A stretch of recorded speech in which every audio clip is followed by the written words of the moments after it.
Sup, my fellas. Don't forget to leave feedback, and enjoy the story. One day, bright flashes appeared in the universe, and countless towers began to appear all over the world, but no one knew how or why this happened. The planet was covered in a glow, and according to some people who were unlucky enough to be nearby, the contents of these towers were closely related to mythology, as if someone had copied the stories. A building towered over the city, around which monsters flew, and some were even happy to meet the heroes of their favorite myths, but for the rest of humanity, this brought only troubles.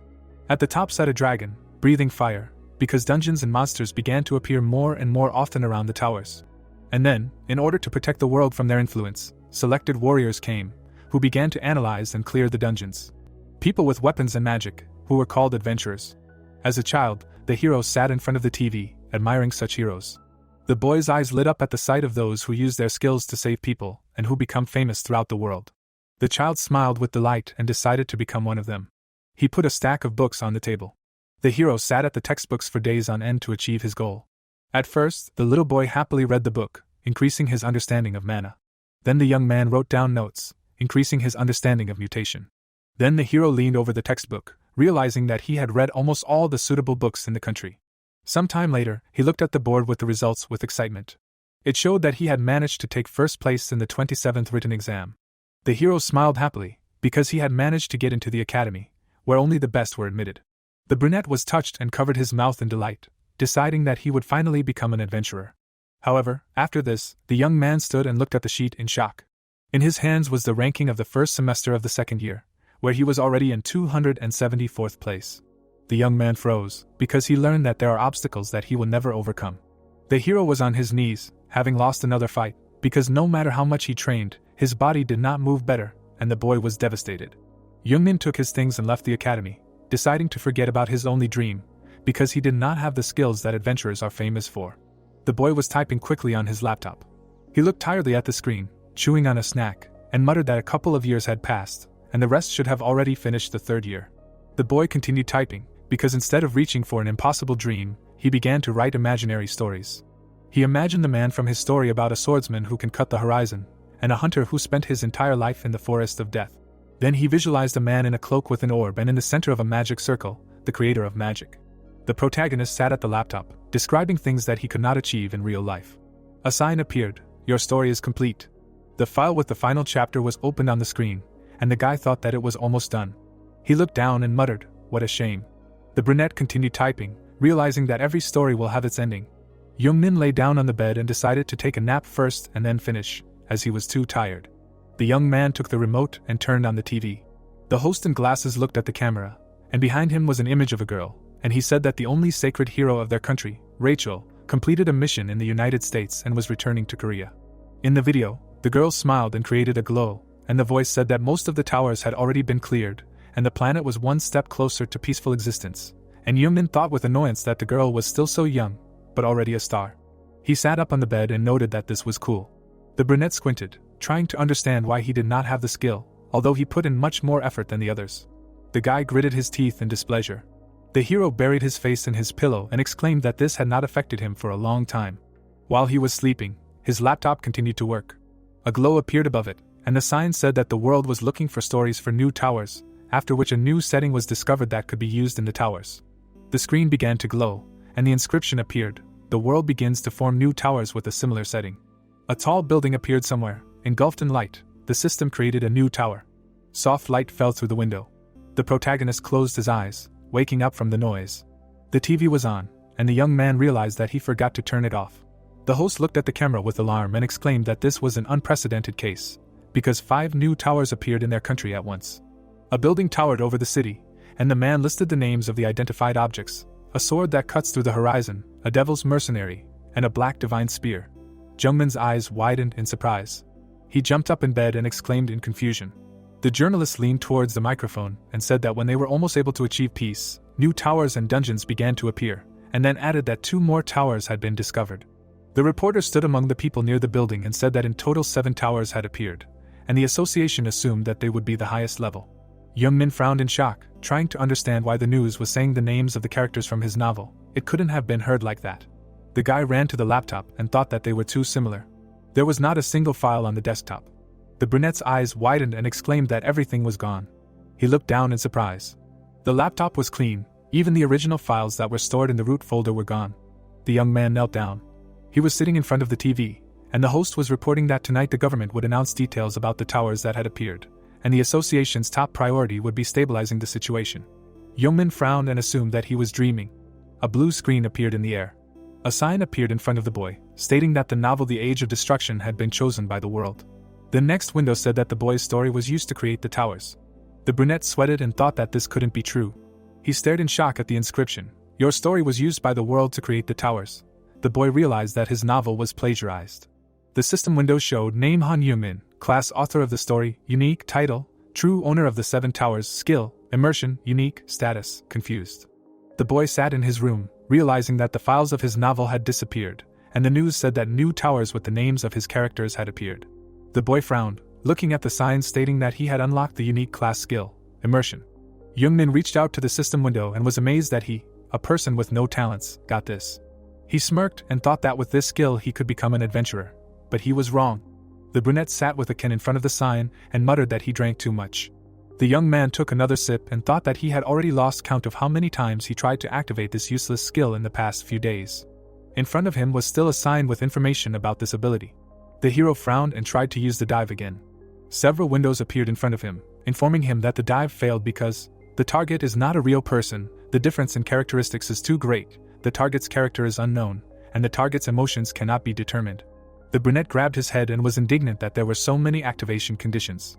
He arched his eyebrows in frustration and thought that he was also happy that he received a unique skill, then decided that he needed to go get some beer again.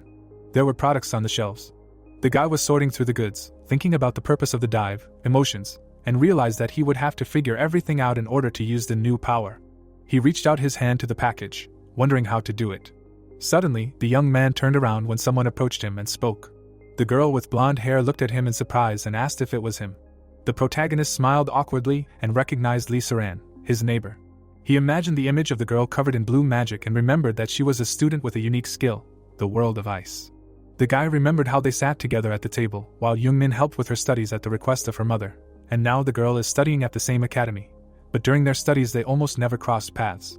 The brunette remembered how he lay on the floor and thought that Saran, of course, took a short academic leave right after entering, but honestly, he just avoided her because he was afraid that she knew the rumors about him. The student smiled and waved, exclaiming that they hadn't seen each other for a long time. The brunette smiled awkwardly and agreed, after which the interlocutor grabbed his hand and asked what he had come for. She pinched her nose and noted that the young man reeked of alcohol in broad daylight, and clarified that at least he was not drinking on an empty stomach, and the hero replied that he had just gone out to buy some food.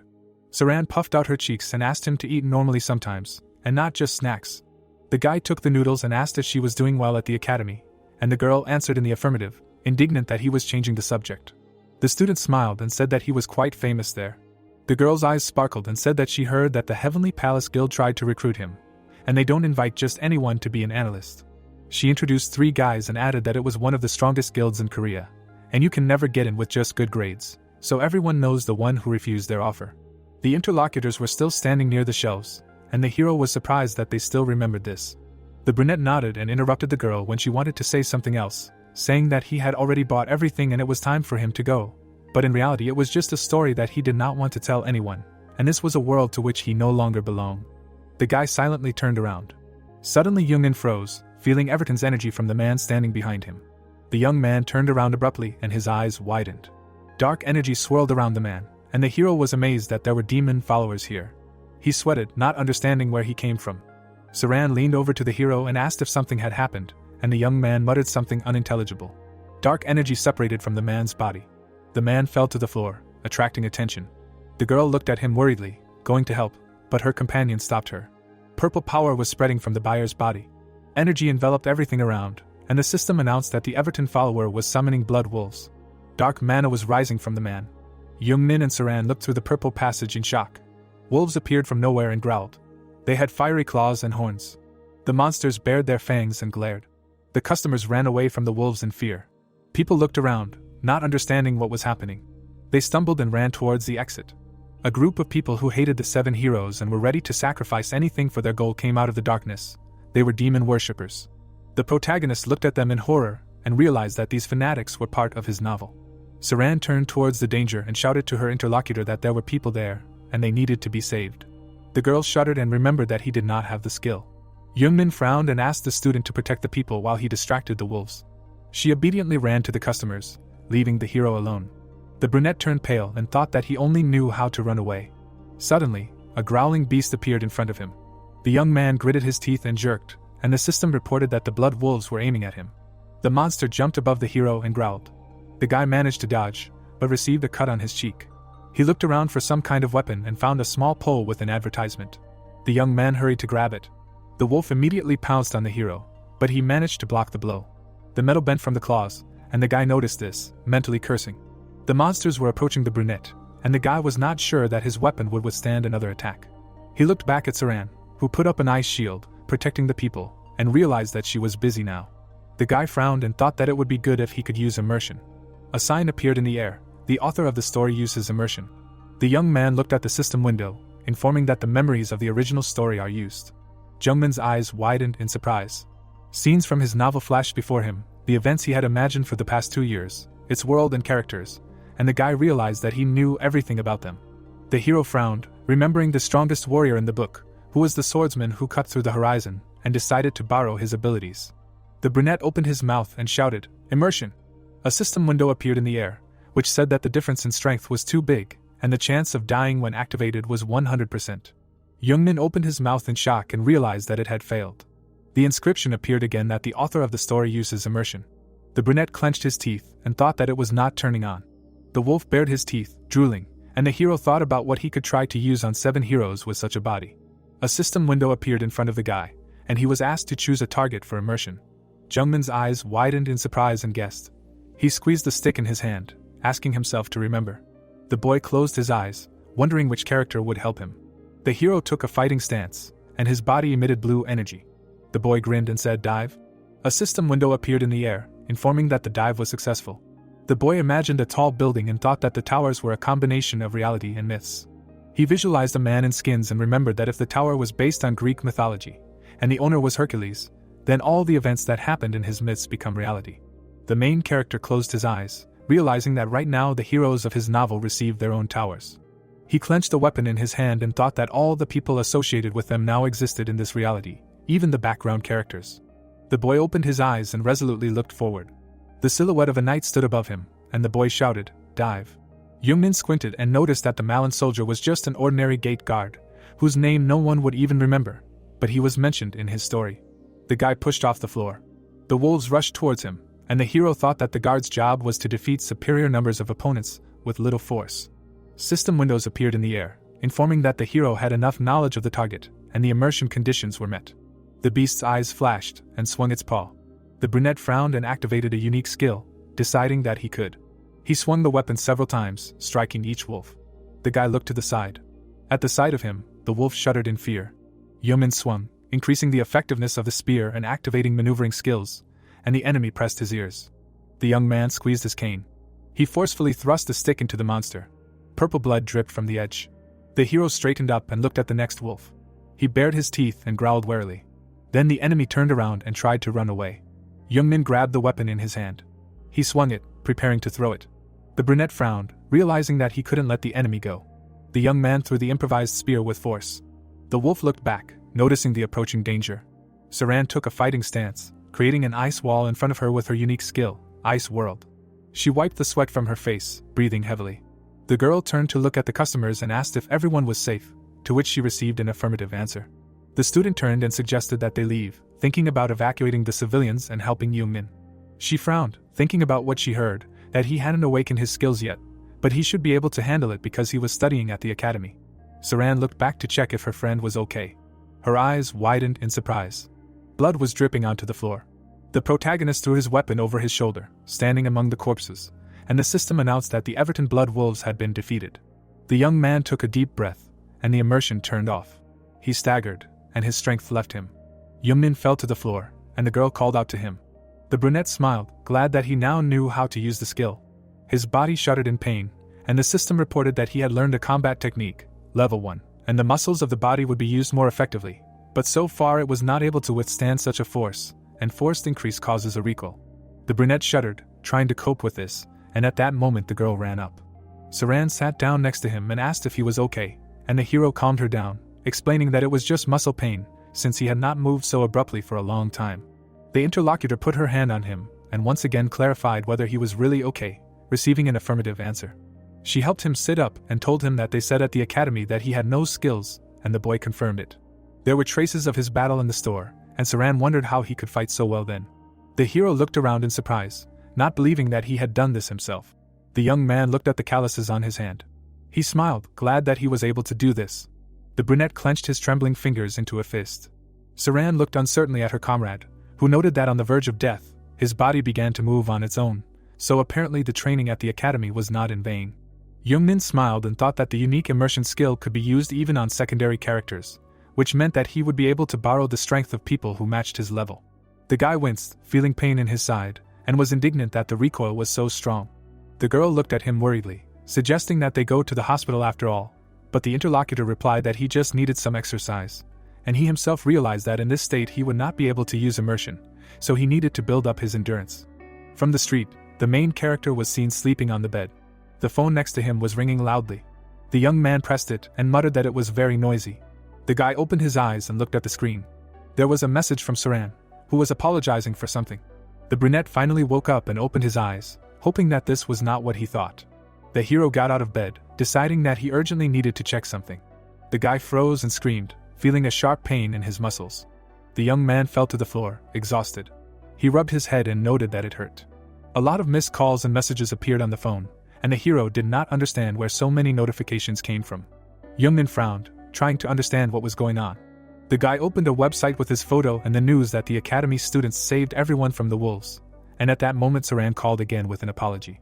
The young man sat down at the table, listening to what the girl did not want to tell anyone, since he did not like attention, but somehow everything leaked out, and the brunette himself did not expect that this news would be blown out of proportion, and the day was not over yet. In the photo, he was standing among the corpses of enemies, and the guy assumed that the reason was that the monsters appeared outside the dungeon for the first time. The hero looked at the laptop with embarrassment, realizing that his life was already changing, and told his friend that it was okay, because she did not do it on purpose. In the comments, haters wrote that the young man looked more like a homeless person than a student, and why write about some low-level monsters. However, there were more positive messages from people who thanked him for saving him and for the fact that there were no casualties. One woman wrote that she couldn't thank him in person, but even her daughter said that she wanted to become an adventurer too. The main character smiled and blushed. He noticed a new message on the screen. Opening the chats, the young man found several unanswered. Some unknown person persistently offered to meet him, demanding not to ignore. And even the instructor wrote and asked if the hero had awakened the skill. Yungmin arched his eyebrows and narrowed his eyes. He remembered kneeling in front of his rival and wondered since when he became interested in him, and Saran asked why he was silent, to which the guy replied that he was just thinking. Sunlight penetrated into his room, and the brunette, a little stunned, understood that the girl was not to blame for this, but agreed to something expensive when the interlocutor offered to buy him food 10 times as an apology. He smiled and said goodbye to his friend. The boy typed something on his laptop and noticed that his body felt a little better, and he managed to figure out how to use the skill. Yungmin smiled confidently and decided that he couldn't hesitate any longer. There were people standing on the subway platform. The young man entered the train and took a seat, staring at his phone. He scrolled through the news, thinking that when the towers first appeared, many adventurers rushed to conquer them. The hero imagined warriors with weapons and hands with magic. The image of men with a golden sword popped up in his head, as well as a man in front of a crowd of journalists, because the most successful adventurers received rare skills, power, and the attention of the whole world. The young man rubbed his chin, imagining warriors who were facing defeat, and thought that now the difficulty of the towers had increased to an impossible level, but attempts to conquer them still did not stop, and the hero did not understand why these masochists still tried, knowing that there was no chance. Yungmin put his hand in his pocket, and noted that some people said that going to a dungeon just once was enough to make life a success, and that was understandable. The commentators were discussing someone's interview, condemning the adventurer who had gone crazy. The young man looked out the window and wondered why no one had entered the Sword Master's tower yet, even the high-ranking adventurers, and noted that he was almost there. The long building towered over the forest, and the hero wanted to at least take a look at the tower based on his ideas from afar. Yungmin was sweating all over and once again thought that he needed to train more. He finally reached the tower and bent over to catch his breath. The young man wiped the sweat from his face and was glad that at least he was not lost. In front of the building stood a large stone with text. The hero smiled and exclaimed that he was there. He quickly walked closer. Then he stretched out his hand and carefully touched the stone's surface. His body emitted a slight glow, and the system reported that he felt the energy of the 7 heroes. The brunette smiled shyly, seeing words and phrases that he could only imagine in his head before, and now it was very unusual. The guy ran his hand over the smooth stone. He flinched when someone came up from behind and called out to him. Yungmin turned around and looked questioningly at the stranger, who noted that it was dangerous to touch everything, although the young man seemed to be near the tower for the first time. The hero imagined a girl who grabbed the stone, and then immediately moved straight to the monsters, and thought that the interlocutor was right, because you can get into the tower by simply touching an object from there, so adventurers are usually careful with this. The guys looked at each other, and Yungmin, awkwardly stroking the stone, replied that there was no need to worry, since he would not be invited there anyway, because he was so weak.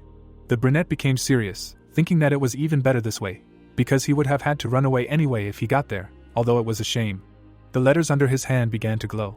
The young man's eyes widened when he saw the sign. The title True Owner of the 7 Towers was detected. The guy froze, turning pale, and the system announced that he had received an invitation from the owner of the tower. The next moment, Yungmin was already in the middle of the field. The young man smiled tensely and widened his eyes. In front of him was an endless location, but he still did not understand why he was inside. A stranger was sitting on the throne, watching the main character through the screen, asking who this idiot was hanging around his tower. The man leaned on his hand and noted that it was strange. The man frowned, examining Yungmin, and muttered that he looked like an ordinary guy, but something was bothering him. His eyes sparkled while the owner was wondering what was wrong with the intruder. The main character's cheerful face was on the screen, and the man wondered how he could find out. The red-eyed man grinned and remembered that he could just call him inside. He extended his hand, from which light emanated, and declared that he would invite and talk to the stranger for a while, and the system reported that sword that cuts through the horizon invites the main character to the first floor of the Sword Master's tower. A sign appeared in the air describing the predator territory of a test level with the inability to determine the difficulty, where the catastrophe-class monsters wake up in an hour, and he must escape from the first floor before that happens, but the reward was not determined. Another system window appeared with a hint that the dense concentration of mana stimulates his respiratory system. Yungmin grabbed his head, saying that he was finished, and the countdown to the appearance of monsters began. 59 minutes. An advertisement was playing on one of the screens in the night city, and the boy thought that never before had an ordinary person without attack skills entered the tower. He remembered how he sat at the textbooks, putting in superhuman efforts to get such an opportunity. Afterwards, the young man stood with a piece of paper, having received a paltry label of an unfit adventurer because he took the last place in the practical exam.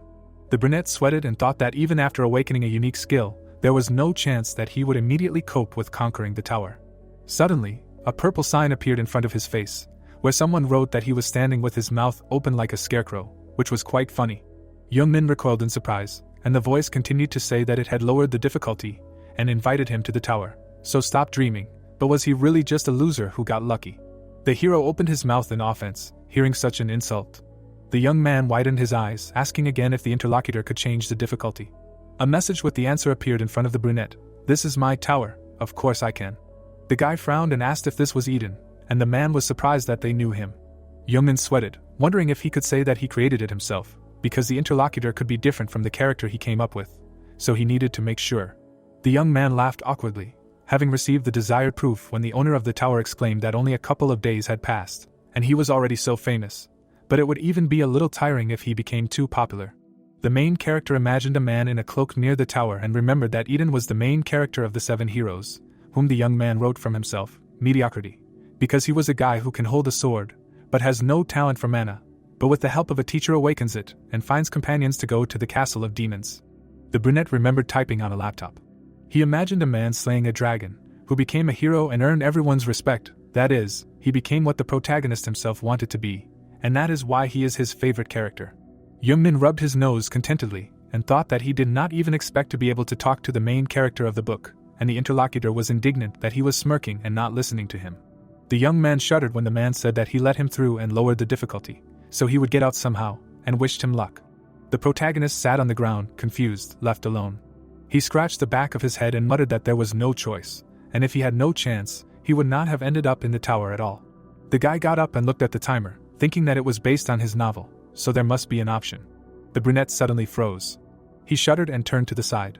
A dragon flew right above him. Yungmin sweated, glad that he hadn't been noticed, and remembered that in 50 minutes, there would be catastrophe-class monsters, and if he didn't do anything, he would die, so he needed to at least figure out where he was. The brunette shifted from foot to foot, noting that it was damp soil and grassy meadows.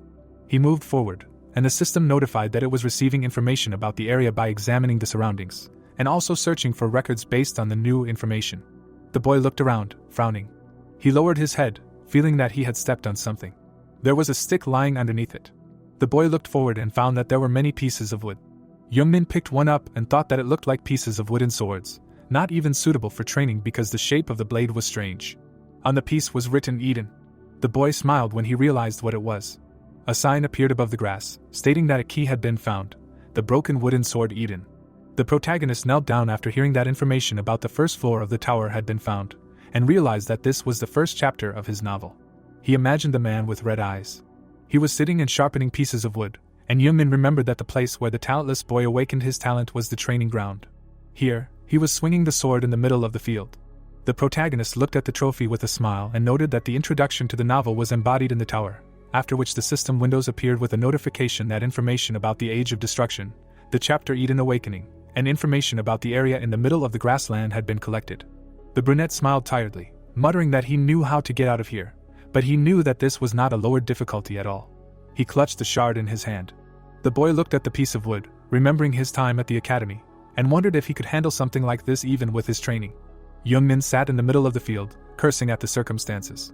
The boy clutched the wood in his hand and decided to just do it. Maybe it would work out somehow.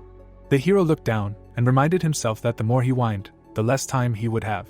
He gritted his teeth and swung. The piece of wood sank into the soft soil. Then again. And again, until the boy hit something. Yungmin looked down at his feet. The boy smiled determinedly, happy that he had found it. The hero grabbed the trophy and began to pull it out, shouting that it was the jackpot. The brunette smirked. He looked with disgust at the roots sticking out of the ground. In his palm lay a fibrous plant that could permanently increase magic power by 1, although it looked disgusting.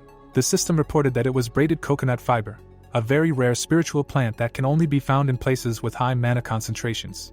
Yungmin looked around and noted that there were surprisingly many of them, about 50, although it was usually difficult to find. The guy took a bite, thinking that no one would think of eating such a thing, and whether it was even possible. He turned pale and opened his mouth, holding back the urge to gag, because the taste was very bitter. The brunette overcame himself and put the plant in his mouth, remembering that it was a rare ingredient, but terrible to taste. The young man pursed his lips, thinking that his body was very against putting this in his mouth, since he did not like bitter things. His eyes widened when the system reported that there were 45 minutes until the monsters appeared. The guy looked around and frowned. With tears in his eyes, the hero began to chew on the trophy, convincing himself to pull himself together, because it doesn't matter how it tastes if you die without it. The young man reached for the next protruding plant, realizing that there is not much time. Yungmin began to chew vigorously, intending to eat as much as possible. Blood was dripping from his nose. A sign appeared in the air, informing that there were 15 minutes before the monsters appeared. The guy sat, holding the root in his hands, and thought about how much he had already eaten, 20 or 40. But it felt more, and he already wanted to puke, as if his intestines were turned inside out. He squeezed his trembling hand. The young man froze, while notifications appeared nearby about the increase in mana and exceeding the maximum amount, so the body is becoming unstable. The guy wiped the blood and ordered himself to pull himself together. He sat in the lotus position and decided that he had accumulated enough mana, and now he needed to pour it into the sword, like Eden did. The man sat on the throne, surprised that the guest had heard about this plant, and even ate it to increase his mana. He tapped his shoulder with his finger and wondered if the young man had guessed or if he had information about the tower. His eyes flashed, and the host said that it was impossible, so what was it? Yungmin frowned, feeling the mana flows, and noted that there was one last step left. The guy imagined a woman in a hat near the mansion, who was a mage of the ruling family in a small country, but one day lost all her partners during an unsuccessful raid on demons, after which she moved to the village and met Eden. At this time, the brunette held a spear and harmed himself because he could not use mana correctly. Then the woman looked at the young man with a smile, taking pity on him, and taught him how to control mana. She stood next to the children, and the hero remembered that the stabilization did not take long, and feeling happy, the sorceress decided to become a teacher in this village, thereby becoming the first mentor of Eden. Yungmin grinned and decided to choose her, guessing that the dive should work. The sword fragment in his hand began to shine.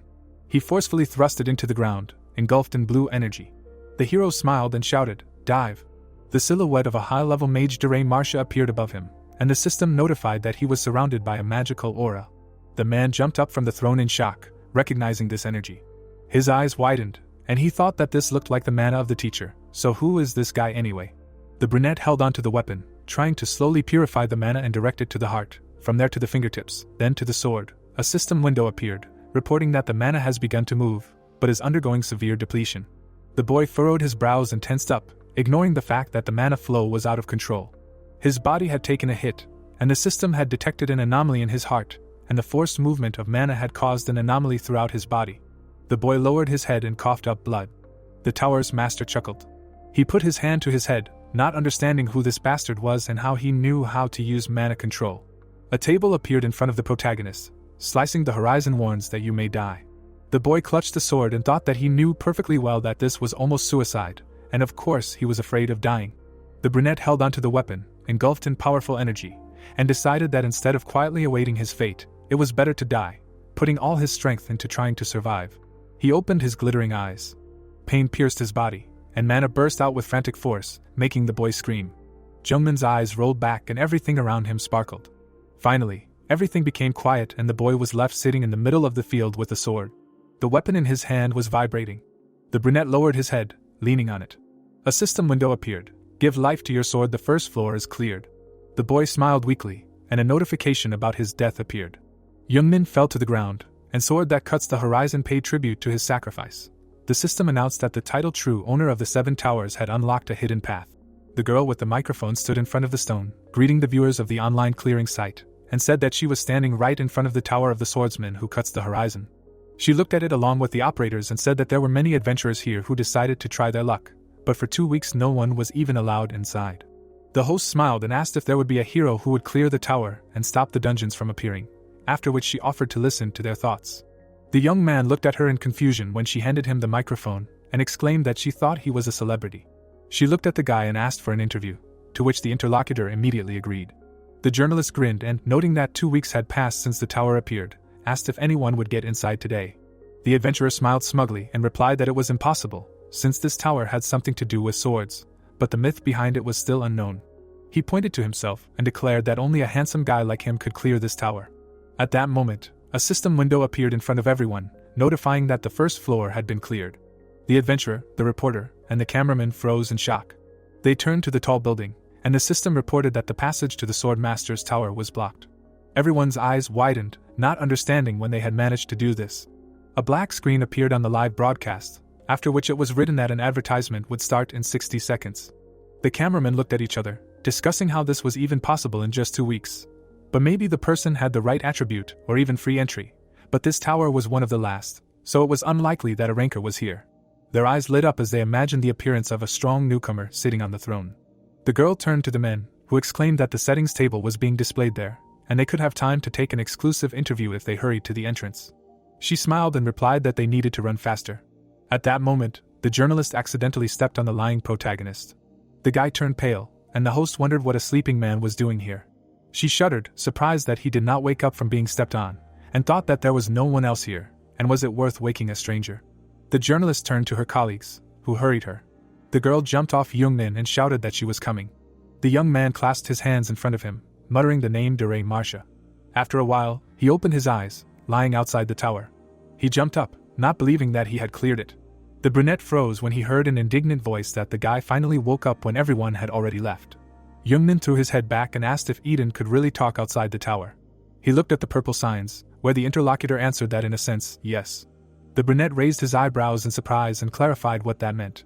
A message appeared in front of him, which stated that Eden could only talk inside and outside the tower with him. The surprised face of the main character appeared on the screen, who asked again. The brunette sat down on the grass and asked the reason, but the interlocutor answered that he himself would like to know. Yungmin stared in front of himself in shock, thinking that he thought that the character should know everything about the tower, since he was now a part of it, but it did not seem so. The guy looked up when he heard the voice again. He smiled awkwardly, because Eden exclaimed that the show he put on inside was very interesting. The boy raised an eyebrow and thought that it would be better not to hear this annoying guy even in the tower. Eden chuckled and suggested that he would never get bored with the protagonist, and the other man stood up and decided that it was time to leave. Yungmin dusted off his hands and said that it was nice to meet him, and then said goodbye. The boy opened his mouth in surprise and asked again when Eden said that he would follow him, so he should try harder. The boy froze in place, realizing that the character could not be dissuaded, so he quickly gave in. The stars were shining in the sky above the tower, and Yungmin muttered that Eden was too stubborn, and now his daily life would be a little more hectic, but it would be nice if the problems ended there. The next day, clouds were floating in the blue sky. The protagonist opened his eyes and was happy to see his home. He stood up, trying to figure out what time it was, because after returning, everything that happened with the tower began to seem like a dream. The brunette looked at his hand and noticed a blue glow on his body. He stared at the energy in surprise, realizing that he was overflowing with mana. Yungmin happily opened the system menu to check his stats. The screen showed the following stats: Strength 17, Agility 19, Endurance 23, mana increased sixfold and became 50. The guy opened his mouth in surprise, not believing that he managed to grow so much. He looked at the list of skills: Mana Control, Level 2, Combat Technique, Level 3, Sword Mastery, Level 3, Spear Mastery, Level 1, Physical Training, Level 1, Shield Mastery, Level 1, Bow Mastery, Level 1, Alchemy Mastery, Level 1, and also received the title Resurrection for returning from the other world, so now the recovery at death's door is significantly increased.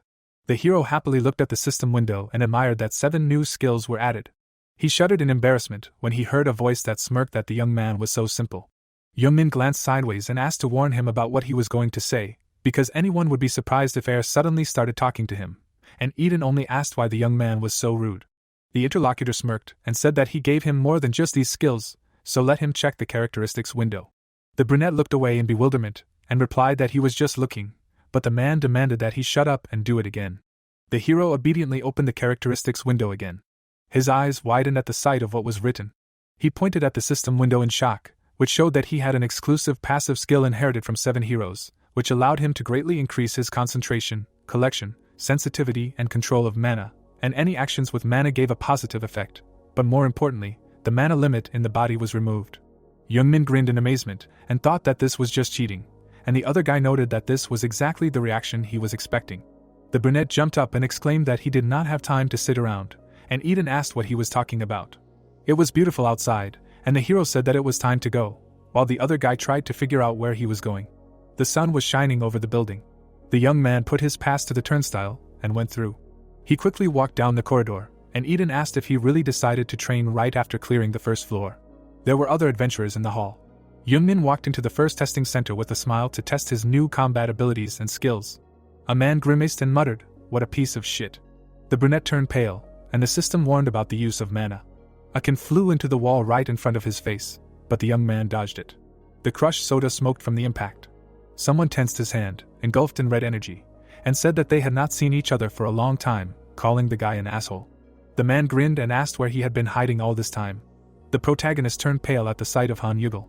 The guy was standing behind Yungmin and said that they had not seen each other for a long time. The protagonist was wary and wondered why he had to meet him of all people. Yugel grinned, asking where he had been, who had only just appeared. The protagonist was confused while he offered to remember the old days. He remembered how he had been hit with a wooden sword. The opponent stood in front of the guy, saying that he was scared because he was smart, but it turned out that there was nothing special about him. The blue-eyed man looked up and looked beaten. The brunette put the sword on his shoulder, ordering him not to complain to the teachers. MC was nervous and did not think that they would meet so soon. His gaze froze. The offender came closer to his face and asked if he could beat him again, to which Yungmin mumbled no. Yugel grabbed him by the collar and, laughing, asked him to stop doing this. People surrounded the opponents, and one of the people assumed that a fight was brewing here, and another noticed the academy uniform, noting that lately the children have become completely wild. The bully froze and thought that Bamjun should not know about what happened. He let go of the victim. Han looked away, saying that he was lucky and they would see each other again. The offender hit the hero on the shoulder with his hand. The guy held on to the limb and was silent while the opponent walked away. His hand was shaking and he understood that he needed to restrain himself. The protagonist froze and decided that he needed to focus on the assessment. MC pressed a button on the wall while Eden said that he shouldn't act like a loser and that he should at least give him a slap on the back of the head. Yungmin closed his eyes, and when asked if he would just leave, he said that it was easy for the other guy to talk. He smiled, realizing that he didn't care about such people, and a notification about the gate opening came out. The hero found himself in another building, and determining his abilities was more important. The electronic circle scanned the eye and the system notified about the end of the scan and the loading of data. The hologram of the body was faceless, and the notification showed information about the hero and welcomed him to the testing room. The protagonist smiled and said that he would install it. MC looked cunning and was going to choose the minimum difficulty, and Eden asked if the guy had any pride, to which he replied that everything would be adjusted taking into account his abilities. Electronic circles outlined all around the creature, and a notification about physical abilities came out and summoned a lower monster. Yungmin looked at the icons that popped up and was asked to choose a weapon. He swung the sword, thinking that in order to test the difference in strength, the conditions should be the same as during training. The hero chose the sword and the system announced it. He froze and became interested. A weapon appeared in his hand. He swung, thinking that his body felt light, as if he was using immersion. The hero smiled and was pleased. A tense event happened and he was going to see how much he had changed.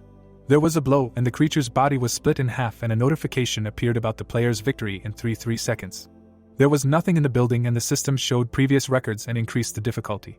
Blue-Eyed was happy and asked if he saw that he had broken the record by 29 seconds, to which he replied that it was a shame to rejoice at killing a Galbot. The creature's limb appeared on the floor and he was asked not to relax. Yungmin smiled, saying that he had not even thought about it. The monster stood in front of him. He looked ahead and thought about trying to reach the end. The people looked ahead with interest. Yuga looked at the crowd, not understanding what was going on. His gaze froze and he became wary. The adventurer looked ahead and folded his arms across his chest, while the teenager thought that this was his chance to talk. The brunette approached Bamjun and, apologizing, said that he wanted to be his student and asked if he wanted to watch videos of his fights.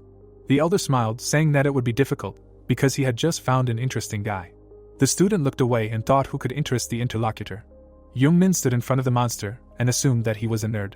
His hand touched the button. The teacher cleared his throat and asked into the microphone if he could hear him. The hero knelt down, while he said that everything was working. Yuga was dissatisfied and said that he was the best choice here. The blue-eyed man looked up and did not understand who was there. Bamjun looked up and said that he was very interesting. The protagonist stood in the cold and the system notified about the survival test. He sat among the creatures and in this mode you could even feel a threat to life, and because of this, most of the test subjects experienced an overwhelming fear.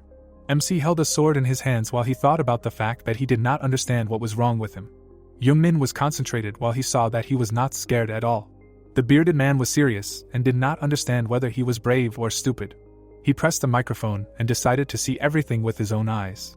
The man looked ahead, asking if he could be heard. There was a broadcast of the training ground on the screen, and when the guy responded with a cry, he said that he could hear him. The yellow-eyed man was tense and asked the guy to come closer, because that way he would see a weak spot. The blue-eyed man was scared and did not understand what he was talking about. The beast rushed at the hero while he thought about what he wanted him to get closer to. The protagonist frowned. He rushed forward, deciding to try. MC dealt a powerful blow. His gaze fell to the side. Yungmin froze and something interested him. The protrusion on the enemy's body was shining. He looked at the creature and thought that it had something on the back of its neck. There was interest in its eyes and he assumed that this was a weak spot. The hero held a sword in his hands. He rushed towards the monster again and understood that this was indeed a weak spot. The protagonist swung and was going to strike with all his might. The protrusion on the body was broken. The monster was bending, looking up. MC looked forward, and behind him lay the corpse of the creature, and a notification appeared that the hunting time was a little less than 5 minutes. Bamjun raised his fist and rejoiced. The brunette looked depressed, and he did not believe that he was looking at his prey. The fair-haired man turned to a passerby and asked if he knew him. The interlocutor looked away and said that he knew a little. The blue-haired boy exhaled, closing his eyes, and was asked not to say that he was tired and noted that for such a weakling, this was not bad at all. Yungmin looked away, thinking that he was being insulted or praised. He walked through the building and thought that the 2 years of pause had weakened him greatly, and he would have to train harder to get back into shape, and assumed that he would be able to use the skill on Eden someday. A smile appeared on the guy's face, and he thought that he would not be affected by his nasty character. The hero froze after being called out. The teacher pointed his finger to the side, saying that he was the one who spoke to him during the test and said that he did well, asking about whether he used the Academy's sword technique. The blue-eyed boy was confused and asked who it was. Yugal stood behind the teacher, while he asked that he was an employee of the Academy. The protagonist looked away, saying that he had studied at the Academy, but had to interrupt his studies due to a forced break. They were standing in the middle and he was saying that the instructors had not taught him anything, and he was asked since when they had such open discrimination. The brunette looked away and became wary. The bearded man lowered his head, saying that there were such teachers. The gray-haired man put his hand on his jaw and said that he would learn from him. The observer was furious and did not believe that he decided to train MC. Displeasure was visible in his eyes. The guy was holding a sword. The fighter made a straight punch. The student used a spear. Bamjun extended his hand, saying that he would teach him everything and offered to choose. Yungmin was shocked and asked if he wanted to teach him everything. People were standing in front of the tower, and the hero assumed that he was a master of all classes. The hero showed his palm and refused, thinking that he could not pay the price for training. The bearded man tilted his head, suggesting that he did not believe him, which the interlocutor confirmed. The yellow-eyed man calmly looked forward and was going to make him believe. He pointed his finger forward and said that now they will conduct a test and decide what suits him best. Magic circles formed at the level of the teacher's face, and a notification about the adventurer's eye skill appeared. Energy rushed to the protagonist. He froze and looked forward. In his pupil was the reflection of the master, and a notification appeared that an outsider was trying to gain access. The man took a step forward. The man walked through the space and said that he would see what he was like. He looked up and something interested him. The gray-haired man stopped and could not believe that ordinary magic was here. He stood in front of the energy and said that he saw such a strange person for the first time, but he did not care. Bamjun dipped into magic and was about to dig around here, and a notification came out that the adventurer's eye had activated. Energy was gathering around him. Yungmin was writhing in pain and couldn't breathe normally. He was frowning, trying to endure the pain, and didn't understand what he was doing. The hero looked down, thinking why he was doing this to him, and it infuriated him, so he wanted to throw him out of his body. The master looked up with interest, and a notification came out that the hero's mana was protecting him and a counterattack was being performed. Magic was swirling around him, and he assumed that the adventurer's eye was reflected into him. The mana reached the intruder. Bamjun smiled and thought that he was an interesting child. The protagonist was trembling and thought that the father of all adventurers was inside him. His gaze froze and he didn't think that he would be so strong. A man approached the guy's hand and asked the name of the interlocutor. MC looked away and asked again. The master sat down and said that he would be his student. Yungmin looked forward in fear. The bearded man looked at him and he considered it a great honor, but asked why all of a sudden. The brunette looked at the happy interlocutors and was meaningfully silent, thinking that he trained more and had more talent. Students passed by Yugel and he thought that everyone did not pay attention to him. Ham was trembling and followed the gaze of the teacher with a new student. The blue-eyed man was sitting at the computer. He held his head with his hand and wanted to relax. The gray-haired man stood in front of the student and said that he needed time to prepare and asked him to rest and said that he would beg for mercy. The bearded man folded his hands and said that the training would not stop even after death.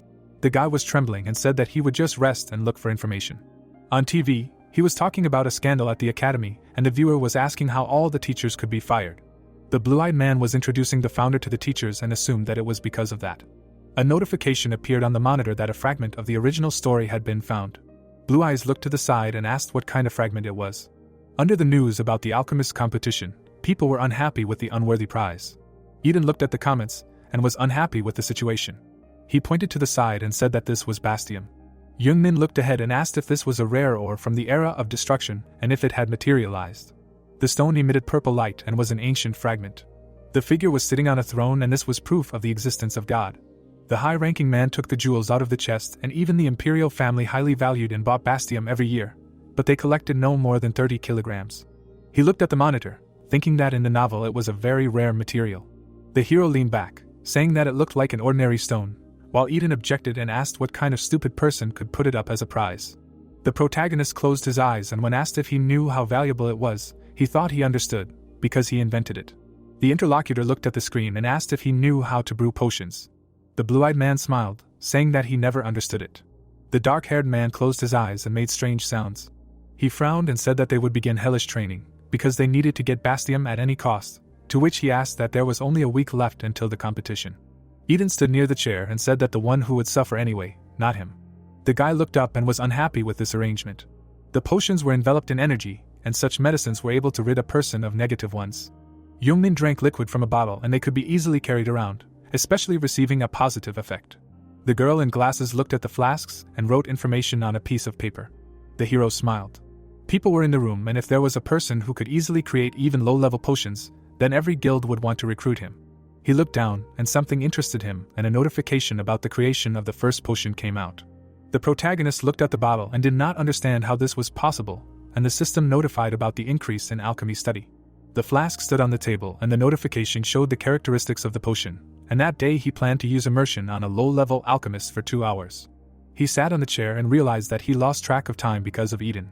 MC put his hands in his pocket, thinking that his head almost exploded from the amount of information, while people were interested in the competition. He looked away and something interested him. He froze and fell into a stupor. The blonde held his head, while Yungmin thought about the fact that he was the son of a master.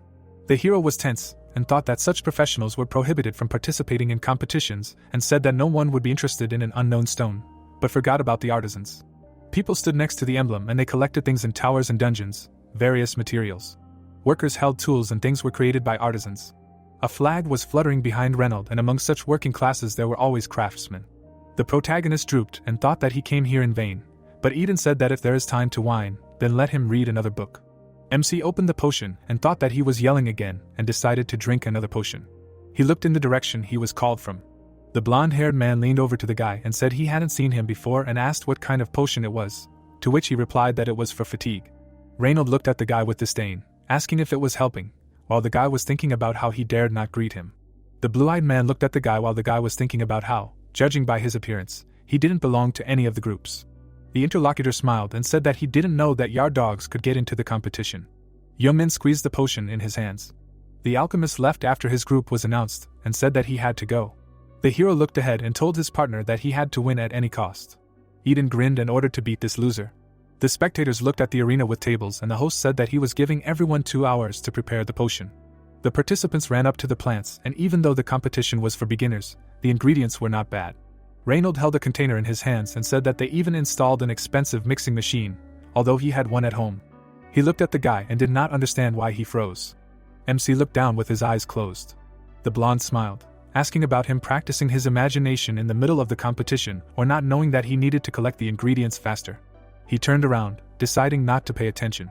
The sun was shining on the building. The builder looked at the object and was surprised. The workers walked around the room, talking about the magic circle of gravity control and mana concentration. The red-haired woman looked back and said that his student was very talented.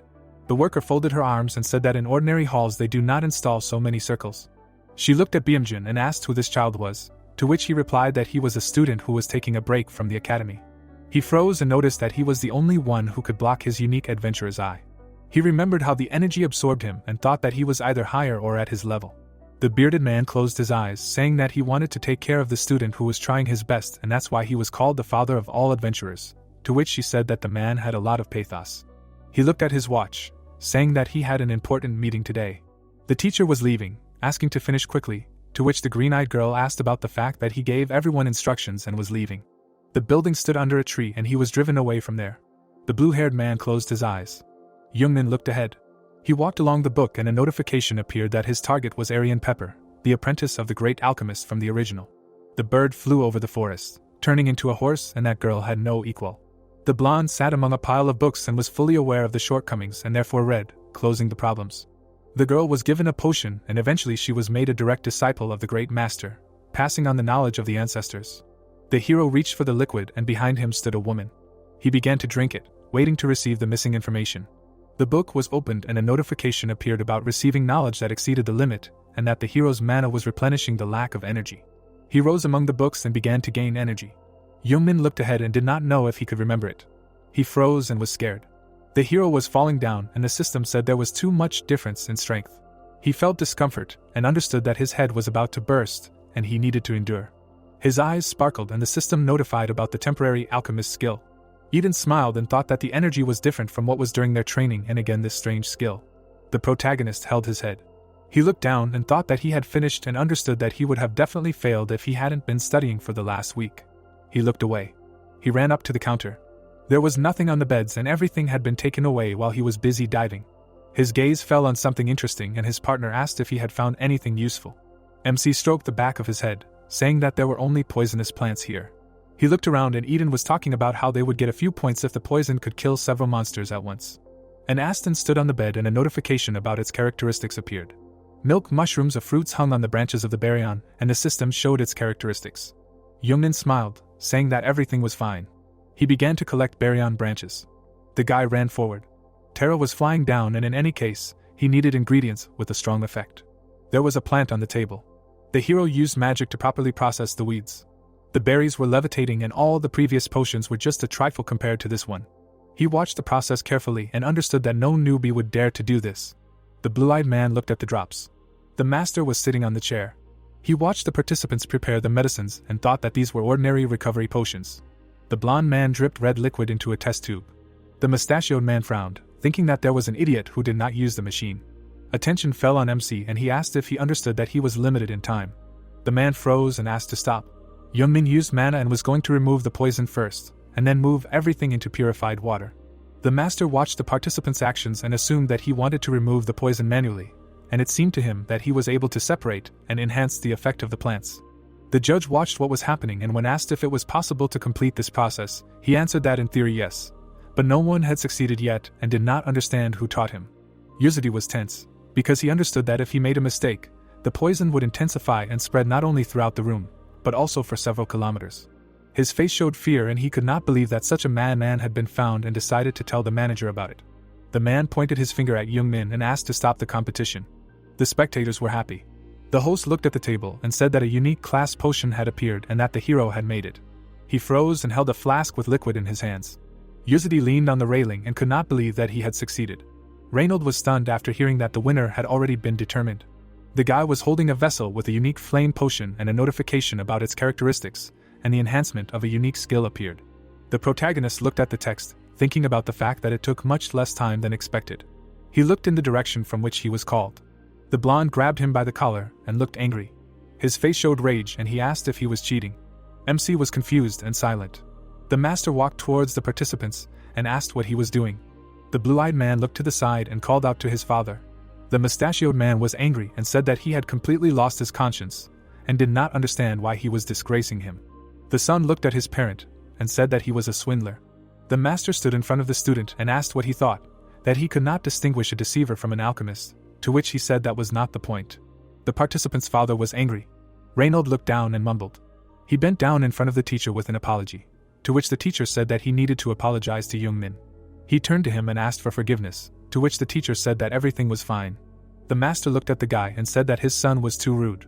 The mustachioed man stood in front of him and said that he had been watching him closely and noticed that the guy had good mana control and asked who taught him this.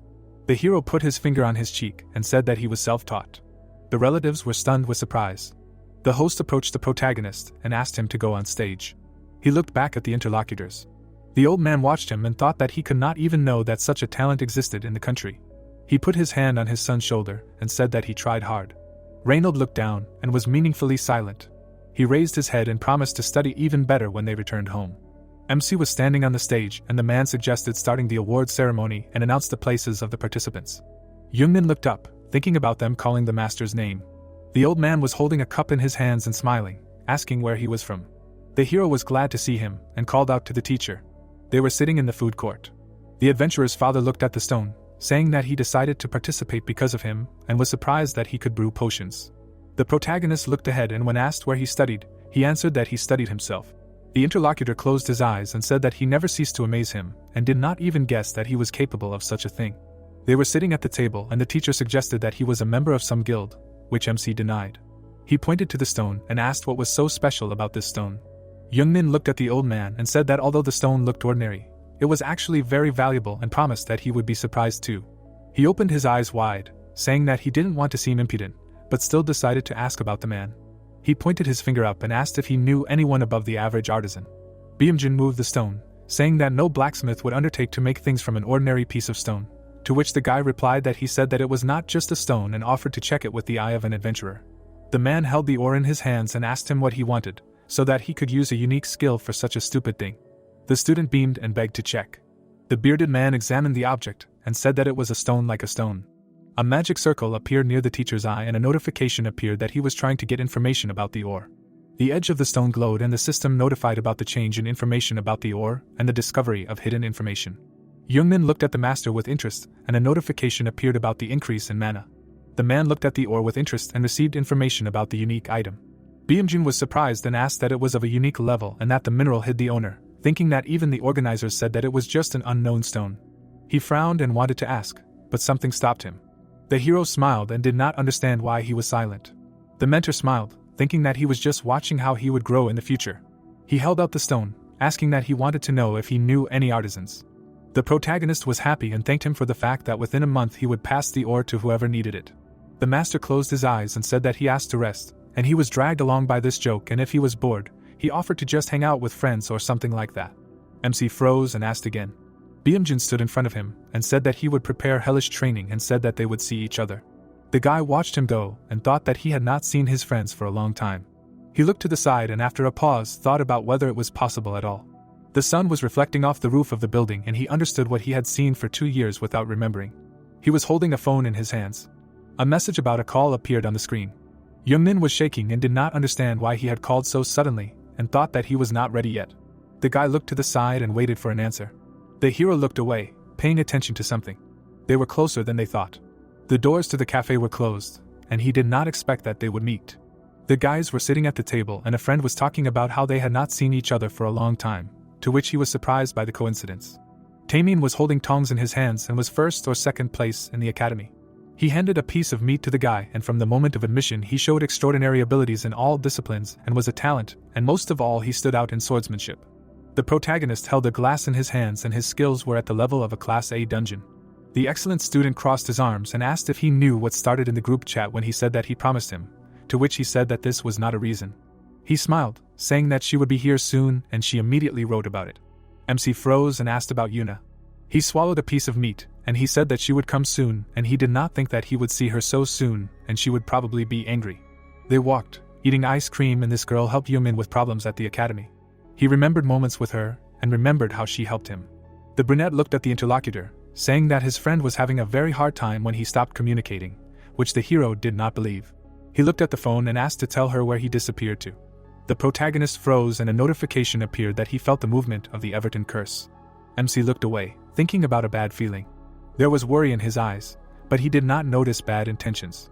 The dark-haired man was serious and said the guy's name. MC turned to the interlocutor and said that he felt it too, and a notification about mana distortion came out. The doors opened and a figure stood in them. The guys stood up and were wary. The man took a step.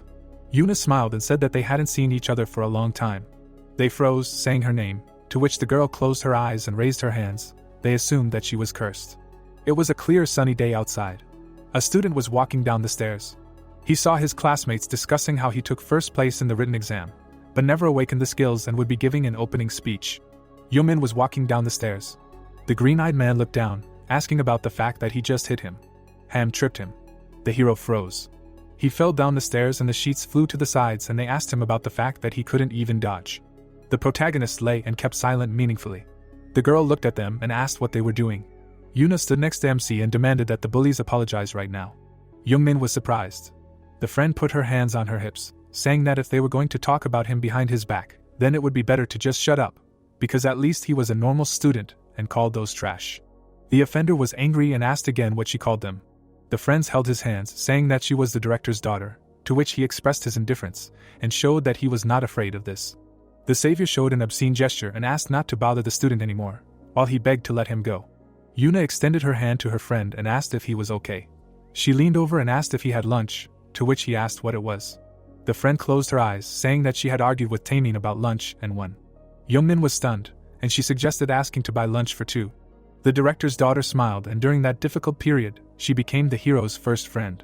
The brunette stood with his back to the girl, and they were known throughout the academy. But after that, they began to mock him for being such a loser, hanging out with the best students. The green-eyed man looked beaten and screamed. The girl struck the offender in the face. The dark-haired one held her fist and offered to try to do it again, and although fights were prohibited in college, friends used sparring and practical lessons to stop the offenders. Yuna left the ring, and therefore he was always grateful and felt guilty. The boys were having lunch, and the principal's daughter was asking what happened and if there were any problems. Taemin looked at her and said that she didn't look well and asked if she knew about it, to which she replied that the doctor said everything was fine. Yungmin turned to her and asked if she had been to any strange places, to which she became thoughtful. She brought her hand to her mouth and said that the academy was preparing for a tour of the dungeon, and she was asked to check everything. The boys were walking to the entrance, and it was a normal check, and the professors were with them. Yuna looked up and thought that this was the same normal dungeon. She looked at the gap in the ceiling. Her attention fell on traces of blood. She touched it. The fingers of the principal's daughter felt the red substance. Energy enveloped her, and she became scared. The dark-haired girl cautiously pulled her hand back. She sat down nearby, thinking that it was an illusion, and the bloody trail disappeared. The student looked in the direction from which she was told that they were almost finished and offered to go. The girl ran to the exit, and in place of the trail there was dark energy. Taemin turned to her and asked what really happened to her, to which she said that she thought it was just an illusion. The brunette frowned, saying that she simply brushed it off as a simple trap. Dark energy hovered around Yuna, and her mana was in complete chaos. Yuna begins to laugh, asking why he is scaring her, because she is alive and well. The protagonist sits opposite and addresses her by name. Yungmin looks at her carefully and says that Taemin is right and they can't just leave it like that and need to see. The girl brushes it off and refuses with a smile, because they haven't seen each other for ages and she doesn't want to bother them. The guy notices that everything is fine and asks her to just sit quietly. The protagonist closes his eyes and begins to release energy. Taemin and Yuna are watching him, surprised. The protagonist's friend looks at him and does not understand what is wrong with his mana and whether it is healing light. The protagonist continues to meditate, and it is explained that Everton is a devil-worshipping cult, and its members are able to borrow demonic power and curse people. The protagonist opens his eyes, from which a bright light flows. In the character's hands is a gold chain. A pop-up window says that the mana has been temporarily modified into divine energy. Yungmin looks forward. The window says that the priest is giving him a blessing. He understands that there is nothing to do and it is necessary to use divine energy.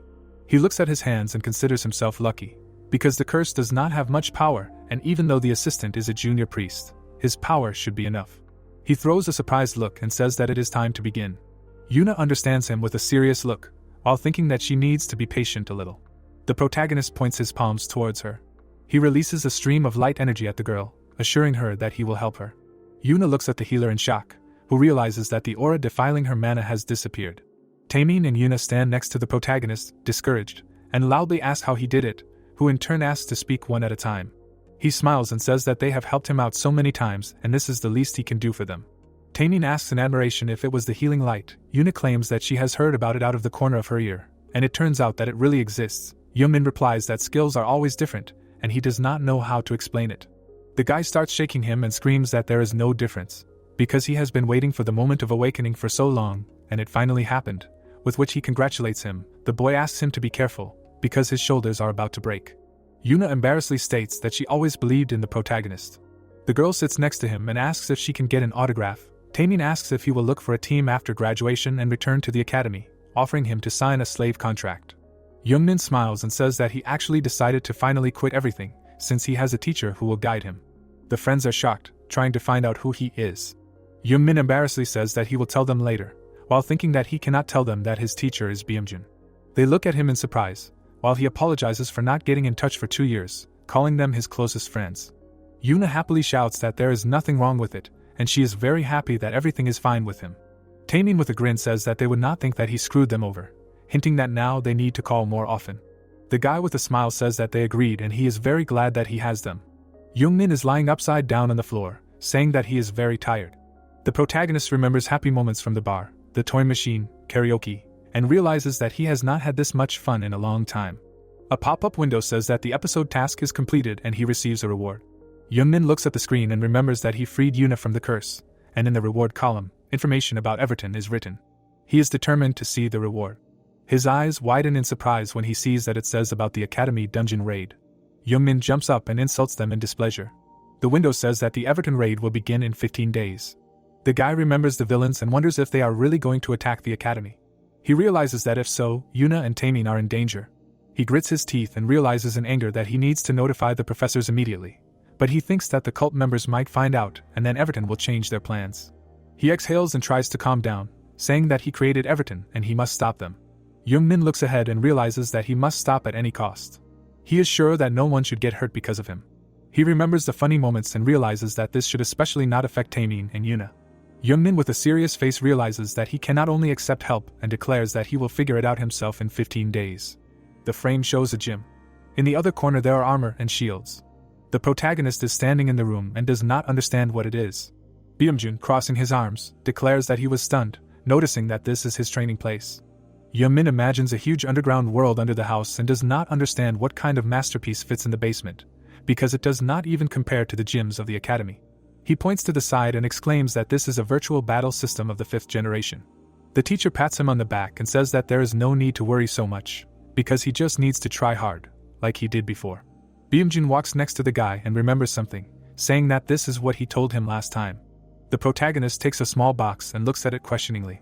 He tears off the film and is surprised by the black object.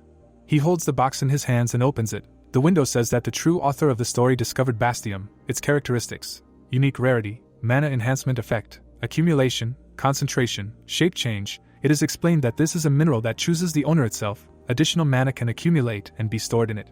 He takes the pendant in his hands and admires such fine work. The protagonist puts it on and hears that the artisans were asking where he got it, and the guy can't even imagine how much they offered for this treasure.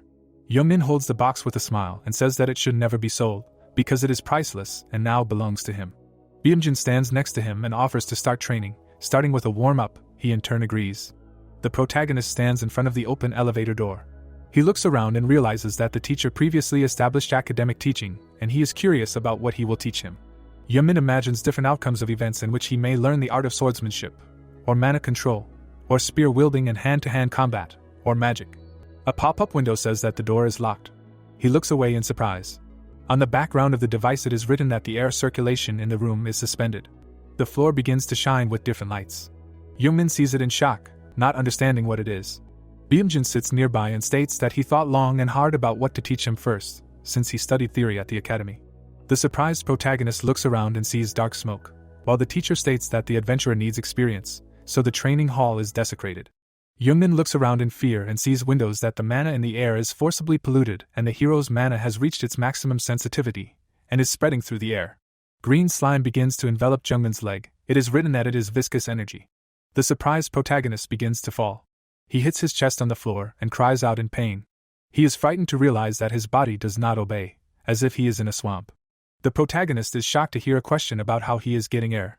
Bamjun sits at the computer and explains that this is a virtual reality, but it is quite difficult to withstand and you need to get used to the pollution before entering the dungeon, so you need to hold on. The teacher smirks and realizes that the ward needs to demonstrate the strength that is hidden within him. The protagonist lies on the floor in shock and realizes that he cannot breathe. He clenches his fist and decides that he needs to pull himself together and first catch his breath. He realizes with a tired look that he has managed to do this.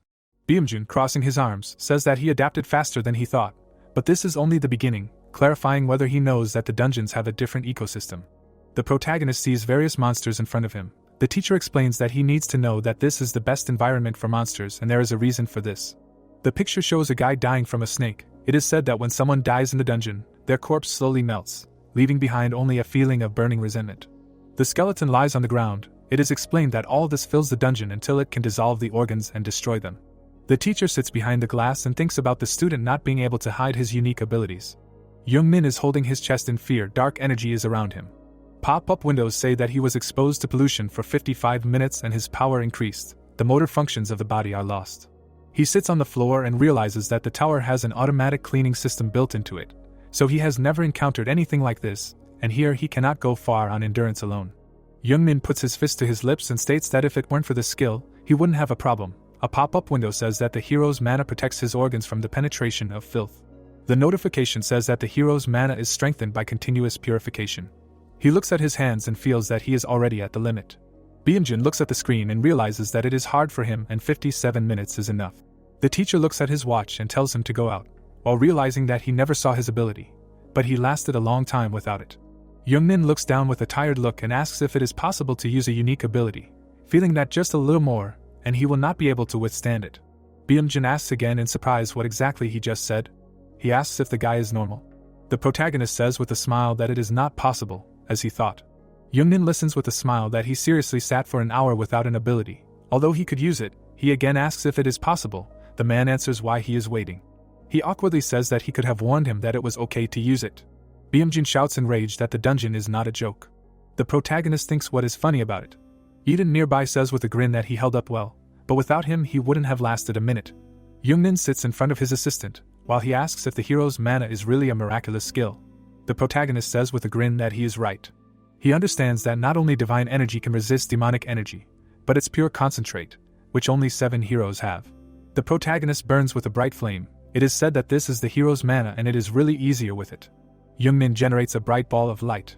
He sits calmly in the lotus position. Bamjun watches him and wonders if he is really using a unique ability. The protagonist sits on the floor while a vortex moves around him. He realizes that he can cleanse the pollution, but he cannot choose. He makes his choice with a grin. Bright rays of light are burning around him as he sits quietly with his eyes closed. A brightly colored character in a cassock appears, calling himself the junior priest of Esther. A pop-up window states that the mana has been temporarily modified into divine energy. Yungmin holds his hands together with a smile. It says that the priest blesses him and the priest's protection has been activated. The protagonist with bright yellow eyes realizes that diving into low-level characters no longer injures him. A large image of the priest appears in the background. It says that the divine energy quickly regenerates his body and the decomposition of organs is prevented. Bamjun watches everything with a puzzled expression and asks if this is the descent of the spirit, realizing that the student should lose consciousness when using this skill. He sees Yungmin exclaiming joyfully on the screen that he is ready. The teacher is shocked to realize that he is still conscious. The protagonist asks in surprise what is wrong. Bamjun asks to continue and ignore him. An older man watches in shock. The protagonist closes his eyes again, realizing that he has never seen anything like this before and that his potential is probably much higher than the strength of the class. Yungmin falls to the floor unconscious. Bamjun looks at the screen and says that 3 hours and 28 minutes have passed and that he has accepted him as a student. The teacher presses the keys and says that he never thought that the guy was such a monster. Yungmin weakly lifts his head and asks if this is a compliment. The teacher thinks with a smile that this is even more like admiration than a compliment. He stands next to the chair and orders him to stop figuring and stand up, asking if he expects praise for his efforts. The enraged protagonist screams at him for talking about him like that, because he is really having a hard time. Bamjun enters the hangar and tells the surprised guy that in that case, the fencing lesson starts right now. He turns around in surprise. The teacher happily says that he was the reason he stayed late at work and the guy will study exactly as much as he took from him, but first the man will cripple him. The protagonist screams in fear that he was told to hold out as long as he can and there is no reason to beat him. The old man objects that he is stupid enough to argue with him. Yungmin cries out pleadingly to the teacher. A loud sound is heard.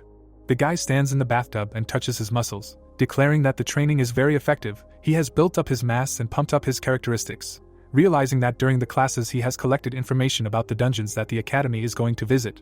He imagines the defiled land, saying that the excursion that will take place in a week will be held in the dungeon next to the guiding light tower and fortunately, it is low level. The protagonist awkwardly says that in addition, each student will be assigned a bodyguard, not understanding what could happen, especially since there will be professors there, and whether all these measures were taken because of Everton. He remembers that he spent the past week preparing for the raid. The pop-up windows say that the contamination of the blood vessels has been eliminated, continuous stimulation contributes to greater protection of the mana halo, and the circulation speed is rapidly increasing. The protagonist, meditating, sits on the floor and says that thanks to the teacher's training, he not only got himself in shape, but also accelerated the circulation of mana and now there will be no problems with low-level immersion. He suggests that it may even be possible to immerse himself to the middle level. Yungmin writes something on a piece of paper, realizing that alchemy has also improved a little, so he began to brew middle-class potions and get money for them at auctions. The protagonist looks at his phone while sitting on the bus. He sees his balance and understands that this should be enough. The protagonist looks at the black and gold room with a lot of interesting things in shock. This is happening in the artifact shop. He looks at the rarest class swords and realizes that it costs 3 billion won. He bought a high-class weapon with the proceeds from selling potions. The pop-up windows say that the art of wielding a sword has improved and he has mastered the weapon and is able to use the skill instinctively. The protagonist strikes with the sword and realizes that it has become easier for him. On his hand is an artifact, an unearthly bracelet, a rare class, a magical item that distorts space, allows him to hold objects weighing up to 200 kilograms. He realizes that this should not be a problem. He exclaims that he cannot use it now, but this does not diminish its usefulness. Eden watches with a smile as the guy shows off and says that he pities his enemies. Yungmin smiles and says that having a hero skill is hard and lonely, at which point the assistant asks what he is doing, threatening to take away all the skills. The guy looks at his smartphone in surprise and doesn't understand why the teacher is calling him. The protagonist is scared and talks on the phone about the excursion. Bamjun is driving and says that the association asked him for a favor, saying that the safety of the students is above all else, and he decided to go there as a general manager. The surprised guy thinks that there will be professors and security guards there, and why would he need a teacher? Because it is a low-ranking dungeon. The protagonist exclaims that in that case he will go with him, believing that it will be as safe as possible there. The teacher is standing at a traffic light and asks why he needs to go there. The protagonist sadly tells him that he dropped out of the academy because he was taken under his wing, and since he does not have an adventurer's license, he cannot enter the dungeon. The guy is scared by the teacher's shout that he is trying to intimidate him. He justifies himself that this is not so and he just needs experience in the dungeon. Bamjun holds the steering wheel and thinks that this is possible, because after all, he has reached the level at which he can clear a low-ranking dungeon alone. The teacher looks at the road and allows him to go, but he cannot leave him for a step. Yungmin is happy until he reminds him that this is also part of the training. The events unfold at night a week later. The protagonist is lying on the bed and looking at the phone screen with interest. He wrote in the conversation that they will see each other tomorrow, and he warns them in advance so that they do not get surprised. They in turn guess that he is going on an excursion, not understanding how he got permission. The protagonist looks at the screen with a smile. The image of the heroine appears among the red light. Yuna screams in fear. He understands that she has definitely fallen into a trap. The hero in the cloak wonders what happened, because there is no reaction at all. The secret members of the meeting stand next to each other, One of them asks number 10 if everything is ready. He answers that it is. The guy in the hood says that he had to prepare the seeds again, and this is a low-level dungeon. They will let down their guard and then he will sow them.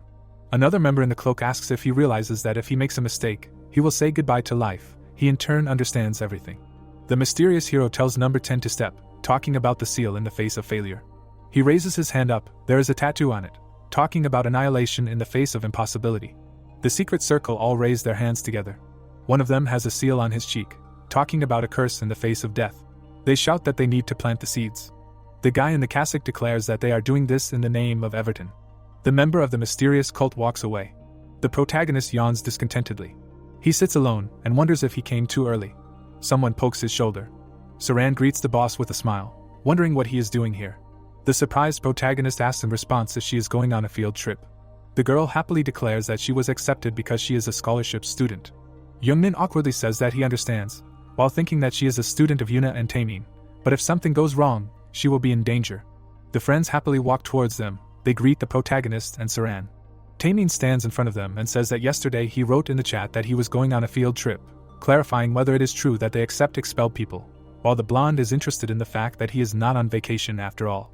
Taemin explains that Yungmin actually quit because he has a new teacher, who at this point cannot believe her ears and asks who he is.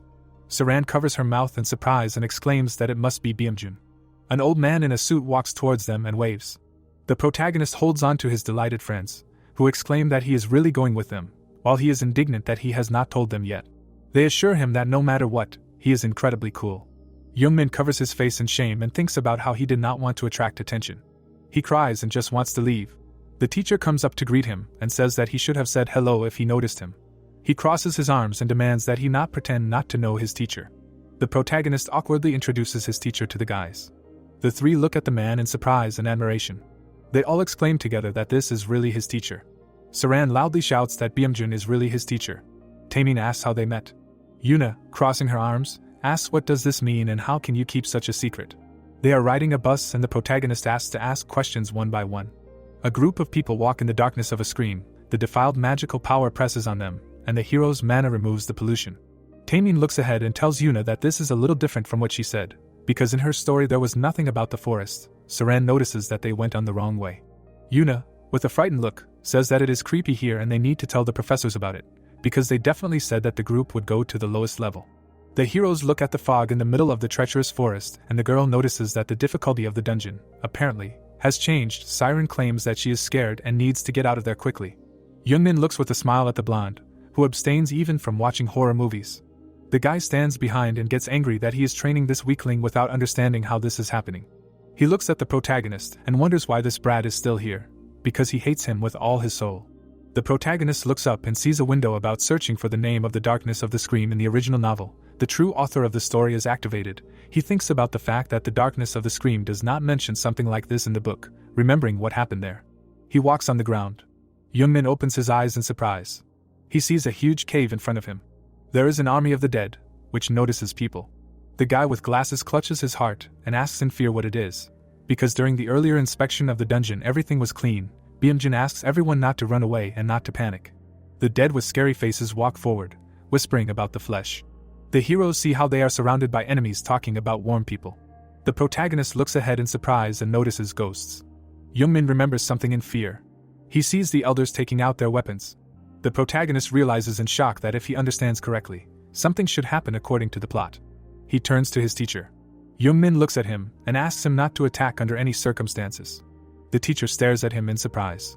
Bamjun objects that they are in a dungeon and he does not understand what he is talking about. He replies that they are devil spirits. The guy looks at the dead people with a smile and says that just looking at them gives him goosebumps. The enemies surround them and whisper about bites. The protagonist explains that they do not attack them and if they were going to attack, they would do so immediately.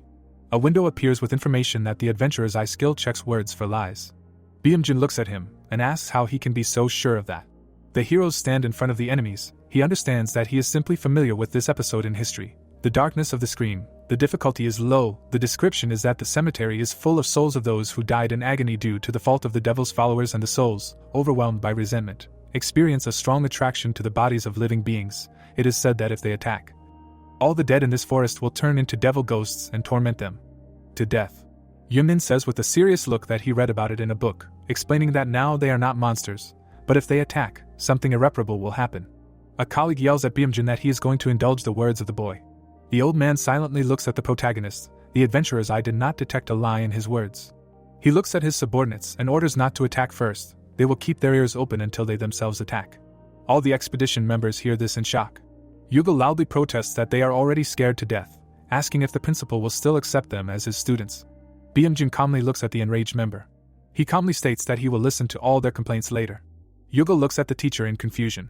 The department head smiles and states that this guy is telling the truth and he understands the concern for his student, but that does not give him the right to forget about the safety of the others. The living dead cover their mouths in embarrassment. He approaches the teacher and states that he hoped that the protagonist would show something worthwhile, but it turns out that he said that out of simple fear. The teacher replies that he did not say it out of fear. Yungmin seriously states that it is difficult for him to explain the reason, but as long as they have a chance to understand their indignation, they are able to enter the dungeon without harming anyone.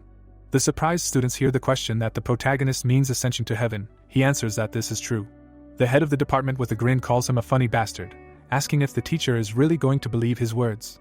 The old man urges them to calm down first, because going to the dungeon does not necessarily entail a fight. He looks at the guy in the red jacket and explains that there are devilish ghosts here that should not be attacked, and now it is better to think about how to get through this dungeon, and the interlocutor should be more restrained. The protagonist exhales and realizes that he was finally able to protect the ghosts from attack. The head of the department waves his hand and says that he heard his attempts to explain something and understood everything. He with a grin declares that his fists are itching after all. The guy quickly rushes into the attack. He sees a group of undead. The protagonist is shocked and tries to persuade him not to attack. The department head takes out his dagger and confidently walks towards his enemies. The undead are bathing in pools of blood. Yungmin screams in fear that he shouldn't do this. They see smoke evaporating. The guy notices that it was pretty fast. He smirks and says that he was stopped from doing such an easy thing, asking if the teacher is ready to take responsibility if the students were injured. The protagonist realizes that he should have stopped him at all costs. Bamjun quietly addresses the department head. The old man asks if the one responsible for this expedition has forgotten. The interlocutor objects that he really believed the guy's words. The inscription says that while in the dungeon, you must be skeptical of everything and perceive everyone with hostility. Yugal stands behind the old man and says that it is written in his textbook, asking if he is right. Bamjun angrily asks if they know what group leaders do to those who ignore their orders and do things their own way. Yugal tries to say something in fear. A pop-up window states that there is a big plot twist coming up in the episode and the difficulty will be changed. Yungmin looks ahead and realizes that this is not the best time for this, and needs to prepare. The notification says that the difficulty level has been changed from easy to medium. The dead stand in front of the heroes and whisper that he killed their friend. The girl from the group asks why Bamjun still doubts. She is told that they most likely do not even know how to attack. She looks ahead and notices that the fog is starting to thicken. The teacher asks the protagonist what he will say to this. He clarifies if they can still intervene. Yungmin seriously thinks that it is too late. The dead growl angrily and ask what they did wrong. Pop-up windows say that due to the wrong approach, the episode will change to another. The souls are imbued with murderous intent, and the ghosts have turned into devil spirits. The frightened expedition members see monsters that thirst for their death. The department head stands in front of the enraged enemies. They understand that they have all turned into devil spirits. The angry dead go forward, wanting to kill everyone. Yugal starts screaming loudly out of fear. He looks ahead with crazy eyes and does not understand what kind of creatures these are. The heroes look at the department head, who starts coughing loudly. He holds his throat and realizes in horror that he cannot breathe. Bamjun asks Saran to take him to the shelter, because they will not avoid problems if he dies. The blonde puts her hand to her head and understands the order. The old man asks if he can help if they are already devil spirits. The protagonist looks at him and states that it is impossible, but he will try. Yungmin states that he knows about this dungeon and if they attack them here. The teacher is furious and asks if he is still going to do nothing, claiming that they are attacking their people. The protagonist clenches his fists and says that they are capable of turning into much more aggressive creatures. Saran drags the department head. The protagonist proves that he will do his best to protect his friends. The undead bite Taemin and Yuna. The protagonist explains that he has only ever accepted their help. Yungmin seriously asks him to trust him, because he can protect everyone. Bamjun looks at the student silently. He closes his eyes and says that he agrees. He holds out a ring and tells him to put it on, warning that he will intervene if he fails. The window shows the characteristics of the item. Ultra rare class. The description is that it changes the owner's appearance through mana and if necessary, you can create a crowd of clones. Yungmin looks at his hand in surprise and does not understand why everything is happening. Bamjun says with a grin that the student is a wolf in sheep's clothing and it is better to continue playing this role. He asks with a smile where the old man got this. The guy looks away and realizes that although he said he was confident in his abilities, but after turning ghosts into devilish spirits, his chances of winning have greatly decreased. The protagonist is sure that his duty is to do just that. The evil dead go on the attack, their eyes glow bright red. He understands that it is his fault that they became like this. Monsters walk among the lying bodies. It is said that these children were abandoned by their parents, and also used in the war as a human shield. The girl holds a bowl. The guy states that they lost their parents on the battlefield and died as orphans. The same girl, but already dead, looks at her plate. He states that they have suffered enough. The protagonist confidently leads the group and understands that this should not end in a fight, because the children need peace. His ring begins to shine. A blonde in a hood named Condor appears in the frame. The window says that there is an immersion into a temple heretic. It tells about a man who spent his entire childhood under the care of the priests of a small temple. The girl walks with a camel. The narrator explains that by raising a stallion in himself, he saved an endless number of souls outside the shrine after the insight granted by the light-bearer. Yungmin realizes that he previously immersed himself in a low-level priest. He realizes that Condor is a priest of a higher level, and he doubts that he will succeed. The protagonist stands in front of a large image of a girl. It says that the Lightbringer has found him and is curious about his identity. Surprised, Yungmin ponders her name, and realizes that he did not expect to see Prina at all. A girl with white wings stands in a shining window. A pop-up window says that the Lightbringer will give him a blessing. Unhappy, Eden sits on a chair and asks what Prina is doing there. He realizes in anger that she is his teacher first, but now she is also Prina. The protagonist looks at his ring and wants everything to work out, but the guy does not understand who Yungmin really is. A pop-up window says that thanks to the Lightbringer, diving is easier. He sees how his bracelet is transformed into something special. A golden cross with a stone in the middle begins to emit bright energy. Yungmin confidently holds it in his hands. A ring is also visible on this hand. A notification says that he dived into a medium difficulty hero on the first try. Blonde hair appears on the character. His eyes shine a different color. The window says that the illusionary ring reproduced the appearance of Condor. A bright blonde man holds a cross surrounded by light energy. The inscription says that it is the embodiment of divine power with a golden aura. The pop-up window says about the true author of the story, who is in perfect harmony with the goal. The protagonist stands with his eyes closed in front of the image of Condor. Bamjun watches in surprise and realizes what kind of magic this is. He remembers the protagonist's first lesson and wonders if this is the same magic he used, but it feels like it has become many times stronger. An angel hangs in the air above the battlefield with monsters. The teacher wonders how he has become so much stronger in just 2 weeks. A vortex of blue and yellow energy swirls around Condor. Bamjun watches him excitedly and realizes that this guy is just a monster. Yuna was surprised looking up and asked if it was a saint, and then suggested that it was a saint. The green-eyed girl sat on the floor and wondered where it came from. Taemin looked away in surprise and said that it was very beautiful. The blonde raised a magic cross on her palms. After the announcement of the Night of the Scream, drops of water began to rise from her palms and the children became evil spirits because of their mistake. Evil spirits began to run overlapping and rush to the barrier, although initially, this episode in which the memory of the difficult fate of the dead is perpetuated. Monsters began to rush through the barrier, and the hero thought that he was responsible to them as the author of this story. The cross shone brightly in the sky and emitted magic, from which everyone was immediately surprised. Yuna also noticed something nearby. Evil spirits began to cry looking at it. The monsters calmed down and immediately thought that it was very warm. They immediately began to turn into dust and cleanse themselves. Suddenly, the hand of a little girl who held a teddy bear appeared. The night of the scream was cleared, the dive is interrupted, and the protagonist's body was not able to withstand such a force. Forced increase causes a recoil. He immediately began to fall unconscious. As he fell down, notifications about enhancements and increases rained down on him, and that the cleansing was started by a hidden method and the bearer of light will watch him. Everyone immediately ran to him and did not understand what to do with him. The old man held the guy in his arms and thought that he assumed that it would be difficult for him to use such power even for a short period of time, and he had not yet seen the force that causes. At the same moment, the hero began to choke in blood. The gray-haired one stood up anxiously in order to quickly carry him to the hospital and ask for an association restoration potion. Suddenly, ominous shadows began to appear behind their backs. Black spikes immediately flew out of the ground. The old man noticed this and tensed up. There was a powerful blow. Smoke was spreading everywhere. Yellow-eyed blocked the attack and menacingly asked who these villains were. The masked men looked at them intently and seemed to melt. One of them looked at him menacingly and demanded that he hand over the 8th hero if they did not want to die. Bamjun covered the children with his hand and told them to take care of the victim and take him to the hospital as quickly as possible. But then the attacker went berserk and shouted that this cannot be done, and said that he will not allow anyone to leave here alive. But then the old man extended his hand to him with a predatory look and asked if he knew that he did not want to linger here either. At the same moment, he grabbed the offender by the head. He slammed his face into the floor at great speed, and then turned to the others. Gray-eyed looked at them sternly, and said that he did not have much time and ordered them to attack simultaneously. Suddenly the blue-eyed man opened his eyes. The old man was sitting opposite him and peeling an apple, and then asked if he was awake. He smiled and asked how he was feeling after 3 days of sleep. The hero stood up and trembled, asking about the dungeon and if the others were okay. The gray-haired man ate the peel and said that a saint had appeared in front of them and saved everyone. Then he stroked the guy's head and praised him, saying that he had scared them when he passed out. The old man smiled and said that he almost thought that he would die from his own skill. But then he folded his arms across his chest and said with a menacing look that he had bad news. The protagonist got scared and asked what had happened, and then wondered if his friends had suffered. Bamjun scratched his head and asked why he didn't tell his parents that he dropped out of the academy, since he didn't know and let it slip.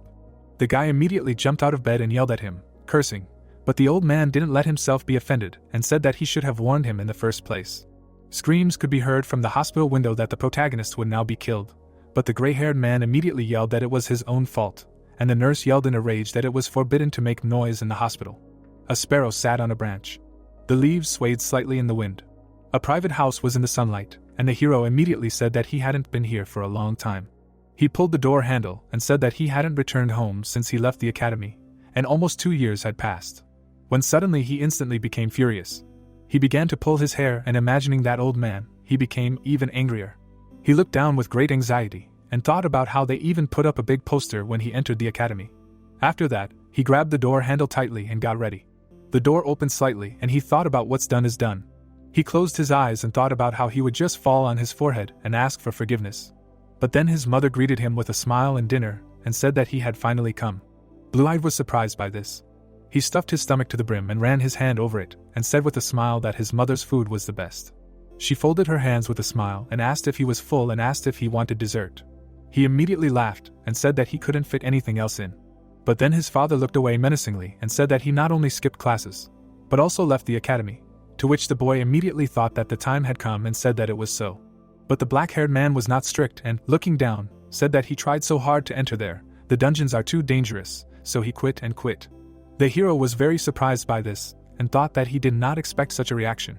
His mother began to worry and said that he could find some simple and safe job, so she was scared when she heard that a dungeon appeared nearby 2 months ago, and the old man immediately said that it had become dangerous outside, so he needed to stay home, and then asked if he understood.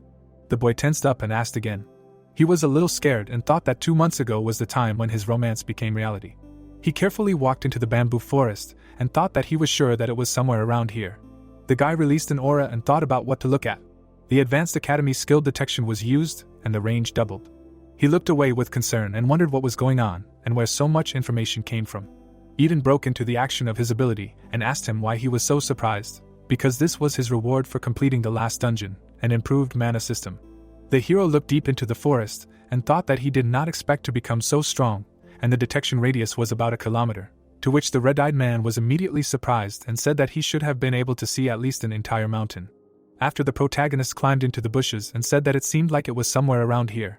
He approached the red gate and immediately received a notification that the difficulty was low with a proposal to enter. The blue-eyed man was surprised and asked again, saying that this was a scary entrance for a low-difficulty dungeon. The action moved to the Adventurers Association, the judicial department. The morgue worker was putting the body in the crematorium. He turned to the gray-haired man and asked if he was looking for something, since he spent so much time studying it yesterday, and asked if he was looking for something. The old man looked at the body with displeasure and said that, unfortunately, there was absolutely no information except for the mark, and he could not even guess where they came from. Then he lowered his head and remembered the threats from the villains that if he did not want to die, then he needed to hand over the 8th hero, and wondered who they were talking about. The red-eyed man put his hand on his knee and asked why he hesitated before entering a low-difficulty dungeon and assumed that he chickened out and told him to go. But the hero thought about it and asked if he needed to notify the association, but it immediately told him that if the dungeon closes during this time.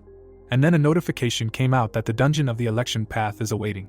He thought about the low difficulty level, and then assumed that if he went alone and the difficulty increased, like in the dungeon of the Night of the Scream, it would be bad. But suddenly a golden window appeared with a message that she was disappointed. The hero was very surprised to see it. He looked closely at the message and asked if it was a saint, but she said that instead of this scary name, you can call her by her real name. But then the red-eyed man got furious and said not to interfere in their conversation, but she immediately took offense. The protagonist was a little surprised during their quarrel and thought that he understood why he could talk to the black-haired man, but he did not even imagine that he could talk to other heroes, and thought that there must be some connection with what happened on the night of the scream. But then the saint decided to cheer him up and said that he should be more confident, and last time he helped young souls and she is confident, and he told her with a smile that he was grateful. He put his hand forward and decided to do it, thinking that it was not far from his house, and therefore it would be better to do it quickly. He clicked on the agreement in the pop-up window. At the same time, he was enveloped in red energy, and the dungeon of the election path greeted him, offering to look at his memories. The creation of the trial and the opening of the battlefield began, and a suitable terrain was generated. The protagonist's phone began to ring loudly. He opened it and said that it was very noisy. After that, he went back to bed. But suddenly the guy got out of bed drooling and wondered why he was in bed. After that, he looked suspiciously to the side and thought about entering the dungeon. After that, there were notes on his wall and one of them showed a monthly trial, do not be late. He looked at his desk and thought that the environment was very familiar and apparently he returned to the past. A message appeared that the election path covers your memories. A multitude of red silhouettes immediately appeared behind him, and he worriedly thought that the scene had changed again. He gritted his teeth, and seeing the dummies thought that this was the Academy's training ground. A body was flying at him from above, and he wondered what he should do. The person who was flying from above began to fall sharply, and the guy became worried when he noticed it. He covered himself with his hands because there was a powerful blow. The blue-eyed man gritted his teeth and wondered what it was. Suddenly, he noticed himself in the past and wondered what was happening. The scene that shows what happened to him during the monthly test, where something was flying at his face. The villain kicked him in the face with all his might and blood flew to the sides. The boots stopped emitting steam. The bastard smiled looking at him and asked if he was giving up and called him a weakling. Then he lowered his hands and said that it was not interesting. The hero got angry and worried about why they were showing him this. Suddenly he found himself in a different place again, and behind him was a group of scoundrels who were discussing the fact that they thought the head of the department would scold them. When they walked a little further, the bald man turned to his head and said that a month had passed and nothing had happened, and then asked a question about what they should scold them for, because he had beaten all the nonsense out of this parasite, and he should not be scolded, but rewarded. The main scoundrel walked with his hands behind his head and asked if he should be rewarded for beating up the parasite, and then called him sick with a laugh. The protagonist immediately looked away. A notification from the academic performance department came to his phone and warned that there were 4 days of absences left before automatic expulsion. The blue-eyed man looked up in horror and was scared, thinking that this seemed like a good idea to him. He immediately clenched his fist in anxiety. The dungeon identified his fear and challenged him to a fight. A tall shadow appeared calling him a weakling. Yungmin began to look over his shoulder in horror. The creation of the trial began. Yuga looked at him menacingly and said that in the first round he would have to fight a weakling, and told him not to waste his strength on resistance, and to let him beat the crap out of him. The hero was scared and wondered if this was really a trial. He lowered his head while many shadows surrounded him from behind and wondered why he needed to fight him again, while everyone who could insulted him from behind, and he thought that he should not be afraid. Because this was just an illusion created by the dungeon, he closed his eyes with anxiety and thought that he needed to calm down, because this was only the first course. He looked menacingly in front of him and thought that he had become stronger lately, and this time he would win. The command to begin sounded and the villain raised his blade to attack. After the protagonist blocked the blow from above with the blade. The bastard looked at him menacingly and asked how he blocked, and then said that he was growing. The blue-eyed one held on with all his might and insulted him, saying that he still hits the head first. The red-eyed one looked at him confidently and asked if he analyzed his fighting style, and then asked if he was thinking about changing anything. The hero smiled slyly and insulted him, calling him a fool and saying that he was glad that he was still the same. At the same moment, he released a large amount of energy and scared the opponent by creating a test. He was already calm and decided to use immersion. But suddenly the energy began to evaporate, and this surprised the writer. Suddenly a notification flew out that immersion was prohibited. The guy immediately became alarmed and did not understand how it was possible that he was not allowed to use it. At that moment, the opponent kicked him in the stomach with all his might. The hero immediately flew back into the fence, and he asked him about what he said and asked if he thought he could beat him. The villain smiled and said that it was great, and he would play along. The guy began to fill his blade with red aura. He hit him in the head with all his might using a tornado swing. Then he kicked him in the chest again, and shouted that it was a cobra throw. The bastard hit him with the flat of his sword on the head with wild pleasure. The protagonist rolled his eyes and made a sound of pain. The opponent stood in front of the lost guy and asked if he was okay.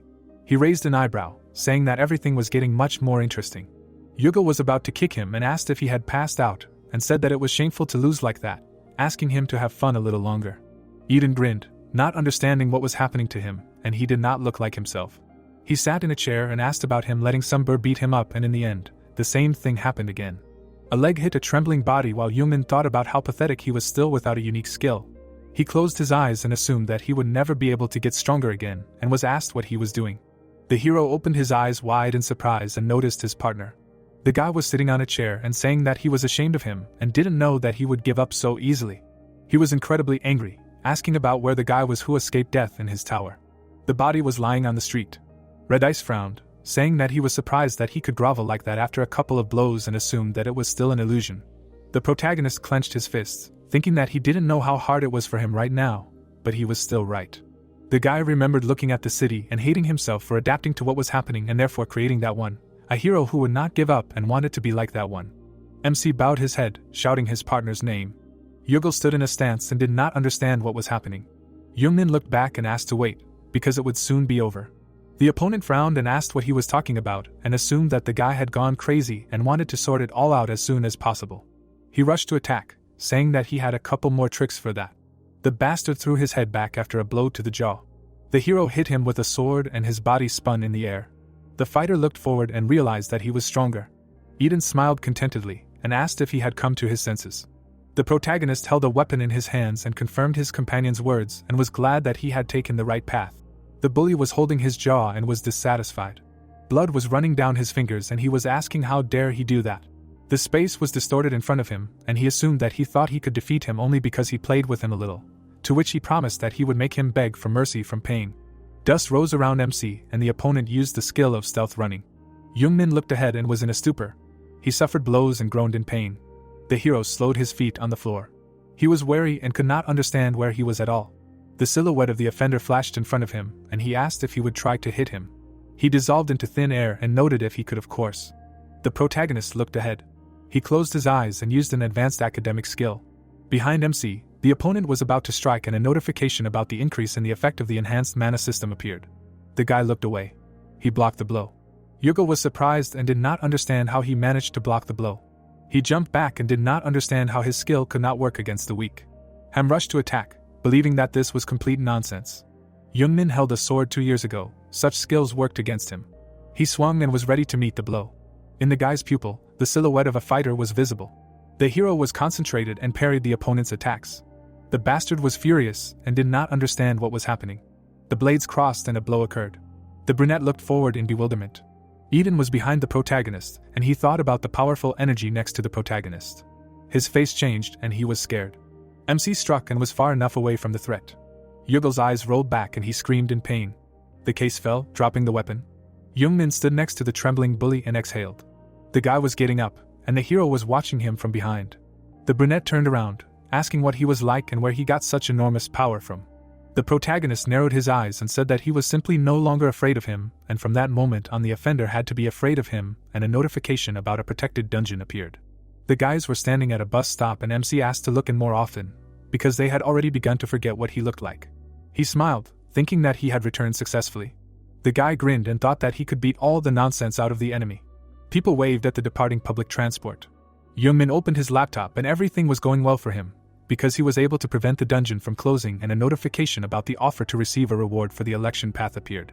The hero was sitting in the corner of the room and did not understand that the book was his reward. A document with the era of destruction was visible on the monitor and a notification about this setting and its characteristics and description appeared. The protagonist was digging through the file and a notification appeared about the author's insufficient qualifications to unlock the function, to which he thought that why can't he use the functions if he is the author? He smiled, thinking that if he can reread the books, it can help if he forgets something.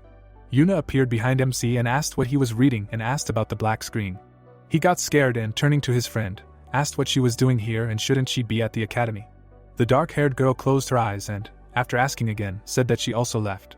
Yungmin stood up to his full height and assumed that she had gone crazy.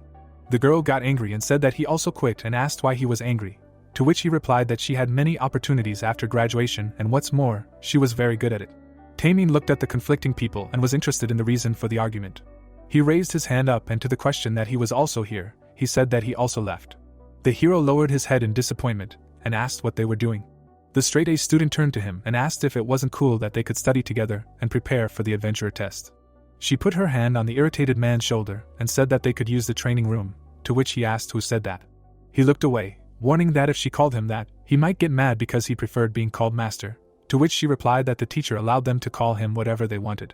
The friend put his hand on the other shoulder and said that Bamjun was really cool and that he must have misunderstood the teacher since they were allowed to train by themselves, while Yuna added that the teacher called them smart. Yungmin raised his hands, asking about what was said, and Taemin asked why he was mad, suggesting that they trained together. The hero looked around and asked where the master was. The Adventurer Association building was tall. The man was sitting at the table and informing the caller that they had caught another criminal who was drawing a magic circle. Bamjun closed his eyes and was disappointed by the number of offenders while he was told that he was muttering about the coming of a demon. There were photos of drawings on the master's table, and the caller was saying that there were too many of them to consider it petty hooliganism and ignore it, and the teacher was thinking about magic circles. On the newspaper glued to the wall was visible the symbol that was carved on the body of the brat who attacked them in the dungeon. The man was lying on the bed near the doctors and the investigator was thinking about all these signs scattered all over the city. The skin was hanging from the guy's face and he asked to find the 8th hero, and after the appearance of the 7 towers, people associated with demons appeared. The gray-haired man looked at the phone and was going to continue working, sorting everything out. Yungmin walked through the artifact shop, talking about how he earned some potion and wondering what he should buy this time. He looked in the direction where he was called. Jaiwon held out a business card and said that they hadn't met since they offered him the analyst position and mentioned that he heard that he had awakened recently. The hero took the card and said hello, thinking about what Yuna should have said to him. The man smiled and said that he knew he cared about the girl, to which the boy replied that it was more like she cared about him and he couldn't get used to it. The leader looked ahead and asked why he hadn't joined the guild. The hero raised his hands, thanking for the offer, and said that he would feel pressured if he joined an organization that was related to his friend and apologized. The interlocutor leaned in, saying that apparently nothing could be done about it, to which the blue-haired man laughed nervously, and he said that he had a lot of things to do, and they said goodbye. The protagonist watched Jaiwon and Eden asked what he saw in the guy and did not understand the desire to hire him. Yungmin shyly closed his eyes and said that it was obvious, because he was a genius, to which his partner said that all geniuses die after such words and regretted asking him. The man in glasses sat on the floor near the notifications about unique abilities, the magnitude of events, and the abnormal status, and he thought that his unique skill, the Eye of Truth, could not even come close. He remembered MC and thought that he was thrown back, and he did not even have time to appreciate it. A memory popped into his head of how the man stood next to the guy and thought that in the gym it was not so difficult. He froze and assumed that the gentleman knew. Eden and the others were standing behind Yungmin, who was emitting a huge amount of energy. The leader was tense, thinking that everything was changing quickly and he needed to get closer to the hero no matter what it took. The guy had an earphone in his ear and said that he hadn't overused anything, pretending to talk to someone on the phone. He was going down the escalator and the girl was talking about how he couldn't use it instantly and suggested that he bought a lot at once, to which MC said that it would be useful in the dungeon, so he was just preparing in advance and a notification about an object emitting strange energy came out. The blue-haired man froze, thinking about what those hooligans wanted from him this time. He looked to the side and wanted to use the detection skill. Yungmin was standing on the street and assumed that there was enough space for him here. He closed his eyes and concentrated. Energy appeared around him and he began to use the ability, and a notification about the skill effect and the increase in duration came out. He scanned the buildings and the floors were clean, but at the bottom he found an object with a follower's mark. The guy decided to zoom in and thought it was in the first basement. There was a curse near the fire extinguisher. It was in the corner of the box. The guy opened the box, thinking he had found it. The protagonist saw a drawing and assumed it was Everton's mark, to which Eden asked how he knew what it looked like. MC looked away, saying that he had seen it in a book, to which the partner said that he did not remember it. But the blue-haired girl hit him in the face and said that it did not matter and asked if he knew how to use divine power. Yungmin looked down, thinking that he knew how to do it and that the magic circle was most often used to summon a demon and could only be erased with holy water. He opened the bracelet, taking out a vessel from there, and thought that fortunately he had an emergency supply of holy water in the bracelet, to which the red-eyed asked why he needed water and the girl said that she taught the guy how to make holy water. The hero opened the bottle, thinking that he could make such water without immersion. He wiped the edge of the surface and it glowed. The guy put his hand on his chest and was glad that the symbol was gone. Energy enveloped him and he understood that he should not relax, because he needed to check if there were any more magic circles here, and notifications came out about help in heightening the senses, aristocratic fanaticism, and about searching for magic circles in the radius. The place of accumulation of energy was highlighted by a triangle. The icons were scattered throughout the area. MC opened his eyes wide and was stunned. Symbols were highlighted on the map, and the system counted 172 objects. Yungmin could not believe that there were so many of them in a radius of 1 kilometer. He opened his mouth in surprise and thought about how many of them were in the city then. The cultists were sitting at the table and were going to stop the guy who was erasing the symbols, and they assumed that he was the 8th hero. The man was sitting in the hood and thinking about what they were told that the 8th hero would interfere. He remembered how the guy was directing energy towards the girl and thought that judging by how easily he removed the first seed, their opponent was using divine power, and he decided to eliminate him before it was too late. The cultists were walking towards the man, but they could not even get close to him yet. A magic circle was drawn on the man's hand. The man raised his palm up, saying that the first one can only order and he will try to figure it out, to which he received a negative answer. The man in the red cape looked at his interlocutor and said that there was no point in this now, because it was impossible to remove all the magic circles on your own. The seed was in the jar and the divine apostle had to react with the magic circle to protect the seed. It was a sunny day outside. The hero complained of back pain due to clearing the symbols. He sat at the table, thinking that if there were magic circles here, then the cursed seed should also be somewhere nearby, and he couldn't even remove all the symbols. All he had to find the seed. There was a creature in the jar, and to summon a demon, you need magic circles with a cursed seed, and if the seed is planted in a person with mana as a vessel, then a demon will be reborn in the victim's body. The blue-haired man looked closely at the phone, thinking that the problem was the difficulty of the search, because to do this, you need to use divine power, and decided to ask the master for help in removing the circles. He had a chat open on his phone, and needed to find someone to seed. Yungmin froze and assumed that the boss was in front of him.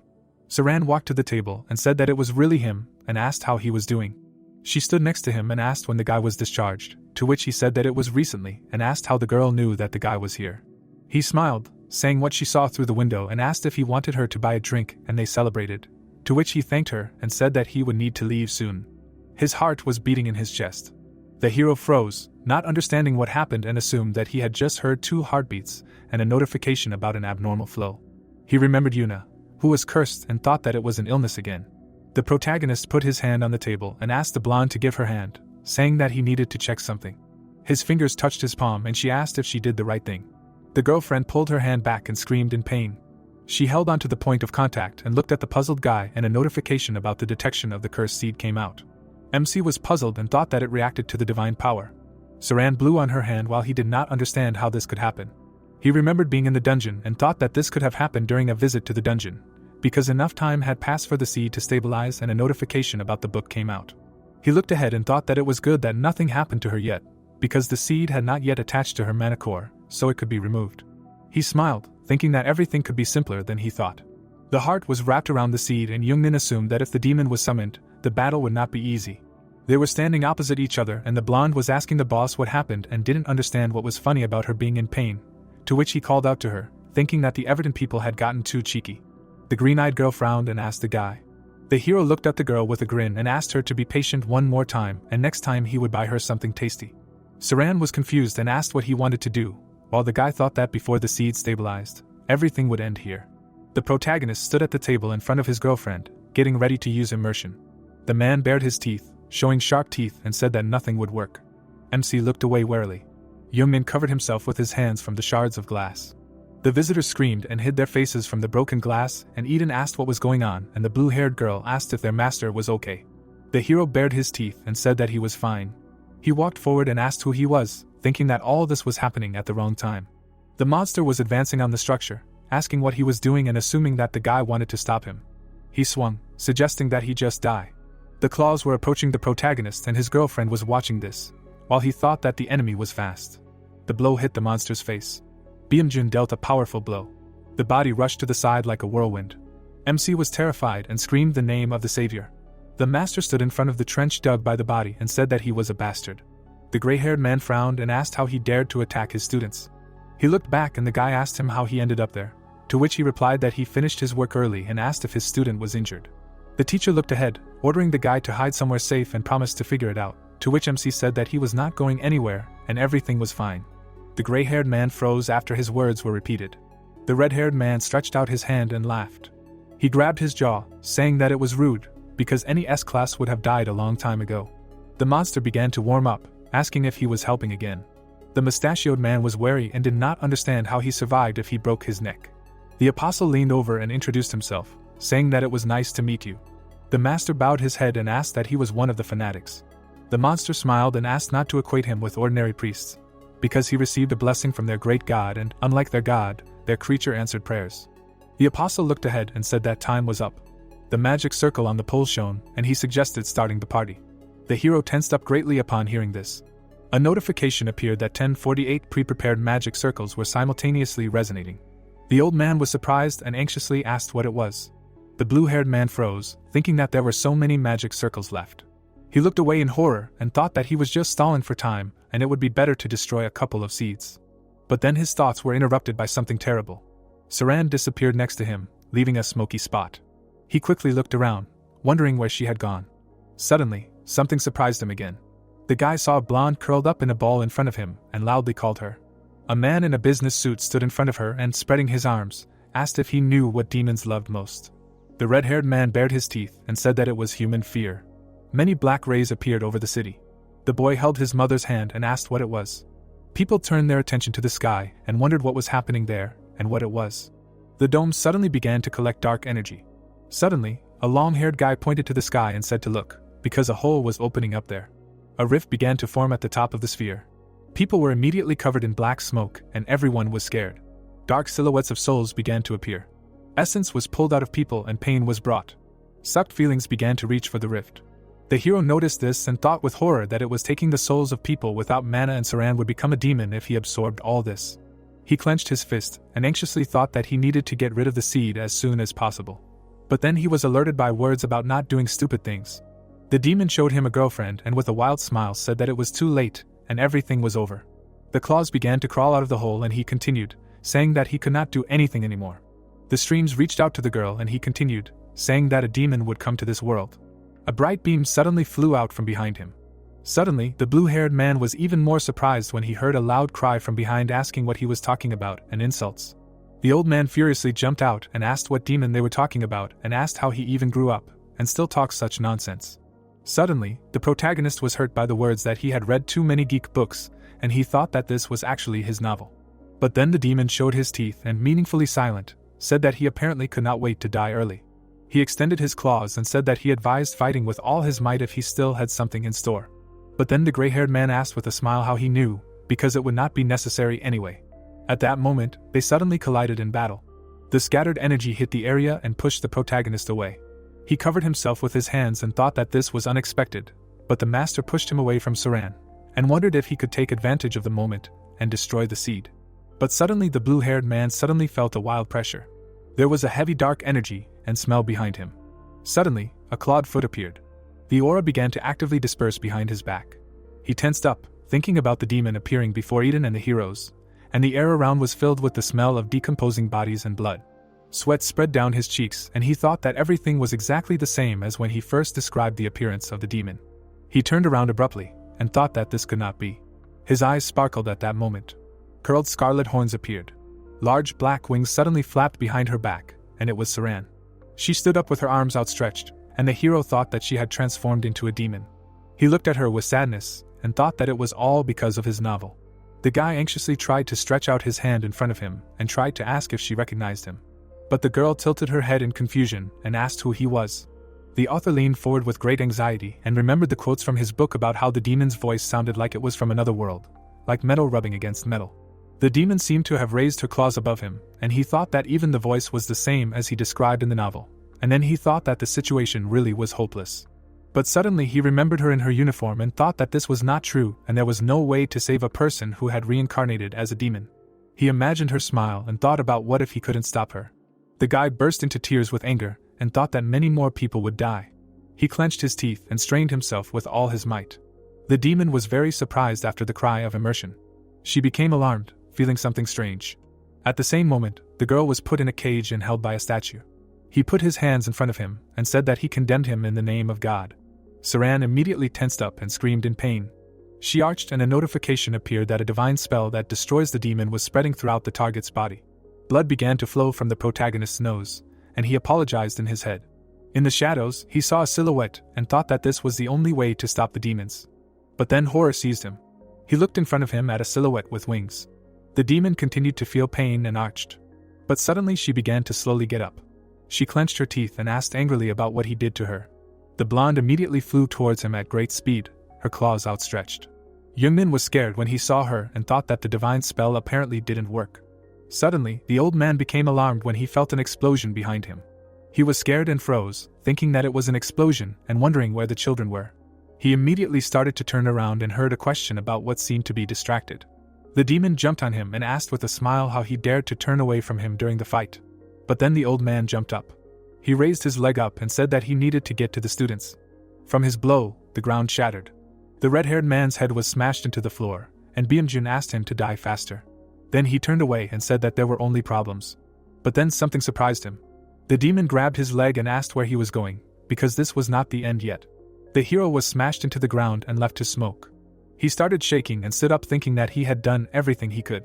He clenched his teeth and thought about why he had become so weak, and if he had been stronger.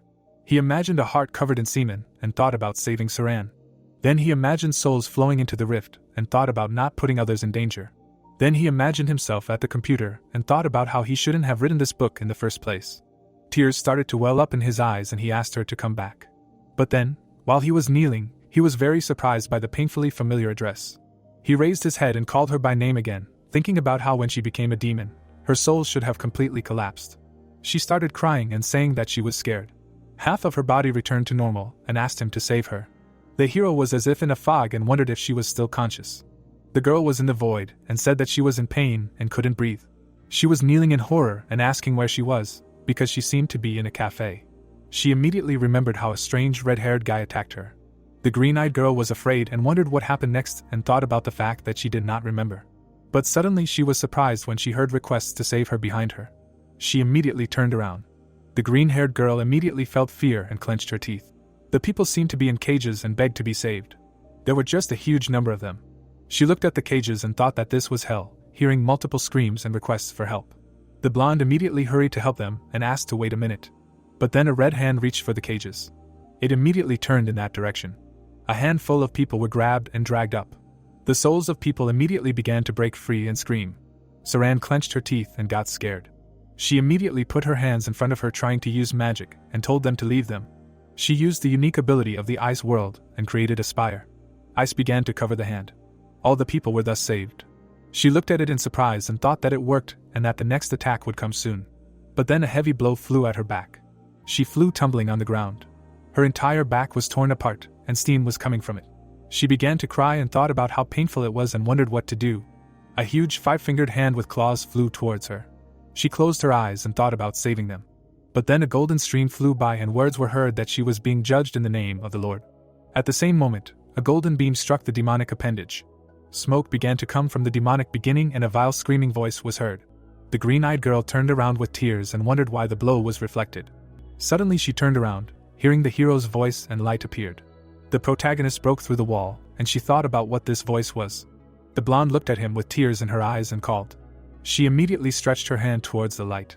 Saran began to cry and said that it was scary and cold here, and many people were imprisoned here, and she could not save them all alone. The dark figure began to approach her. The blonde continued to cry and begged to save these people. After that, she began to return to reality with tears in her eyes, and he thought about the fact that when she became a demon, her soul should have been completely destroyed. The hero looked at her and saw many souls imprisoned in her, and hearing her calls for help, he thought about why she was still conscious. The people in shackles were burning and begging to save them. The blue-haired man looked up in horror and thought that there was nothing like that in his book, and wondered if he had missed something. But then the girl grabbed her face with a hand with glitter. The demonic side immediately went berserk, asking how she dared to disturb her dinner, but Saran immediately ordered her to leave and disappear, continuing to call the boss. The protagonist looked at her with anxiety and did not understand anything. Suddenly, he noticed a bright light on his hand. He tensed up and realized that it was divine power. He remembered how their hands touched. The hero remembered how she pulled her hand back and thought that some of the divine power could have remained in her body and was helping Saran not to disappear. He immediately remembered how he used holy power and thought that if he was right, then his blows awakened his girlfriend's consciousness. Then he clenched his fist tightly and thought that this was a chance, and it was time. He tensed up, summoned the power and used Mythical dive. But then notifications started appearing that the dive had failed and there was not enough mana to perform the dive. Blue Eyes got angry and thought that he did not have enough mana. The demon smiled widely and said that it seemed that someone had run out of mana and he could no longer stop her. The mark began to disappear and a plaintive cry was heard. Yungmin got angry and wondered why he was always powerless at the right moment. But then a notification appeared that the Shepherd of Light from the 7 heroes was transferring his power to him. The hero felt an influx and his mana began to recover. He was surprised and looked down, thinking that Prina did this for some reason and thought that he needed this more than ever. He tried to use dive again with fury. A holy cross appeared in front of him after summoning Michael. The cross turned into a sword after the words about the evil spirit, and the trial in the name of the Lord began. Immediately after there was a volley. The demon's heart immediately received a blow from the cross. Souls began to burst out of her chest and a loud scream was heard. Many streams burst out of her one after another. These turned out to be films with fragments from the inner space. The hero covered himself with his hands and, examining them, thought that these were Saran's memories. After that, he clenched his teeth, closing himself off from the streams of darkness that were engulfing him. He began to slowly open his eyes, not understanding what was happening. But suddenly his eyes opened completely. The guy looked around and, seeing the cells, thought that the prison of the soul was in the girl's mind. He quickly looked around in alarm. There, a skeletal hand was holding the body of his girlfriend. The guy immediately rushed to her aid and shouted for her to wake up. The blonde opened her eyes and recognized him. They began to lift her up and he, approaching, said to grab his hand. The girl began to be carried away into the sky. The hero jumped up sharply. He almost reached her hand. Their fingers were a couple of centimeters apart. Suddenly they folded their hands and a holy mark appeared. A bright light emanated from their touch. A divine spark began to emerge. Then a whole stream of bright energy spilled out. The girl was able to separate from the demon at that moment. The horned one began to melt and asked what he had done. The hellish creature grabbed itself and began to scream loudly. After that, they almost managed to separate and the souls began to return to their owners. Saran fell to the ground unconscious. Streams of essence flew apart. The protagonist watched this with wild anxiety and thought that it worked and now the souls would return to the bodies of people. He immediately rushed to his girlfriend, who was lying near a pile of flesh. He put his finger to her nose to check her breathing. After that, the blue-haired man exhaled heavily and was glad that she was alive. He began to rise and, watching the decomposition, thought that now it was just an ugliness. The pile of flesh began to swell and he thought that it looked more disgusting than he imagined.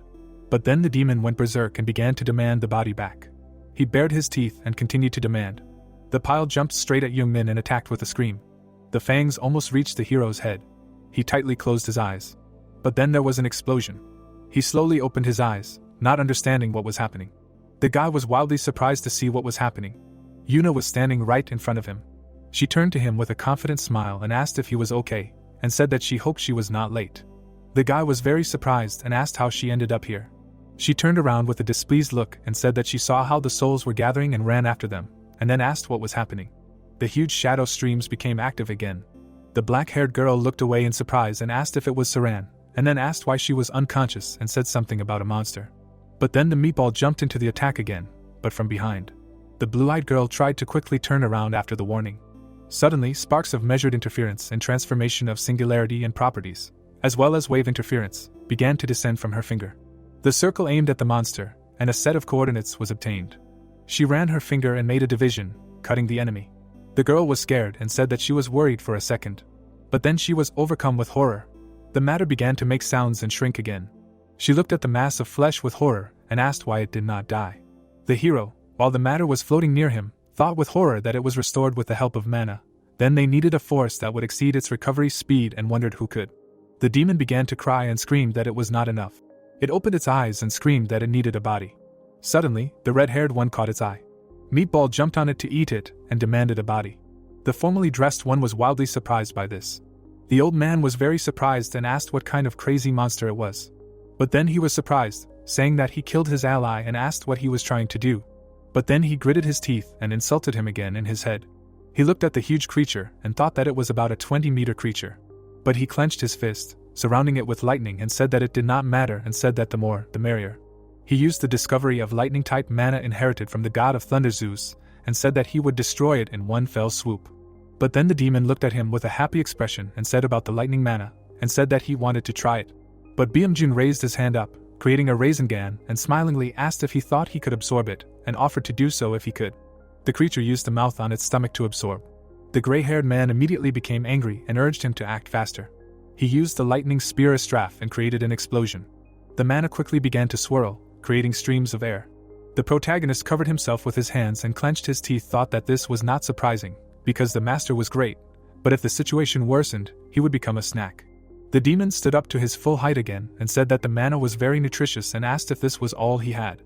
He smiled and said that he would take everything. The old man clenched his teeth and cursed as the attack flew at him. After the lightning, he tore the monster's arm apart. The creature was surprised.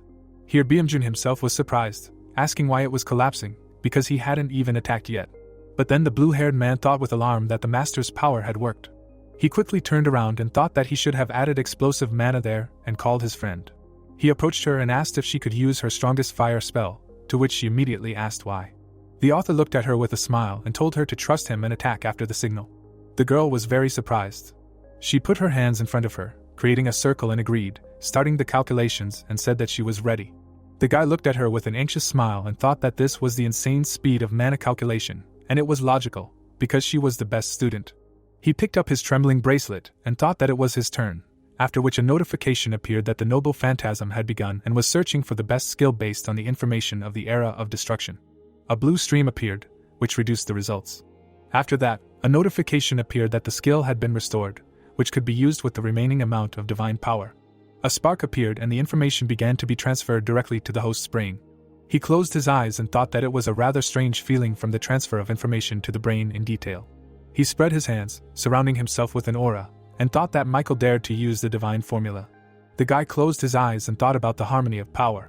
He remembered how he was covered in blood and thought that this was the best skill he could use with the 30% of divine power he had left, and the chances of death were high after this.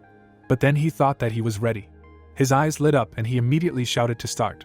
She began to activate the magic circle. She put her fingers in the shape of a pistol and asked the master to step aside. The old man looked at her in surprise.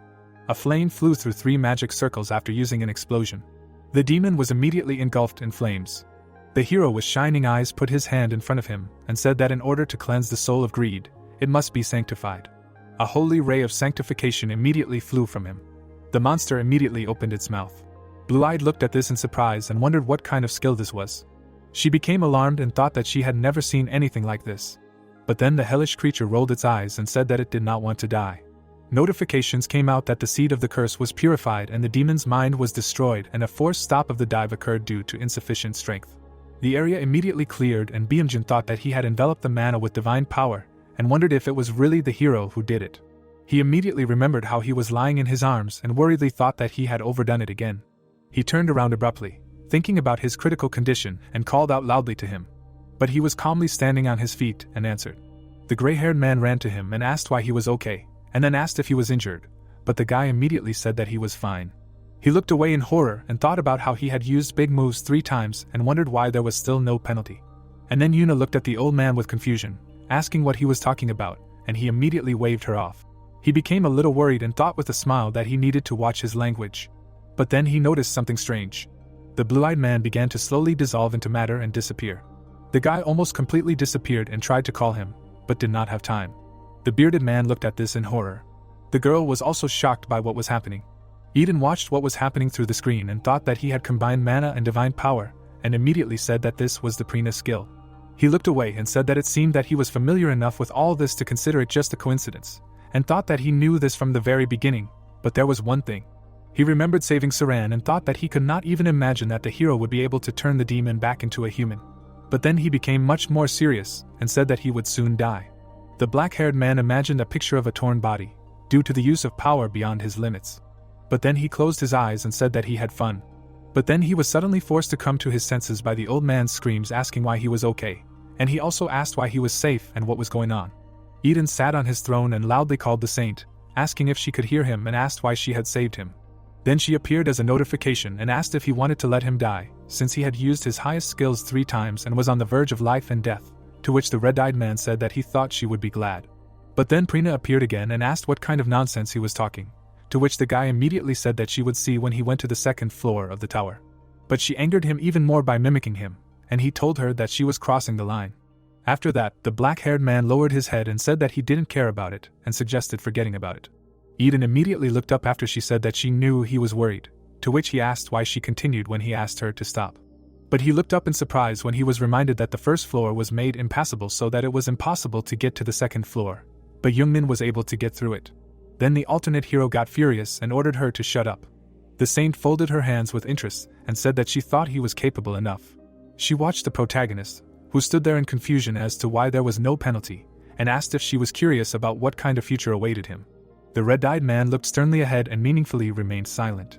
Then he put his hand in front of him, using magical power, and said that he understood, and then said that he would bring him. A notification came out that the sword that cuts the horizon invited him to the second floor of the Sword Master's tower. Jack picked up the stinking bread on the floor and asked if it was edible. The sister hovered over him with a smile, and said that it looked good, and then the younger one said that they would have it for lunch. He handed her the food and offered to share it, and she agreed with a smile. But then Leah was confused by something. They were scared when a bright blue light lit up near them. The hero appeared in their room with surprise and froze.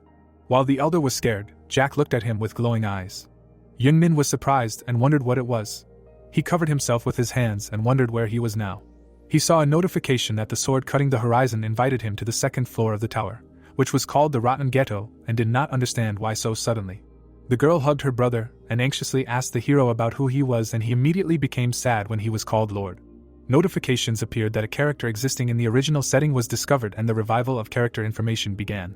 Notifications with their full characteristics immediately appeared above the children, and Jack happily asked if he was a wizard and asked how he did it. The guy froze looking at them and immediately remembered them. But then his thoughts were interrupted by an empty stomach that began to rumble. The kid offered him a flask and asked if he was hungry and said that there was not much here, but he could take it. The blue-haired one accepted it and anxiously thanked him, sat down next to him and thought about how awkward it was. The protagonist brought the bottle and wondered if it was edible. But immediately after he spat it out, after a notification appeared that he had taken tea from molded moss and received mild food poisoning. He immediately began to cough, while they were horrified and said that it was disgusting and he was asked not to pour it out. The younger one looked at the puddle and was upset about his tea, and the girl immediately said that it was all their water, to which the guy immediately apologized and was called evil. They started frying pork with thyme in a frying pan. The children immediately looked at it with a wild appetite, and were surprised that he was able to get meat out of his bracelet. The blue-haired one smiled and offered to accept it as a sign of his apology, and offered to eat. The children grabbed pieces of meat right from the frying pan and thanked him for the food. They began to eat, and the hero looked at them with wild surprise and thought about how you can do it with bare hands, because it is hot. He took bread out of his bag and said to eat and not to rush. Leah looked at him in surprise and asked why he was not eating, but the blue-eyed one cried from the fact that he was called sir again, and said that they can eat and everything is fine. Afterwards he took the rotten bread and told them never to eat it again, or they could get sick. He lowered his hands and asked if they were the only ones living there, but the guys immediately said that there was another person. Jack licked his lips and said that he left, and sometimes Pablo comes to play with them, and the hero immediately thought that they were talking about Eden. The protagonist looked at them in surprise and asked again, thinking that he had already heard this name somewhere. But then the redhead looked at him with her eyebrows drawn together, asking why he was asking. Then the guy waved them off, putting his hands out and said that he was just worried, and asked if they were hungry and offered to eat more.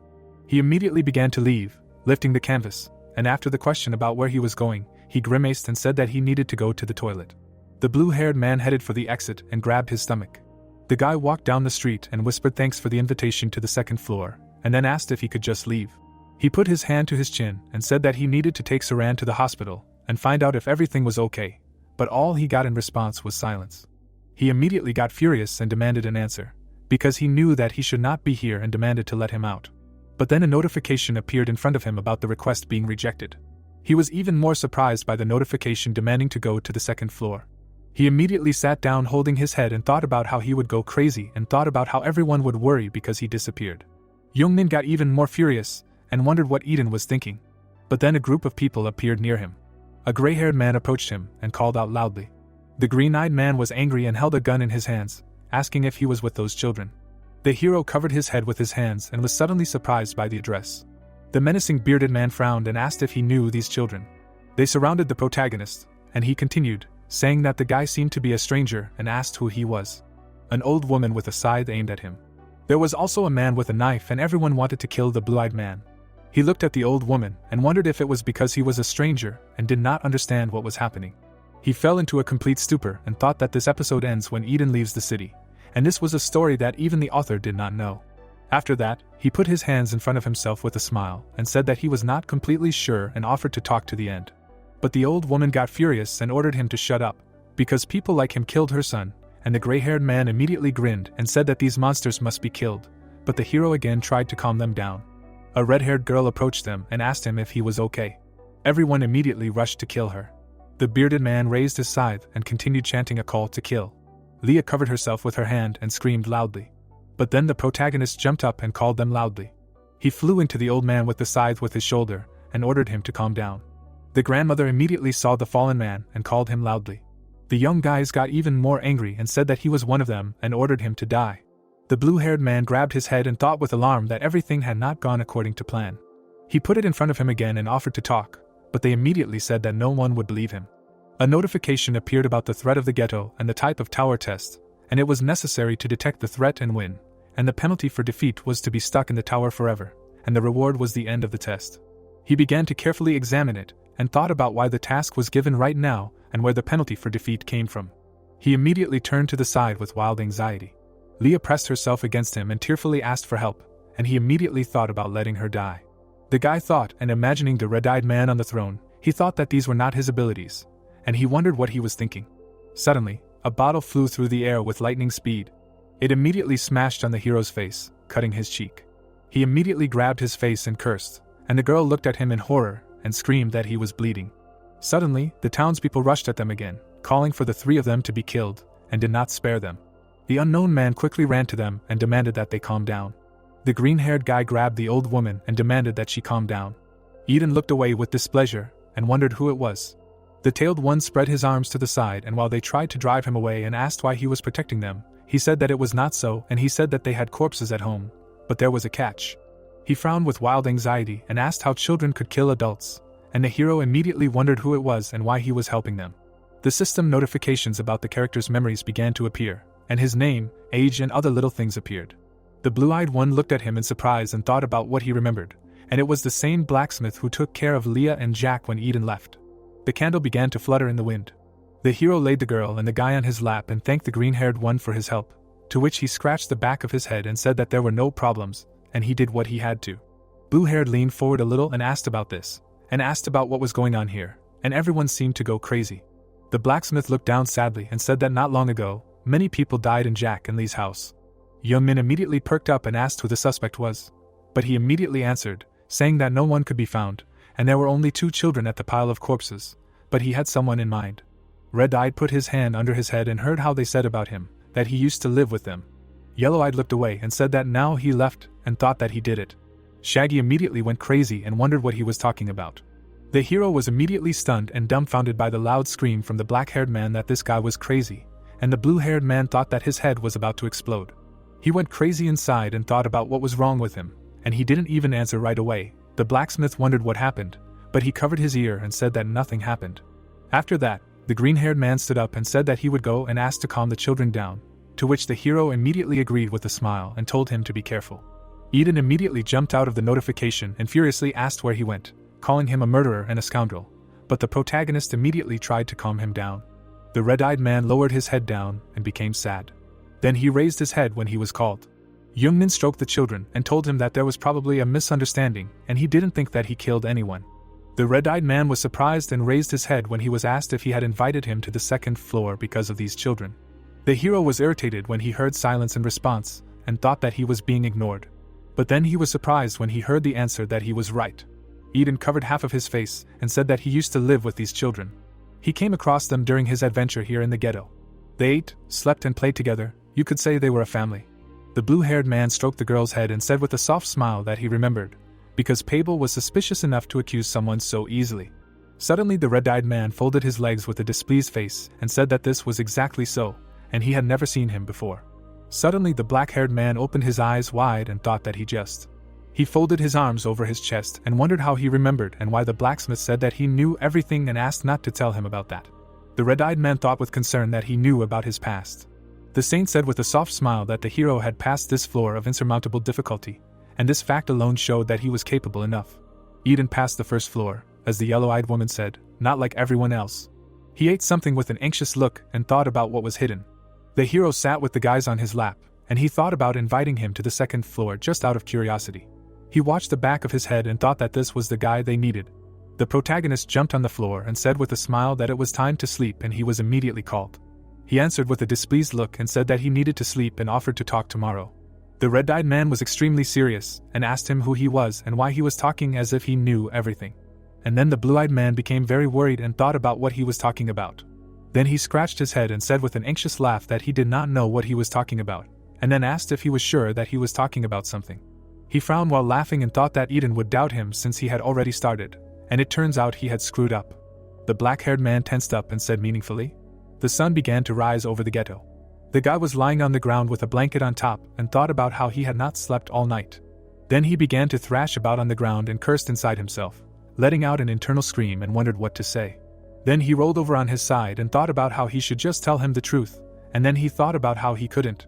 Suddenly he thought with anxiety that it was he who wrote that his life was so hard and thought that in his place he would kill himself. But suddenly Leah woke up and anxiously asked if he was okay. He got up from the ground and immediately thought with a smile that he was okay and asked if he was making noise and said that they could sleep some more, but the girl said that everything was fine. The redhead looked at him with anxiety and said that if we talk about yesterday and thanked him for saving them, but she then said that she was worried because he was mumbling all night, and the guy became anxious and thought that he was called sir again, although he was only 23. He began to get up from his place and said that he was going for a walk. Suddenly the little girl grabbed him by the clothes. She looked at him with anxiety and asked if he would come back. The guy stroked her head and said that of course it was, and said that he would just go get some fresh air, and she immediately asked him to promise. The blue-eyed guy looked at her with a smile and said that he was promising and thought that she had finally opened up to him. He imagined them and thought that he had written these children as a test for Eden. Looking at the redhead's smile, he thought that they were just cute. At that moment, the blacksmith approached the house and asked if he was going somewhere, and the blue-haired guy said that he was going for a walk and asked what he had in his hands. Pabel was carrying porridge made of different multicolored things and said that it was food for children. Suddenly, the hero took something tasty out of his bracelet and said with a smile that he also had some food and asked to take it and put the basket under it. After that, he nodded and said that he was leaving the children with him and said to be sure to throw out what he had brought. Then the green-haired man led him away with a smile, telling him to be careful. The protagonist walked along the path and Eden asked him if he heard him yesterday and told him to kill them to go to the second floor. Yungmin took out his tablet and refused, asking why he was talking about it so carefree and cold-bloodedly, but he said with a displeased look that he was just giving advice. He looked at him through the screen and wondered what was wrong with him. The blue-haired man looked at the tablet with anxiety and thought that something was wrong with the red-eyed man, and wondered why he was so impatient and thought that there must be some reason, and maybe there was a hint in the book. Suddenly, he noticed something strange. While he was looking at the laptop and thought that maybe there was another solution, the hero imagined a family idol and thought that he might be wrong about killing these children. The couple ran quickly through the forest. The girl was breathing heavily, trying to cope with the load. She was led by a guy who was hiding in the sunlight. Suddenly she tripped on the way. Her hands suddenly unclasped. She fell at great speed, tumbling down the slope. Eden, 11 years old, called Emily loudly with alarm. He ran up to her while her leg hurt and asked her how she was, to which she said that she had twisted her leg. Red-eyed approached her with alarm and asked if she could walk, to which she said that she could not. Two people were walking behind them and talking about how they could be somewhere nearby. Eden got scared and wondered what to do, and then thought about running, but his girlfriend could not. She looked at him with alarm and meaningfully remained silent. Then she put her hands behind herself and said to leave her there. The sister tried to smile and said that everything was fine and that he could leave her. But then the guy got angry and asked what she was saying and asked her not to say that. She was surprised when he told her that he had already told her about it. Eden looked at her with confidence and told her not to even think about giving up. While a huge shadow stream was flying at them, he said that he would carry her and offered to lean on him. She turned around and saw the flying stones. She pushed her brother away with her last strength. Immediately after, she was crushed by a huge boulder. At that moment, a three-pointed mark appeared before his eyes. The boulder stood in front of him, while blood spread under it. The black-haired man was covered in blood and was trying to call his sister quietly. Suddenly, he noticed a crunch nearby. He immediately looked into the depths of the forest and heard voices from there wondering if the children were dead and said that they thought so, and he thought that these were the same people and wondered what to do. The guy was terrified and thought about pulling his sister out and thought that he needed to move the stone first. He immediately clenched his teeth and cried, thinking that she would never survive. Eden broke away and ran in the opposite direction. Tears mixed with blood rolled down his cheeks, and he thought that he could not protect her.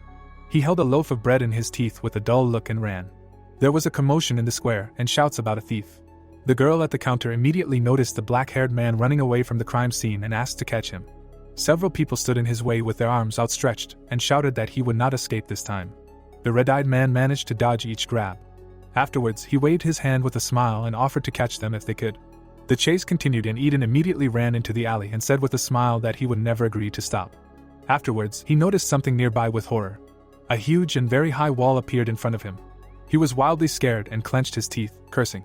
The pursuers had already found him and were going to finish him off. The black-haired man got angry after he was told that there was no way out. They tried to grab him and came very close. Suddenly, Eden's leg tried to run away from the place and pushed off. He immediately reached for the edge with all his might. He managed to grab the railing. The people below were shocked by the height of the jump and did not understand how it happened. They angered the red-eyed man by asking if he was a monkey. He immediately pointed his finger at them and said that it would not make any difference to them and said that he only took the bread, asking them to give it to him, because he also needed to live. Suddenly, a large hand grabbed him by the neck. The girl clenched her teeth and immediately showered him with insults while holding him by the neck and asked if he knew how much they were stealing. The guy was immediately pulled up while he asked to stop. She threw him down at high speed. The impact with the ground was enormous, scattering dust in all directions. The red-eyed man lay on the ground and breathed heavily. He closed his eye and clenched his teeth, thinking that it hurt and that he could not move, and he himself begged for help. At that moment, he was kicked in the face with all his might and they began to slam him into the floor. The two grown men continued to kick him and insult him. Eden was lying in blood and thought about the pain and thought about dying like this. People gathered to watch and thought about how he was going to be killed and wondered if he was going to be killed, and a witch passing by wondered what was going on. She came and saw the beating and demanded that they stop. Red-eyed was able to open his eye and thought about them stopping. Above him was a girl in a hat who was running towards him anxiously. He began to open his eyes and saw a chandelier, thought about how loud it was and wondered where he was. He was immediately surrounded by many children who greeted him with smiles and were happy that he was awake. Black-eyed was finally fully awake and was covered in bandages. He opened his eyes wide and asked where he was. The older boy was holding the younger ones in his arms and smilingly said that this was a shelter of hope, and then he was asked if he remembered being saved. Red-eyed immediately turned pale and wondered how he got to the shelter. Masha was carrying food in her hands and smilingly asked if he was okay, and said that she was glad that he was okay, and asked if he would eat with them. Suddenly, a pillow was thrown at her with all its might. Food spilled on the floor and there was complete silence. Red-eyed got mad and screamed that she was a witch and asked where she was from and asked if she thought he would believe. The children also got mad and asked how he dared compare Masha to them. They immediately pointed their fingers at him and called him ungrateful and asked if he wanted to be beaten again. Then Eden pointed his finger at them and said with displeasure that she was deceiving them and asked why they thought they would be left here and then sent to Everton. The violet-haired girl was a little upset and said that he also had a traumatic experience from the previous shelter. But then the guy was very surprised when they told him that he shouldn't worry. The witch with a soft smile said that she had nothing to do with their atrocities. But the guy clenched his teeth and got angry, saying that it was a lie. He fluffed up his tail and screamed that she was a liar and asked why they brought him here then. Everyone froze in incomprehension and fell silent. Then everyone immediately burst out laughing. The guy was shocked and didn't understand why they were smiling, and she offered to tell him something. The blade covered in flames flew by like lightning. The child's blow created a bright flash. Red-eyed was very surprised and asked what it was, and the woman said that it was a training ground. She looked at the training ground and said that they were training to fight Everton and that they all wanted to take revenge on these demon followers one day. The children used magic and she continued, saying that everyone here was a victim of those villains. The children were practicing fencing. Eden was dumbfounded and wondered how he could take revenge. He immediately remembered how the stone fell on his sister and did not understand how he could fight these monsters and asked if they had gone crazy. The witch looked at him in surprise. He looked at her with aggression and trembled. Red-eyed turned pale and asked how the children would fight these monsters, because they would die without having time to do anything. He immediately spread his arms and shouted that they were mad. He stopped and waited for something. Masha was also disappointed and remained silent. Afterwards, she said with a smile that they could no longer lose their family, which is why they were trying to fight. Then the red-eyed man stopped and opened his eyes. Afterwards, she came closer to him and asked if he had secretly trained with a sword, and then the guy asked how she knew. She looked at him with a smile and said that it was because of the calluses on her palms that were caused by the sword, after which Eden immediately realized this. Suddenly, she put her hand on his shoulder. Afterwards, the girl looked at him with a smile and told him to join them and offered to teach him how to control mana, which would definitely help him. The violet-haired girl continued to look at him with a smile. But he slapped her hand away and said that he didn't need it and asked how he could unite with them if he didn't even know them. He immediately headed for the exit and said that if they wanted to die, they should die on their own. Then he noticed the people standing behind him, smiling, and thought that this was an unpleasant place. But then he was stopped at the exit and called loudly. The fair-haired girl fixed her hair and asked his name. Then she came closer and greeted him at the shelter. But the red-eyed man looked at her menacingly and said that he thought she was mistaken and said that he was going to pick up his things. The girl folded her arms over her chest and asked again with displeasure. Another guy came up to him and holding out a plate offered to eat first, but then the yellow-haired girl folded her hands on her waist and said that he did not deserve it, and then the blue-eyed man said with surprise that she herself offered to feed him, and the girl was very embarrassed. Eden looked at them menacingly and said that he did not need food. But then he noticed a wonderful dish in his hands and fell silent. The black-haired boy was very embarrassed and turned pale. The boy with the scar on his face looked at them in surprise, holding a dish in his hands, and was glad that Eden had returned. The children looked at him with a little concern and mentioned his return, and that he might be hungry. The violet-haired girl was very surprised and said that he was shameless, and since he came to them every day to eat, then why not just join them, or at least wash the dishes before leaving, because he only came to them for one thing. But he immediately jumped on the table at great speed. He looked at her with a menacing look and ordered her to shut up. After that, the boy turned away as if nothing had happened. She looked at him more closely and noticed something. She haughtily embarrassed him by asking if he was looking for his mother, and he immediately waved her off. An ominous man approached the building while the boys were arguing over a trifle. The man looked through the window with a sinister smile.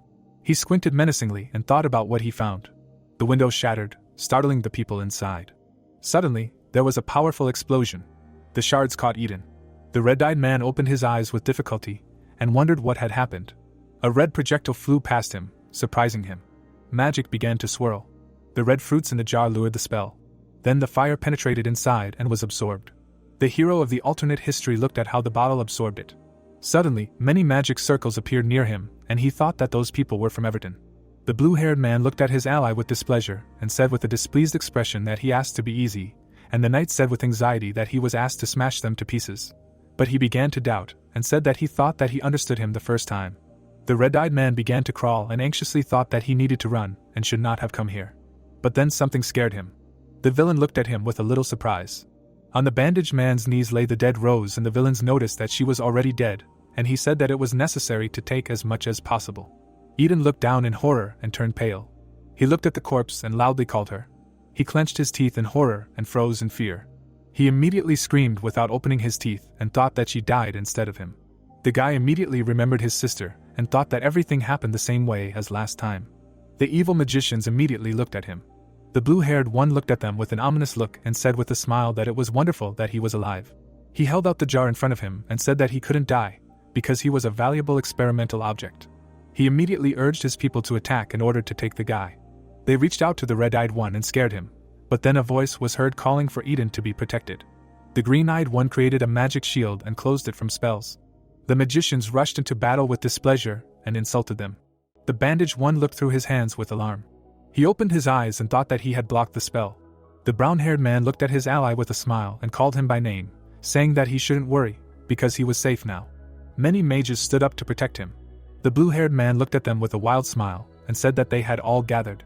The knight sat down in a low stance and said that they were all from different shelters, to which the leader immediately said that this was true, and they were thinking about where they had all run off to. After that, he said with the same smile that this time they couldn't let them go. He sent everyone into battle again and ordered them to be taken. The white-haired girl created many canaille and asked with displeasure who they considered her. She created a volley and said that it was time to attack. The blue-eyed man got serious and said that he would block their attacks. Shield expansion was used and a flash occurred. A windy splash appeared in front of the young mages. Eden stepped back and shouted that it was amazing. Red-Eye turned around and said with alarm that it couldn't be and wondered how they could do it. But then one of the girls grabbed the shaft and insulted the enemy, asking how they dared to break into their shelter. She raised the harpoon and with a wild smile said that she had been waiting for this day. She ran to attack the main one. But he smiled with his eyebrows raised and said that it was stupid and asked what she would do to him with this spear. Magic spears began to appear behind him. The alternative hero opened his eyes in horror. The blow fell on the white-haired one. She fell dead from the spell. There was a huge burned hole in her body and she tried to catch her breath in horror. The blue-haired man looked at her with hostility and said that they still shouldn't be killed and asked why they were resisting. He took the jar and, looking at the man-at-arms, demanded that the shield be broken. He immediately flew into the shield with his shoulder and shouted that he agreed. A crack began to appear on the protective magic. Eden looked at what was happening with horror and was frightened by what was happening to the shield and shouted that it was breaking and that he needed to run. Suddenly a shadow whirlwind arose. The brainy one, smiling, held his hands in front of him, splashing out magic and said that he himself would not kill them if he removed the shield himself. The red-eyed man watched the clash of two types of magic and with tears in his eyes thought that this was the end. But the guy who saved him continued to hold on and, gritting his teeth, said that he could not stand it anymore. Cracks began to appear in a circle. The alternative hero sat on the floor and thought about how they tried so hard and it was all in vain. He began to cry a little. Then he closed his eyes tightly so as not to see anything. But then he was distracted by a loud call from behind. The green-eyed man held his hand on the reduced shield and asked him to wait for him for a minute. The sorcerer looked him in the eyes and said that it was only enough for one and to hold out for a little while. But he began to knock on the walls and asked to remove it, and asked why everyone wanted to save him. He looked at him with horror, and asked what was so special about him. The brown-haired man continued to look at him with a smile, and said that he had the same injuries as them, and he did not want to see anyone die anymore. The black-haired man looked at him with even greater incomprehension. He clenched his teeth when he was ordered to live. He immediately remembered Rosa died and thought that everyone would die like her. They sat among the explosions and corpses and thought about why he was so weak. Eden burst into tears sitting on his knees and clenched his teeth. But suddenly something even stranger appeared in front of him. The brainy guy was in agony and did not understand how this was possible. Masha appeared in the background and burned him, saying that she did not care how they found her, and then mentioned that they touched her children. The red-eyed man with tears in his eyes was surprised by her appearance. She clenched her teeth and tensed up. She turned to him with tears in her eyes and apologized for being late. The sun began to slowly sink behind the sunset. On one of the graves lay a wreath. The alternative hero stood with his head down next to the witch. He stood dejectedly and said that everything was because of him and apologized to Rosa. He wiped his chin while crying and said that she died instead of him. But then the purple-haired girl sadly told him that he survived thanks to her. The red-eyed man cried even harder and said that he was the only one who survived again, and she died right before his eyes. She stood motionless and listened to the guy talking about how he saw someone die again, and all because he was too weak. She looked at him sadly and asked if this meant that he should have died instead of her, just like her. The black-haired man was even more surprised when he heard the words that he should live and become stronger. She extended her hand to him and said that this would only end when the demonic castle falls. She looked at him sadly and with a slight smile offered to take revenge together. The red-eyed man looked at her palm and thought about what if he took her hand. He immediately imagined the blonde throwing kunai and thought that he too could become stronger. Then a picture of the bald man being burned popped into his head. He gritted his teeth and thought with anxiety that he didn't want to cause any more trouble, because everyone around him was dying. After some time, he began to plane a branch. The guy was sitting with his legs folded and was busy working with a knife. There was a handful of plain branches lying next to him. Then he took hold of the rod like a sword and said that he was ready. The guy closed his eyes and concentrated. Mana began to flow through his hands, and he thought about surrounding the weapon with magic. The next moment, he filled the bucket with magic and raised it over his shoulder, preparing to chop the tree. There was a powerful blow, creating a splash. He looked in front of him and was very surprised. In his hands was a piece of a homemade weapon, and he immediately screamed that it was broken again. Eden gritted his teeth in anger. Cursing, he threw the piece on the floor. He grabbed a new rod and began to hit the tree with aggression and broke them one after another.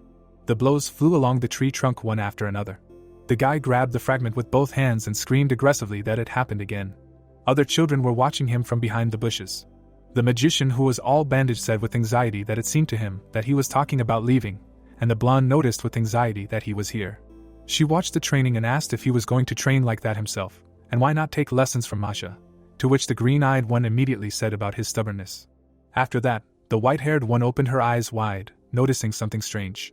After that, she laughed and said that this was no good and asked if he was really that bad, to which the guy standing next to him immediately said that he shouldn't talk about it so loudly.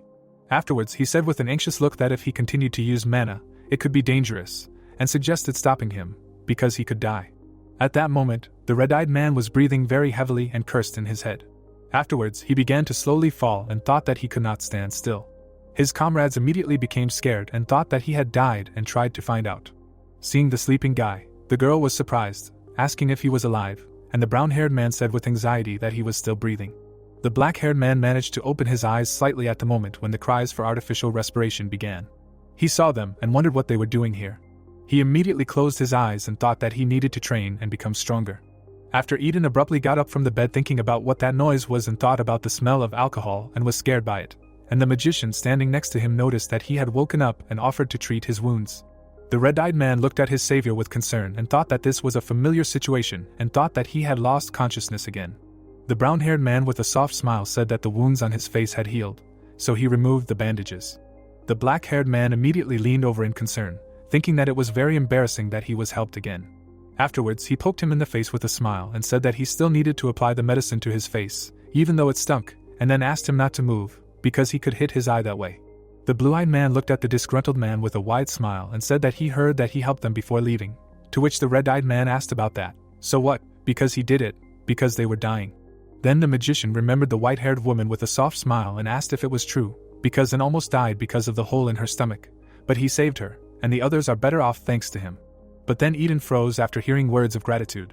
He immediately became alarmed and thought that they suffered because they protected him, and wondered how he could thank him for this, and tried to justify himself, but he was interrupted by a loud cry.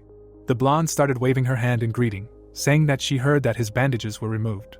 Suddenly, the red-eyed one became very embarrassed and froze. She looked at his face and asked why he was so handsome. She ran to him, skipping and marveling at his beauty, and the black-haired one proudly put his hand to his chin and agreed with a little embarrassment. But suddenly, the blonde, with a shining look, said that he looked very familiar, to which the alternative hero mockingly asked who looked like him. But then he became very worried when he heard that it was Emily. The blue-eyed one turned to him and said that it was so, because they were very similar and both had names that started with the same letter, and then said that it was strange. Eden asked again with great anxiety, and they told him that she had lived with them a month before his arrival, and asked if he wanted to see her portrait. The red-eyed man was immediately taken aback and froze, thinking that it could just be a namesake. He became even more alarmed and thought that she couldn't be alive, because he had seen her die. Afterwards, the magician handed him a piece of paper and told him what he had already found, thus bringing him to his senses. He was holding a photograph of his sister, and said that she looked very much like him. The red-eyed man thought with great anxiety that it was really her, and wondered how she could be alive. His hands were shaking and he said that it couldn't be. He immediately grabbed the savior by the shoulder and asked where she was now. Eden was completely horrified and asked where his sister was now. The magician was a little alarmed and tried to explain the situation. The witch, looking sad, came a little closer and called him. She put her hands to her chest and said that she had died a month ago. Red-eyed looked at her almost in tears. The hands of the alternative hero were shaking and he asked if she was really dead. Masha became even more sad and said that when they found her, her legs were crushed by a huge boulder. She immediately remembered the terrible picture and said that they tried to move her to the shelter and cure her, but the necrosis spread throughout her legs. But Eden no longer heard her, and was in complete horror wondering what she was saying. He remembered how he was saved from the stone and thought that his sister was still alive then. He grabbed his head and said in a terrifying voice that he had no idea. He immediately went crazy and thought that he left her there to die. The witch turned away at that moment, and he continued to hysterically hold his head. He began to remember his sister and continued to scream. Eden remembered sitting on his knee and telling her to never give up because they would get out together. But the next moment he was running as fast as he could through the forest. The heavy rain was making it difficult for him to breathe. He continued to cry, gritting his teeth, thinking that he was an idiot. His cheek was hurt, and he thought that he was the one telling her to never give up. Then the clothes on his legs began to rip sharply. The guy fell to his knees in front of the grave and thought that it was he who did it. Red-Eye began to cry bitterly, gritting his teeth, thinking that it was he who gave up. But suddenly he noticed something strange. His sister's name was written on the slab. He immediately began to quickly dig the ground with his hands. Suddenly the guy was very surprised. His sister seemed to appear in front of him and smile. Emily was happy and said that she knew he would come. White flowers were growing near the cross, and on the tombstone it was written that she missed him and loved him. Then the black-haired man immediately began to wipe his eyes and cry, and the clearing was covered with light white flowers. A little later, he was already kneeling and turning to the witch. Everyone around was surprised and he immediately began to beg her to help him. Masha asked in surprise what had happened. He looked up at her, covered in dirt, and said that he wanted revenge. He got furious and asked her to teach him how to use magic and help him kill these aversions. After some time, he raised the blade above his head, surrounding it with a golden aura. But his blow to the mannequin had practically no effect. The witch looked at him with alarm and thought that this was why he did not want to learn, and the younger white-haired woman immediately said in surprise that he was hopeless. But the magician tried to quietly hint to her that he asked not to say that. The black-haired man scratched his head and said that he didn't have that much mana and that training wouldn't improve it. He clenched his fist and asked if she knew how to increase mana and asked her to tell him. The purple-haired woman smiled and looked at him. She walked up to him and asked to give him her hand. Suddenly, the witch took his hand and surrounded it with a purple aura. Then Eden became very embarrassed and asked what she was doing, but he was asked to stand still. The blue-eyed woman looked at him softly and said that she was trying to see how much mana he had. The red-eyed man looked at her in surprise and asked again. Then the hatter raised her finger and said that just as people can drink more than they need, people also have their own mana limit, and then asked if he had ever had a hangover, but he immediately said that he was underage and said that he had never drunk. And then Masha closed her eyes, emitting even more aura, and said that she was starting. The guy was very surprised to see this. Suddenly, they both went into astral projections and froze. But then the witch suddenly opened her eyes wide and was alarmed. Eden was also surprised and asked what it was and asked if everything was bad. The blue-eyed girl began to shake and thought that everything was the opposite. After that, she cooled down a little and calmed down. She narrowed her eyes and said that you need to listen to her carefully, and warned that his mana flow was blocked. He looked at her in surprise and asked what it was. And then the brown-haired man frowned and said that he understood everything. The witch frowned and began to speak with alarm. She imagined a powerful stream of water and said that his mana flow was completely blocked, so it cannot flow through his body, and that is why he cannot use it. She imagined a dripping tap and said that it was like water not flowing when you turn off the tap. The red-eyed man was very surprised when he heard that he had an incredible amount of mana inside him, almost 1,000 times more than ordinary people. The white-haired woman immediately became scared and asked how this could be. Eden looked at his hands and asked where he got so much mana from and said that he could not believe it. After that, he happily clenched his fists and asked if this meant that he just needed to open the flow, and agreed. But then someone put a hand on his shoulder. The purple-haired woman leaned over him and said that he was lucky that the flow was blocked, because his body would not cope with such an amount of mana, and you can imagine a waterfall. She smiled anxiously and said that because of this, everything needs to be done gradually, and he must become stronger to withstand all this, and asked if he could. And then the alternative hero clenched his fist and asked who she thought he was. He smiled slyly and said that he could and thought that he was ready. 5 years later, a magical splash swept across the site. The tree fell from the sword strike. Eden at 17 years old handled his blade perfectly, and the white-haired twins immediately said with surprise that he cut a tree with a wooden sword, and it was simply amazing. But then the witch surprised them by saying that this was not so. She said with a smile that you need to look behind the tree. The blue-eyed one was surprised to hear this. Everyone else immediately froze in surprise. In front of them was a cut of enormous force. Everyone was in complete shock. The dust gradually began to settle. A plane formed in front of them, and the guys were immediately surprised that he was able to cut a tree. And the red-eyed one thrust the sword into the ground with a pompous look. He smiled sarcastically, looking ahead. But then the witch clapped her hands and said to stop showing off. She said with a soft smile that everyone was already gathered. She opened the map and said to look at it. The woman pointed her finger at the mark of the palace in the mountains, and said that the Everton base was a demonic castle, and it was located here in the very center of the continent. She imagined the sectarians and said that the followers were scattered around the castle and collected the souls of people in the form of seeds.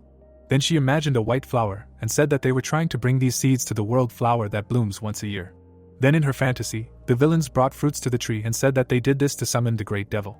Masha narrowed her eyes and said that in order to stop them, she became more serious and said that it was necessary to prevent these seeds from spreading throughout the country. Red-eyed thought about it and decided to make a proposal. He imagined a defender and said that he would take the north. And then he imagined an archer and a spearman and said that they would go to the east. Then the guy pointed to himself and said that he would take the south and west. The girls surrounded him with concern and asked why he wanted to take on the south and west, and such a large territory, but he threw up his hands and said that it was not quite so. The brown-haired man immediately supported him with a smile and said that he would definitely succeed. Eden took the map in his hands and said that they needed to gather in front of the demonic castle in a year, and that way they would be able to destroy them. The guys immediately nodded and agreed. 6 months later, there were many corpses in one of the gateways. The guy climbed into his bag and looked for something. There was a dark seed. The alternative hero took off his hood and crushed it, after which he said that this was the last one in this village. He imagined the map and thought that he had destroyed all the seeds and Evertons in the south, and there were still a couple left in the west. He stroked his horse and thought that he would finish faster than he expected, and it was time to move on to the next village. Afterwards they handed him a bag of gold and told him what kind of horse it was. Eden waved his hand and wished him luck with the new owner, not from Everton. But then the black-haired man was wildly happy about the money and said that he would finally eat. Suddenly he was grabbed by the hem of his cloak and called. A little girl called him. She asked him with a sweet look if he needed flowers. The red-eyed man looked at her in surprise. He imagined his sister in the background and thought that those girls were the same age. Then he showed a finger up and said to give him one, and then said that he changed his mind and asked to give him all of them. Then the red-haired girl became very embarrassed and asked again. Then the guy looked at her in surprise and said that she still would not sell them all. The girl looked down in embarrassment and said that she was glad, but they had wilted a little. He took the basket and said that it did not matter. The alternative hero looked at her and said that he just wanted to help with peace of mind. The redhead almost cried and thanked him. But then the little guy grabbed his wallet from his hands. Eden looked at his empty hand in surprise and remembered his money. He immediately turned around and ordered her to give it all back to him. Then the red-eyed man returned to the girl again and asked if she could hold the flowers. But it turned out that she was no longer there. He was even more surprised and asked how she escaped. Then he got angry and realized everything. He went crazy and thought that this was their plan. At this time, the thieves were throwing money around and rejoicing. The boy looked at this and rejoiced, saying that this time they hit the jackpot, and she said that they would not have to starve for 3 months for sure. But then she was surprised that they were found and called out from somewhere. Eden was hanging on the ceiling and scared them with a displeased face. He held a leaf in his teeth and said nothing meaningfully. Then he did a somersault landing on the floor. The guy was immediately grabbed by the collar. The black-haired man was angry and held him in the air. He got furious and ordered him to shut up and get ready for a thrashing. The redhead tried to beg him and asked for forgiveness. She folded her hands at her cheek and said that it was for medicine for their sick mother and they had no choice. But the alternative hero immediately got furious and thought that it was a lie. He looked at her and sarcastically asked if it was true. The girl froze when he asked where their house was and offered to help. He looked at her menacingly and asked why she was staring at him and asked if she was lying. But the scoundrel immediately said that she was not and offered to go. They went to the window where the old woman was lying and said that this was their house. The girls started to squeeze out tears and said that this was their mother lying there. But then Eden got even more furious and ordered them to stop talking nonsense, because this was grandma, not their mother. Jack leaned against his sister's ear and whispered that he had said that this would not work. And then the redhead pointed her finger at the one she had robbed and said that she would give him the money, but she needed to give them a little, because things were not easy for them either. Then the black-haired man was in complete shock and did not understand how this was possible. He got angry and said that they needed to work or help someone and earn money, and not steal from others, but she immediately asked if he was serious. She got angry and clenched her fists and said that they were not paid only because they were children, because adults deceive them, so why can't they either?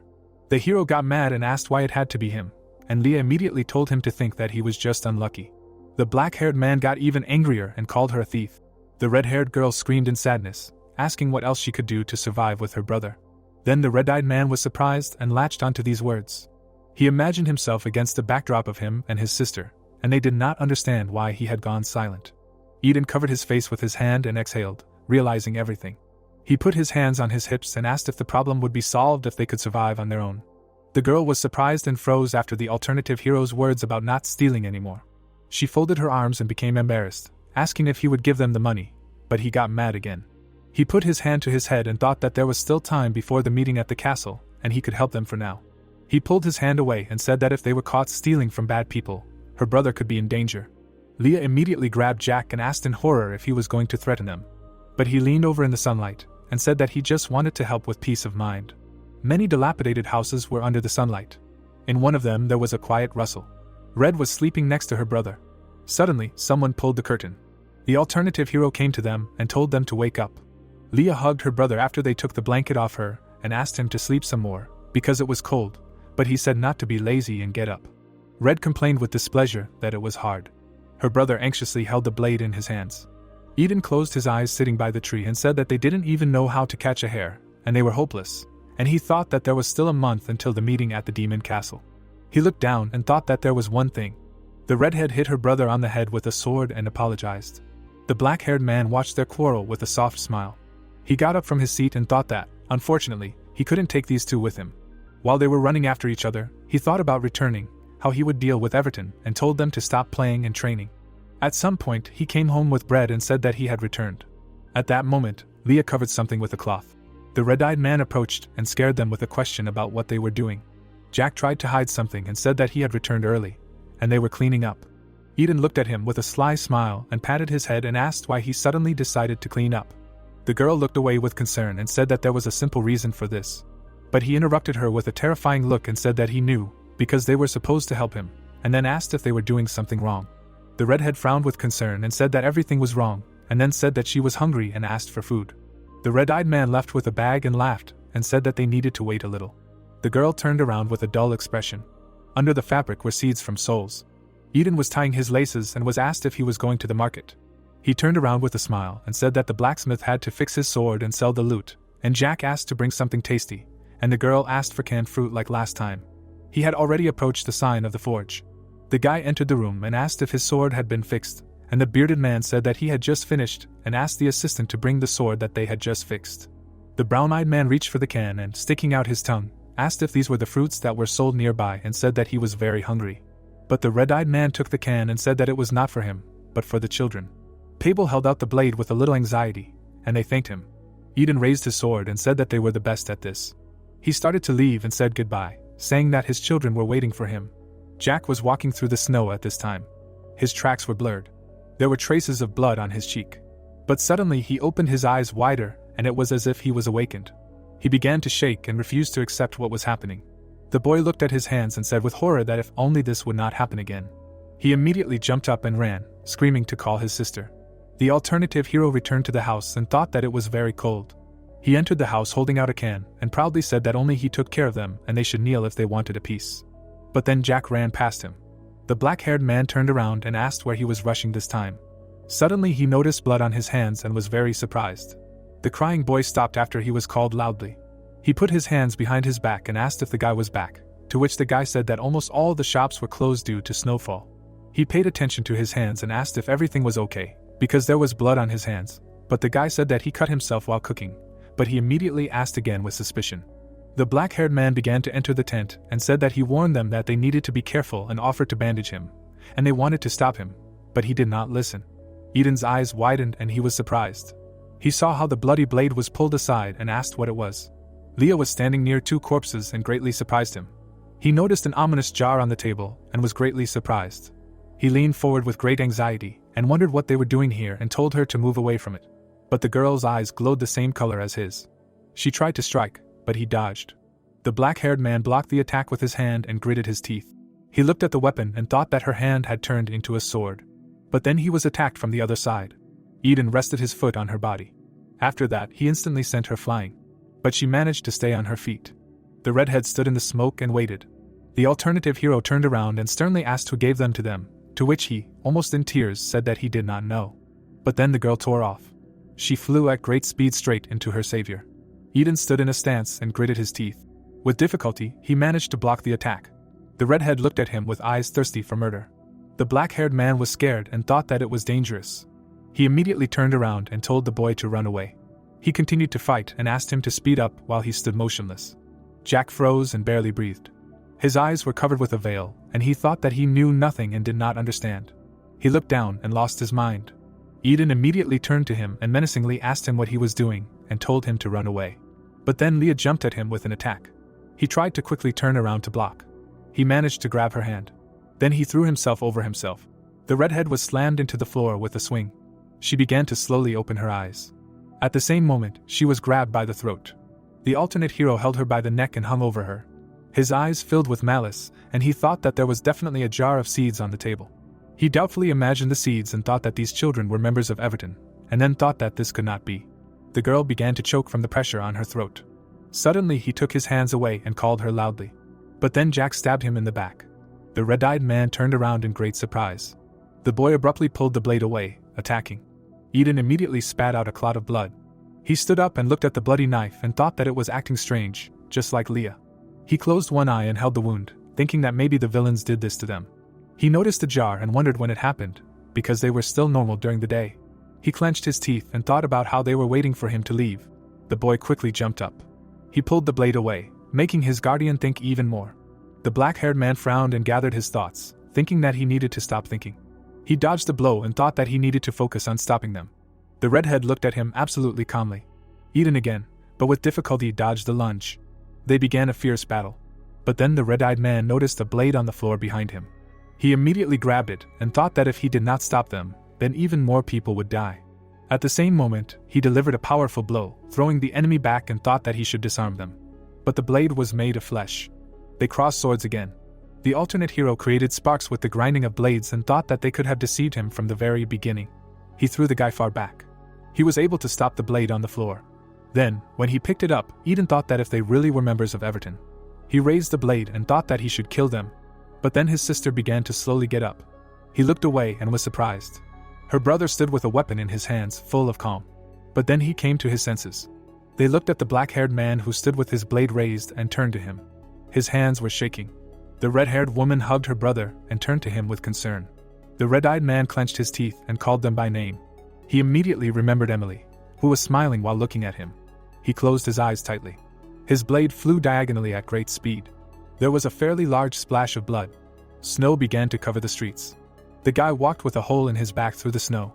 Suddenly he tripped over a stone. Eden fell face down in the snow.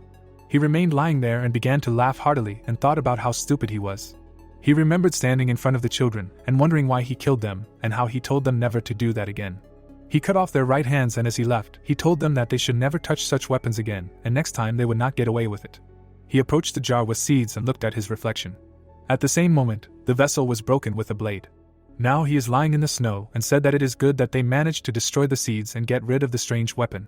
He smiled with tears in his eyes and said that everything will be fine. Tears began to well up in his eyes and he thought that they would not be like this anymore. The hero put his hand on the table and thought about what happened next with Eden.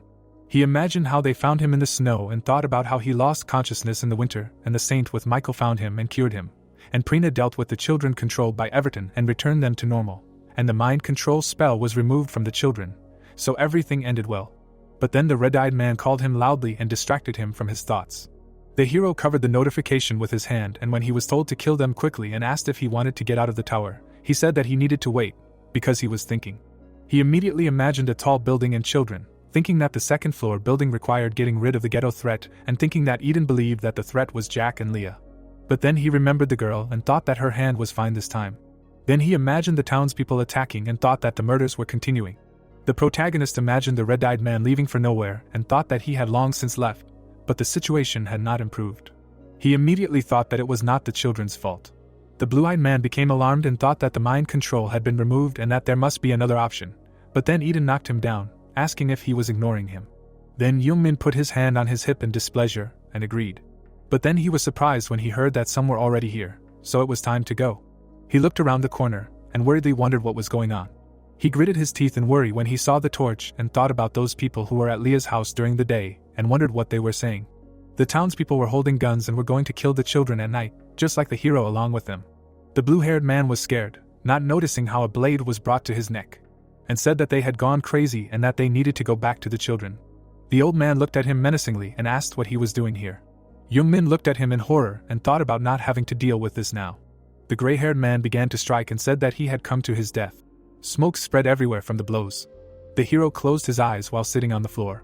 Well, then more people came up from behind and were glad that they had found him. Gans looked at the protagonist with disgust and said that while the others were dealing with the children, he would die right here. The author tensed up when he saw the situation. He immediately imagined how the killers had burst into the children's house and thought that they had already reached the children. But then he imagined them huddled in a corner in terror and a knife above them, thinking that they were in danger. He hit the floor, thinking that the boys were in danger and he needed to run there before it was too late. He immediately began to break through the psychos and they tried to stop him, shouting that he was trying to escape and were going to grab him. Yungmin saw an opening to the alley. He immediately ran past the invaders and ran there. He imagined Eden sitting in his room and thought that this task could only be completed by clarifying his misunderstanding. There was silence in the slums again. He ran to the entrance of the house and thought that no one was there. He reached out to the canvas. The blue-eyed man was very anxious and thought that he smelled blood. He took hold of the makeshift door and thought that the children were hurt. The guy burst into the room and loudly called Jack and Leah. But then something shocked him. He saw many bloody corpses on the floor and children sitting in the corner. They were hugging and were sad that they did it again, and the hero thought that the children could not have killed them. The blue-haired man began to approach them with anxiety. But then the red-eyed man surprised him, saying that they needed to be killed. He suddenly stopped and turned his attention to Eden. He was sitting in a chair and covering his face with his hands said that it was his fault, because he spared them, and if he knew that something like this would happen again. Then he slowly removed his hands from his face and again turned to him asking to kill them. The protagonist froze in place and fell silent. Then he raised his head and sadly refused. When he started to walk, the request was repeated. Yungmin imagined how the head of Everton was killed and thought that he was wrong and there was no happy ending, only because Prina got rid of the villains. He looked at the bloody knife on the floor and wondered why he didn't know about Eden's pain. Suddenly, he reached out to the children and called them. The guy hugged them and apologized. Leah looked at him with tearful eyes. The guy continued to look at them and thought that these children were suffering from an illness that they didn't even know about, and he needed to fix it. He began to rise from his knees and said that he would help them stop this, and that they needed to get out of here before anyone came. He looked to the side and said that they were leaving. Jack looked at him in surprise and asked where they were going. But then the hero was surprised when he heard a loud scream. The old woman was standing at the entrance and asking what it was. She fell to the floor seeing the corpses, and the rest of the townspeople took up arms, cursing the children. The gray-haired woman hung over the corpses and recognized them with tears. The protagonist pulled his hand back and ordered the children to stand behind him. The hag gritted her teeth and cursed at them in tears. Yungmin tensed up and thought that they were too hostile and wondered if he could convince them otherwise. He moved his hand to the side and said anxiously that he knew it was hard to believe, but the children were not involved in the murders at all, and he would take them out of town and leave. But then one of the villagers asked him in a rage if he saw the dead bodies and asked how he was going to leave with them. They rushed at him with the desire to kill. The guy started to take out a pole from his inventory and thought that everything was as expected. He moved the stick away and was serious. The author took up the weapon and thought that there was only one way left. He turned around and said that he would clear the way and that they should follow him. Blue Eyes was serious and thought that it would not be as easy as last time. He looked at the attackers and thought that although a little aggressively, he needed to take the children away from here. The guy immediately rushed from his place to attack. He was able to hit each of them in turn. Yungmin stopped on the floor. He looked at what was left and seeing the people unconscious, he thought that he needed to hit hard enough to knock them out, and that should be enough.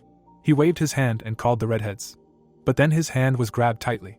The old woman looked at him menacingly, and called him demons and asked how they could do this and demanded that he kill her too. But the blue-haired man calmly asked to let him go, but she said that she would not let go until she died. Suddenly, the blue-haired man turned around, hearing the girl's screams.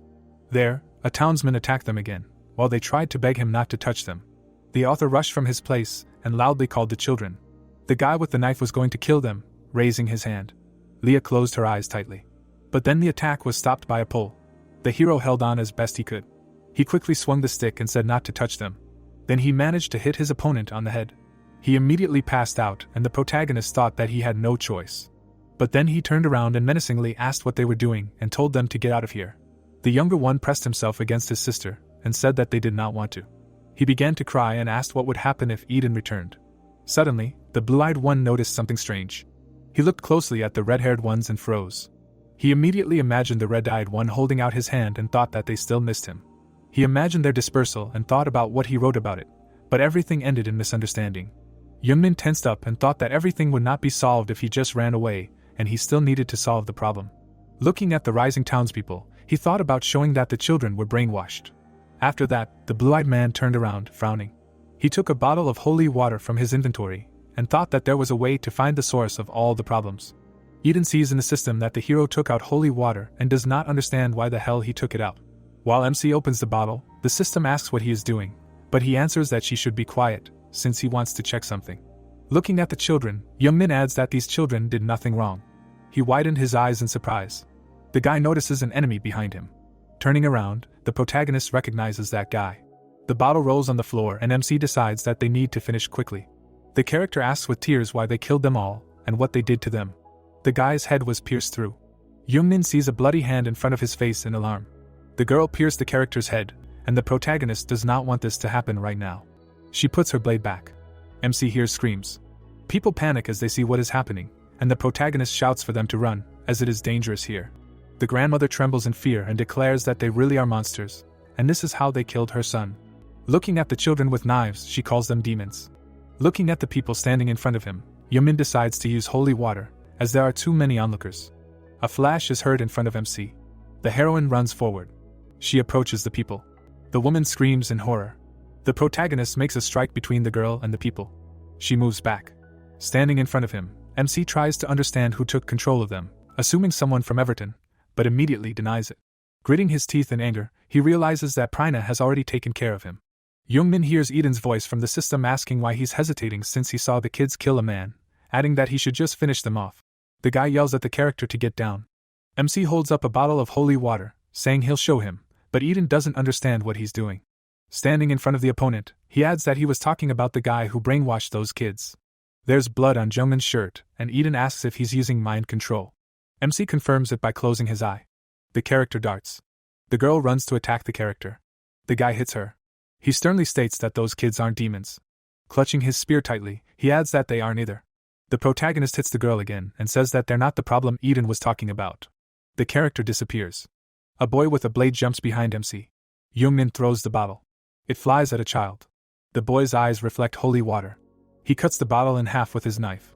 Water splashes on the character's head. There is purple magic around his head. The boy holds his head and screams. Seeing his opponent scream, MC realizes it worked. The hero looks at something in surprise. The The girl jumps next to his face, hitting him with her sword. He holds the bottle in his hands. Yungmin splashes the contents on the girl. The heroine screams in pain. The men behind her don't understand what's wrong with her. A purple light comes from the children and the people ask if he just poured water on them. The girl holds her head and sighs. A rock hits her temple. The people stand around the children and shout that they need to throw everything they can at them to kill them. The protagonist, defending himself with a stick, tries to stop them. He looks back at the children. The characters scream in agony. The boy's forehead shrivels up and MC realizes that the one he was expecting is appearing. A mouth with fangs appears from the character's face. A demon crawls out of the forehead. Yungmin is shocked to see that the monster has come out. The mind control worm crawls towards him and the system reports that it is used for brainwashing, very popular among demon followers. And these are parasites that settle in the brain and control the mind. Looking sternly ahead, the guy assumes that they should have disappeared by the end of the episode, since the Everton Lord is already dead. The men are terrified of what it is, screaming that the monsters have come out of their heads. The protagonist looks away, thinking that these worms cannot act without a host, so he must be somewhere here. The worms crawl forward, and Yungmin hopes that now they will run to him. The people run away from the monsters, and the guy wants the worms to run to their owner. Holding a stick at the ready, MC calls Eden. The comrade looks at the device, which the hero asks him to watch carefully. The girl holds her head. Looking at the worm, Yungmin says that it is the problem that he did not even know about. The man holds the monster on his hand with a smirk. Eden looks ahead in confusion. The antagonist holds the worm, and the guy recognizes this guy. Pouring holy water on his wound, the protagonist confirms that it is him. The liquid heals him and Yungmin is glad that the wound has healed. Looking at the enemy, he decides that now he needs to deal with him. The protagonist stands in a fighting stance, remembering that his opponent was a black sheep from the beginning, and it was he who did this to the children. The guys ask Pable if it was him, and also if he believes MC's words, since Pable cared about them so much all this time. The antagonist smirks. His hand fell on the guy when he told Pable not to worry about it. The character pierced him with a screwdriver in the chest. The guy fell to the ground. The antagonist, standing in front of the guys, declares that his comrade got him. Holding his head, the hero hears in his head the question of who he is to interfere with his plans, adding if he knows how much effort he spent on these orphans. Pable stands in front of MC, saying that he put a lot of effort into Jack and Leah. The girl looks at him in fear. Seeing the man approaching, she calls out to her brother Pable. The antagonist stabs the man in the neck with a screwdriver and says that it's all because of the idiot who suddenly appeared. Other people are terrified as they see their comrade dying. The man falls to the floor screaming. Other people run away, asking for help, and add that he's completely lost his mind. Pable goes forward and calls out to Jack and Leah, but the girl replies that he's scaring her. Yungmin, swinging his spear, yells at the enemy to stop and leave the children alone. The man, looking intently, asks MC if he called them children, explaining that they're not even people. The brother and sister stand behind the protagonist. Walking through a pool of blood, the antagonist calls them doppelgangers and monsters that can turn into anything. Remembering the blades from the children's hands, he adds that they can be weapons. He also remembers Leah jumping to attack. The children stand holding each other, and Pable adds that they can take the form of people. Narrowing his eyes, the character says that those whom MC is currently protecting are just monsters in a human shell. Frowning, Yungmin was sure that Pable was a secondary character, not understanding where he got this information from. A purple substance covers the children, and the man explains that they transformed after eating the corpses of children. MC, turning to the boys, shouts at them not to listen to the antagonist, because he is lying. Leah's pupils dilated when she heard about the corpses. She sat on the floor, trembling, realizing what happened. The girl, with tears in her eyes, calls herself and her brother murderers and monsters. Leah does not want to believe it, stating that it is not true. Looking at MC's back, she says that although the doppelgangers can transform, they do not kill people at will. The girl hopefully hears the guy's words that they are people. Pable, smirking, does not believe his words. He runs to attack, declaring that monsters are monsters. The hero hits the enemy with a stick. The antagonist, looking naively, adds that in fact, MC should thank him. Around the corner lies a corpse, and Pable says that it is common to see people who died in the slums. He holds onto the man's clothes, which has an amulet on them, saying that he was just wandering around looking for something useful. Remembering how he holds a glowing ball in his fingers, saying that he found something incredible. Pink flames come from the corpse, and then he remembered the man, and discovered that they are doppelgangers. In the flames, the man asks if it would be stupid not to take advantage of this. Punching him in the face, Yungmin tells him to shut up. Pable falls to the floor and slides on it. The antagonist, wiping the blood from his face, asks why he cares so much about some monsters. The protagonist orders Jack and Leah to stay back, and Pable now understands and wonders how the character he created could have changed. There is a magic ball above the character, and he realizes that Prino was unable to destroy the Everton magic crystal. The ball is inside the flame, and Pabel thinks that the essence is entering the man who owns the crystal. The demon touches the man, as feeling the essence of ugly desires, they get confused, and it does not matter how small it is. Bowing his head, MC tells Pabel that he has crossed the line and it is time to stop. Opening his eyes, the antagonist asks why he keeps talking, adding that enough of this nonsense. The enemy ran. Jumping at Yungmin with a screwdriver, he says that he will die too, and he will make the children swallow his corpse. The screwdriver hits a stick. The guy swings his weapon. He sticks the enemy back. Pabel moves away. The protagonist shouts in rage at his opponent not to treat these children like things. Yellow waves come from his spear, and he uses dive, and the sign says that this is a vape novel of the spearman's lightning. There are yellow flashes around MC. He ran from the spot. Yungmin jumps to hit the antagonist. Yellow lightning comes out of his eye, and the system says that his agility has increased significantly, and the connection with the spear has increased. A large flash from the explosion throws Pabel back, and the sign adds that the power of lightning has increased. The man slides back. Standing in a fighting stance, the guy remembers that in the original Pabel was not weak, but he was not particularly good at fighting either. Looking sullenly at the enemy, he believes that he matches the characteristics of a blacksmith. There are broken objects around Pabel, since he received the ability to disarm. The sword is broken and Yungmin realizes that if he attacks with the sword, it will be destroyed as soon as it touches Pabel's hand. Eden stands with the sword, and MC thinks that Pabel's ability only doesn't work on Eden's sword, but he physically can't dive into it.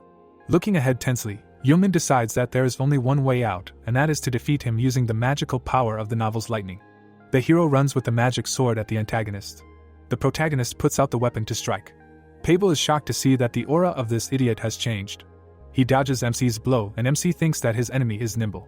Throwing the stick away, Yungmin is terribly irritated by this club. The hero jumps on Pabel to attack. He strikes in front of the enemy. The enemy narrows his eyes.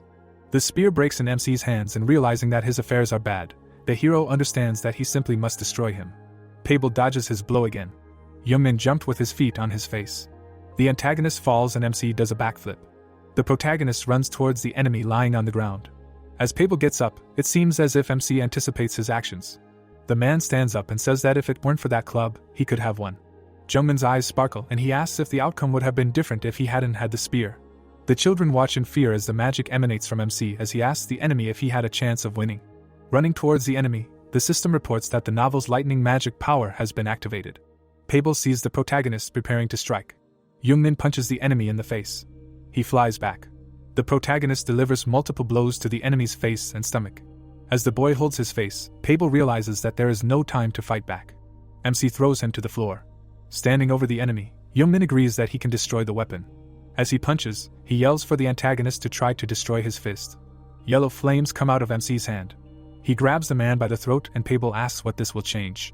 Smiling evilly, the antagonist tells Yungmin to wake up already, and no matter what, they will all die. Kneeling, Pabel raises the can in front of the people in robes and adds that if there are survivors, it will only be to give the soul to those people. He screams in rage that these children are just a tool to achieve the goal, to share power. The protagonist, stunned, clarifies if this is all. He stares. Remembering Pabel's childhood, MC says that he knows why his enemy became like this. Eden holds a sword and Yungmin explains that it's just that the antagonist, being an extra character, was jealous of Eden. The boy looks at the weapon when the hero adds that it was how he saw the talent of the protagonist, who was different from himself. Pabel lies in shock, after saying that this is the difference between him and Eden. Preparing to strike, MC states that his opponent is not the main character. From underneath the protagonist, Pabel calls him crazy, deciding that he needs to quickly seize the moment, while he can. He reaches for the screwdriver on the floor. From above the enemy, Yungmin expresses understanding about how hard it was for him. Yellow flames come from the boy's fist, and he adds that this is why the enemy is now free. Pabel tensely asks MC to wait. He screams in panic. A bright explosion is heard between the houses. There are cracks in the ground. The antagonist is lying on the ground. His head is bloody and he is unconscious. Yungmin takes his amulet. He clenches the stone in his fist. The guy looks forward, after completing the second floor mission, and also hopes that the misunderstanding with Eden has been resolved. The hero looks down. In front of him are children, and Yungmin remembers the additional characters of his novel. Leah is crying calling for Mr., and MC thought that they would anonymously sacrifice themselves for the main character. He looks with pity. Bloody corpses are lying on the ground and the protagonist is sure that the sight he just saw is much worse than he thought, because it is unlikely that anyone could imagine such a thing. In front of MC are different systems, and he did not know that he would get into the novel that he himself wrote. On the laptop is a desktop, And the guy does not know that this was supposed to be his novel, thinking what the world is going to do with his story. The girl is crying. The protagonist looks at her with compassion. The man steps forward. Pable walks towards MC, stating that he is not finished yet, surprising the boy that the enemy is not dead yet. Gathering magic in his hand, the antagonist shouts that he will kill him. He releases the worm forward, asking for Leah to come back. Jungmin's gaze widens. The protagonist sees in horror a crawling monster. The brain-eating worm rushes at the children. It jumped into the girl. Jack calls out for his sister in panic. Pable emits a purple light and says something incomprehensible. The heroine covered her face with her hand. The antagonist is glad that everything is ready. Looking at his hand, the guy tries to quickly create holy water for Leah. Magic emanates from the girl's face. MC splashes holy water, shouting for the worm to go away. The legs of the girl's dress turn yellow.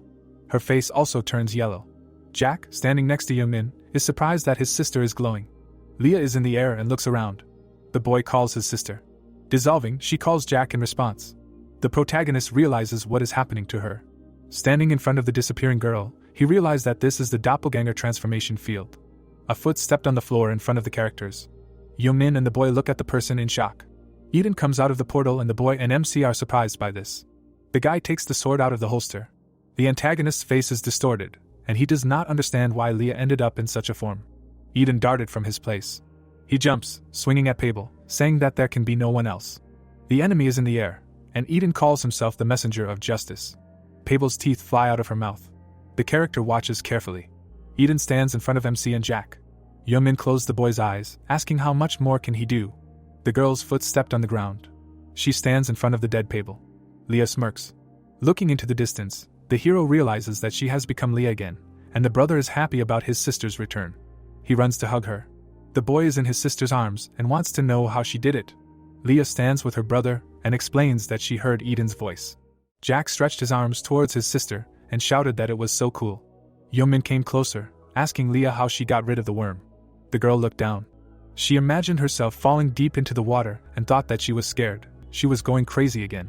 The girl's eyes were closed. She thought, is she really just a monster that someone is using, killing people all the time?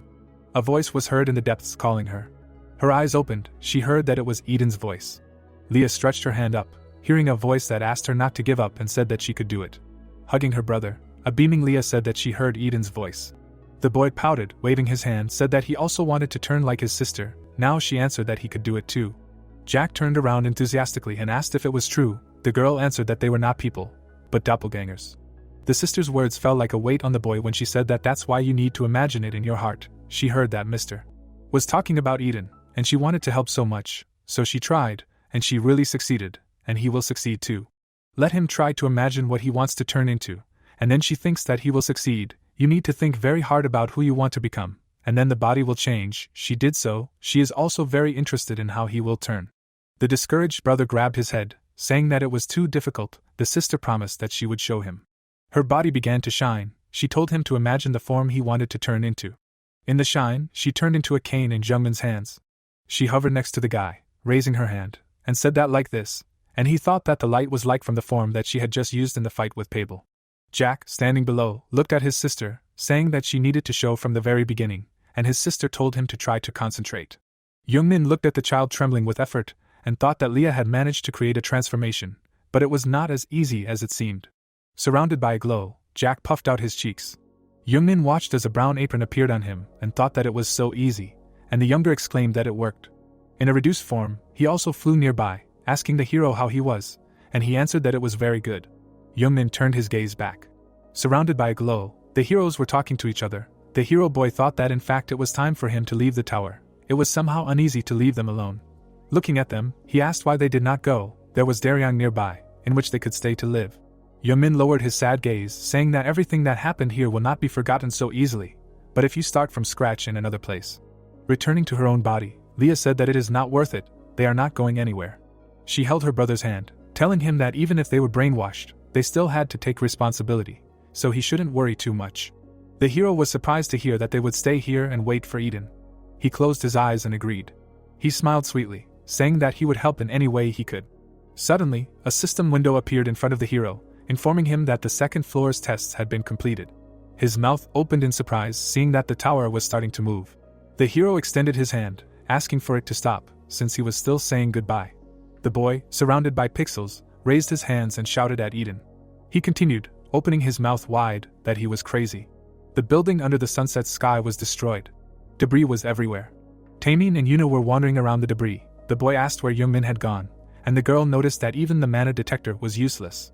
Tears appeared in her eyes. Faced with hands, Yuna asked, "Nothing happened, really?" The guy answered that everything will be fine. Words were heard among the buildings of the city that Yungmin is here and now, then they will search this area again and split up. A rat ran along the road. It was scared by a bright glow that appeared nearby. Yungmin appeared in the haze, shouting to Eden that he had not said goodbye yet. Nearby were the surprised brother and sister, who were asking where they were and where their house had gone. Looking at them in confusion, the guy thought that he had moved along with Jack and Leah. He looked at the stick and apron and wondered if this was really possible, because children are considered inventory items. Turning to the smaller versions of the heroes, he asked if maybe they should first become humans again. Hair was covered in sparks. The girl clung to the hero in fear, screaming where he had brought them, and the boy exclaimed that he was scared. With an awkward smile, scratching his neck, Yungmin replied that this was the area he lived in. They would go to his house and he would explain everything. Holding his hand, Leah asked to Mr. S house, and their house was far away, but then they would not be able to see Eden, and the guy replied that it was okay. Imagining the image of the hero, he said that of course they would be able to see each other. Yungmin froze when someone called him from behind. Turning around, he saw a brunette. The hero was surprised to recognize Yuna. The girl rushed to hug him. With tears in her eyes, she exclaimed, "Where did he disappear? What is he doing? He just disappeared right before my eyes. How could this be?" Hugging his girlfriend, the hero apologized, and she said that he could at least somehow contact. The fist hit the guy on the hand. Taemin looked at his friend with displeasure, saying that Yuna was very worried about him. Looking at him, Yungmin apologized for making him worry, and the guy called him to have a snack. A surprised cry was heard in the multi-story building. Taemin slapped his palm on the table, asking that he was in the tower of the sword that cuts the horizon, so the one who cleared the first floor was him. There was a red cup on the table. Words were heard that yes, he was called to the tower for no reason, he just returned. The comrade was sitting opposite and asked again, saying that he saw something like this for the first time, especially since this is a tower about which almost nothing is known. Yuna looked at the guys in surprise and asked who these children were. Holding the red cup, the hero hesitantly answered that he met them in the tower. They are his children. Yuna spat out her coffee in surprise. Sullenly, she towered over the guy, who awkwardly said that you can say that, and thought to himself that they are almost his children. He turned to the guys with a smile and told them to say hello to his friends. Hugging his brother by the shoulder, the girl replied that her name was Leah. He added that his was Jack. The hearts of the hero's friends were struck by their words. Yuna hugged the guys, saying that they were cute. The two of them would be her younger friends. They did not want to eat anything. Yungmin watched with affection as she stroked the girl's head, asking if they should buy ice cream. Then he turned to his friend, calling out to him. Before he could ask anything, a blue information window appeared in front of him. It said that he was being summoned to the first floor of the tower, a sword cutting through the horizon. The guys were surprised to see the spreading glow. Yuna asked what it was. Jungmin's eyes widened, asking to look after the children. He quickly. However, before he could finish speaking, he froze, surrounded by pixels, and fell to the ground near some field.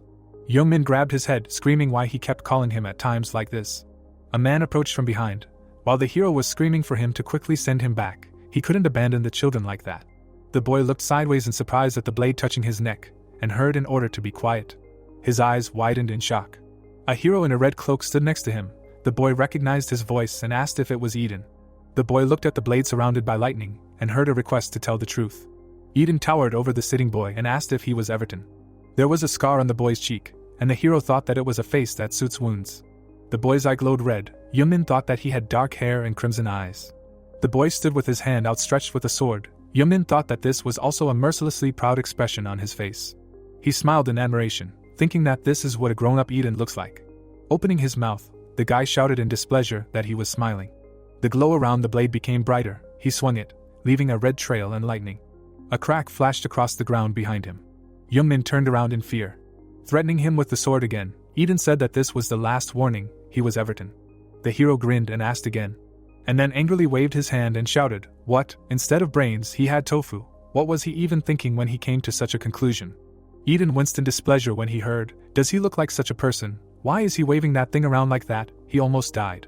Frowning, the guy shouted that he should not think about getting out of it. It won't work if he is not Everton. How does he know about brain-eating worms? He imagined a purple monster. Then he remembered how a system appeared in front of him, from which a voice was heard saying that this guy was a real threat to the slums, and he had no idea. Introducing a braided rope, he continued that in such details that even he, the owner of the tower itself, did not know. He even immediately found a braided coconut cloth on the first floor. The tip of the blade approached the hero's face. Frowning, Eden said that this information could not possibly be on the ground. Yungmin looked at him, thinking that it seemed that if he didn't tell, he would really kill. He could tell him the truth. The guy with the scar looked at him and was silent. The hero thought that even if he told the truth, he would die. Eden lowered his head, thinking that at least at first glance it would turn out that he was fighting Everton. Squeezing the hilt of the sword, he continued that the identities of Leah and Jack were information that was impossible to know unless he was from Everton, even if he really wasn't from there, so that they would have a trump card in reserve that could be used.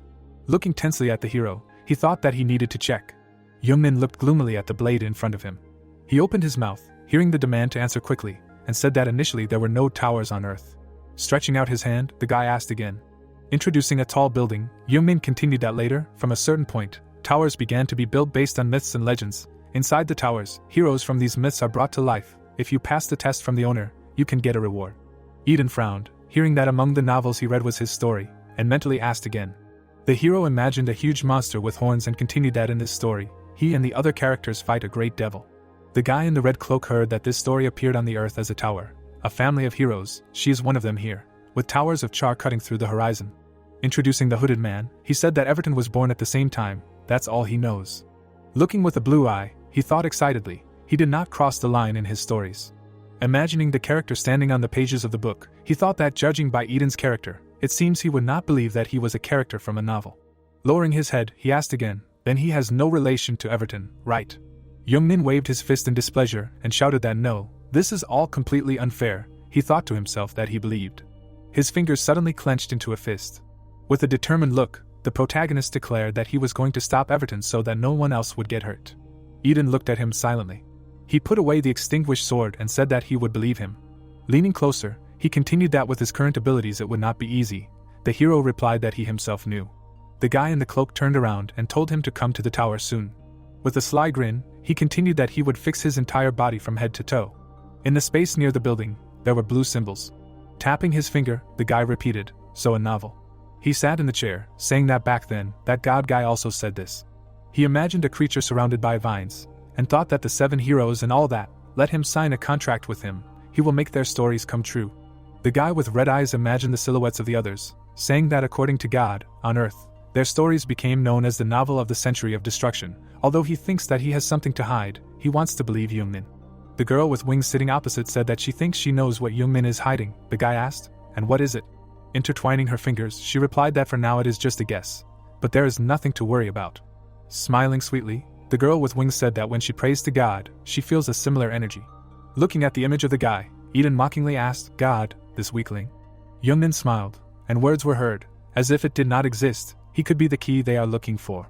In the living room, there was a sofa and a TV. Yungmin sat tiredly on the bed next to the others and thought that he had resolved everything with Eden and even ordered him to show up for training.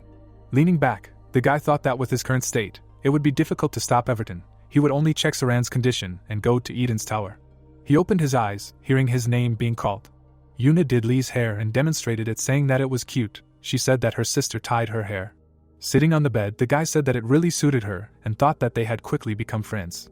Looking at the girls, he asked why Leah called Yuna sister and him mister. The girl's answer pierced him to the heart when she said that because he was mister. Tears appeared on his face. He said that that's it. Rubbing his chest, the hero turned to Yuna. The brunette froze in fear, hearing the question of how Saran was. He had not heard anything from her for a long time. The girl turned away sadly and said that Saran was currently in the Adventurers Association Rehabilitation Center. Looking at her, the hero heard that although her body had completely recovered, she could hardly see anyone.